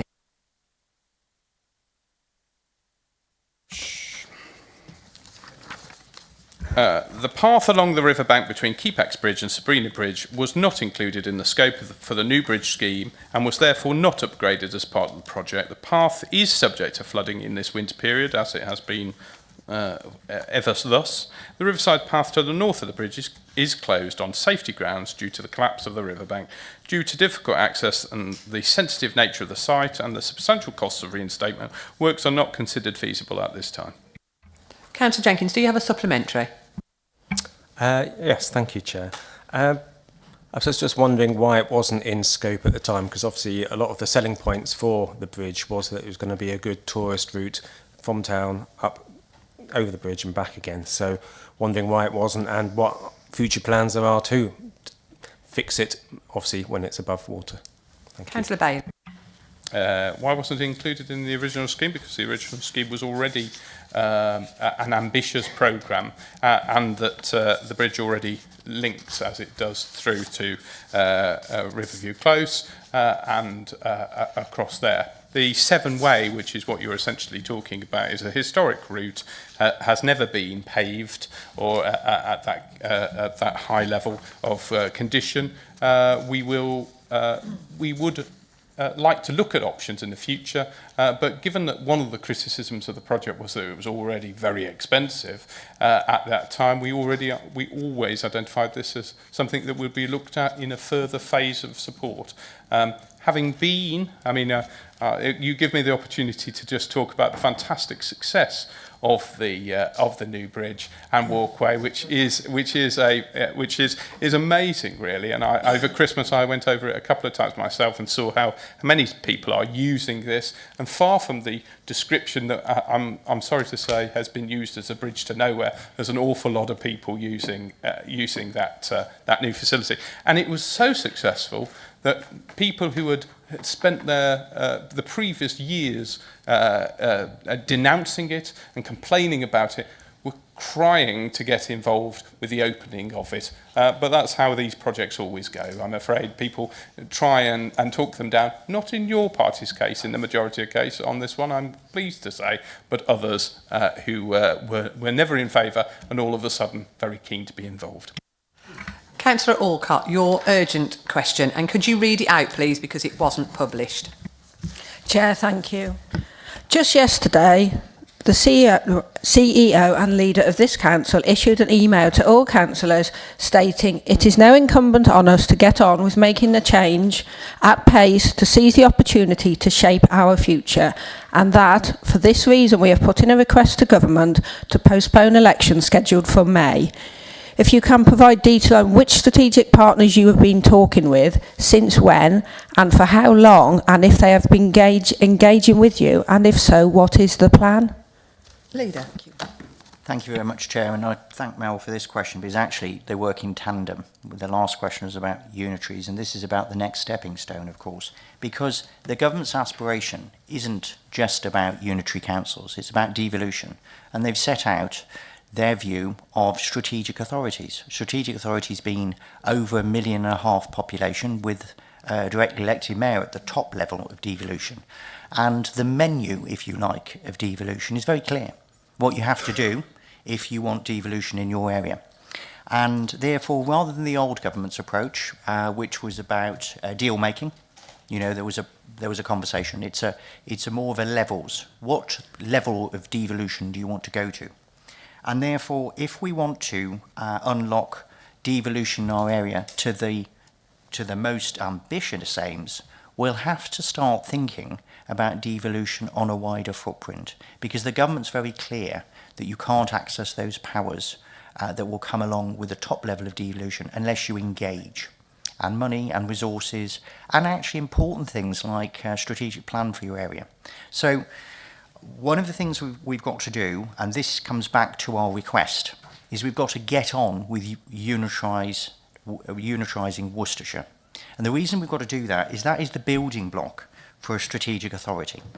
The new unitary councils, in the government's view, are the building block for strategic authorities. And you can start to see the over 500,000 and the 1.5 million, the kind of partners we'll have to work with. At least 3 other partners, in my view, unless we were larger sized councils. But we have to get the unitary issue dealt with so we can move on. So my approach has been, along with the Chief Exec, of course, to reach out to other councils and organisations, to engage with them, because we're all in similar sets of situations. If you look at our neighbouring councils in Warwickshire and Gloucestershire, they've got to go through unitarisation. Herefordshire is obviously a unitary council, small unitary council. And other neighbouring partners are unitary councils. But we want to reach out and engage, and that's what we've been doing, simply reaching out to each of those councils and their council leaders to talk to them, to understand where they are in the process. Our neighbouring councils are going for unitarisation, so both Gloucestershire and Warwickshire are putting similar requests to the one we have. And they've been able to confirm that, and they've gone through the process that they're putting, very much like we are a letter in with a case. And obviously they need to build their blocks of unitary councils before they can commit. So that's been a useful discussion. We're also discussing, obviously, with the CCN, County Councils Network. We're engaging with all the webinars to make sure we're up to speed. We registered to obviously engage with our own bid, and we're talking to our district colleagues. Every single Worcestershire Leaders Board, we've had devolution on the agenda. Obviously, until we've had the paper, we haven't had an awful lot to discuss in terms of the detail. But those discussions and engagement will continue, because this is just the start of the journey, colleagues.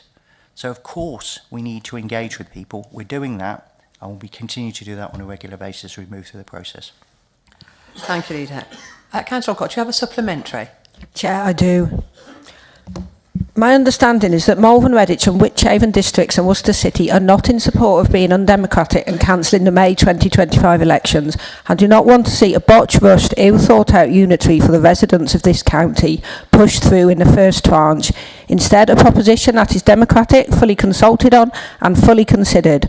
Bearing this in mind, if the Conservative administration in 2023 was not interested in a unitary, saying at the time it would take 2 to 3 years to create, and as I speak does not even have its main building, County Hall, in use and functioning, how can this existing Conservative administration successfully go ahead in its current state in such a non-democratic manner?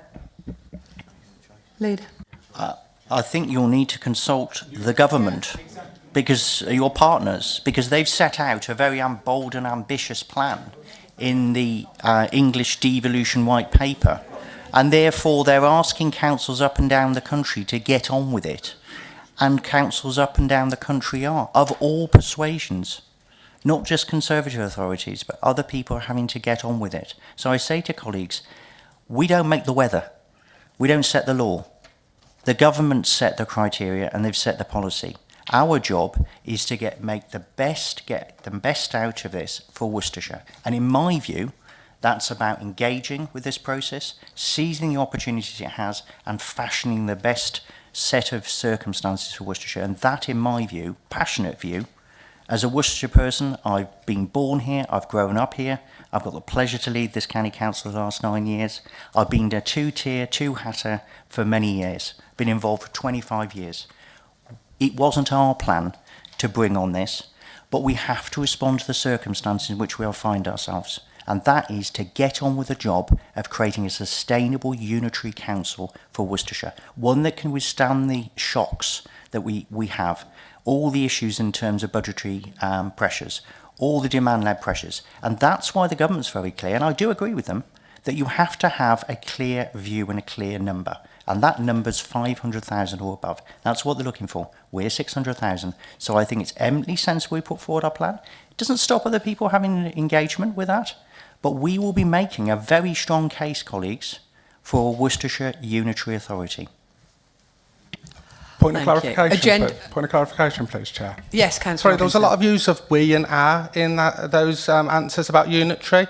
As this council hasn't been able to have a vote on it, it's not a we or our part of a council, is it? It's been a decision by the leader. So can you clarify? Sorry, Councillor Robinson, it's not. That's not a point of clarification, and there isn't a further supplementary. Can you clarify whether he means himself or whether he means the whole county? Point of clarification. I don't believe he means the whole county. We haven't voted. I don't think that's a point of order, Chair. I don't think so, no. Agenda item number 10, 10A. Report. One meeting, please. Two speakers have said that Wychavon has made its mind up on which way it's going. It has not. There is no south.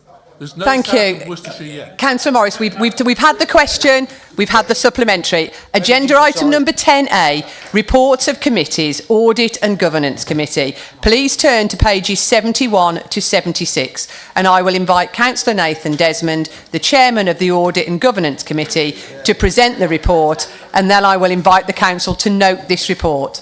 Councillor Desmond will answer any questions. Thank you, Madam Chairman, and on to much calmer waters, I hope.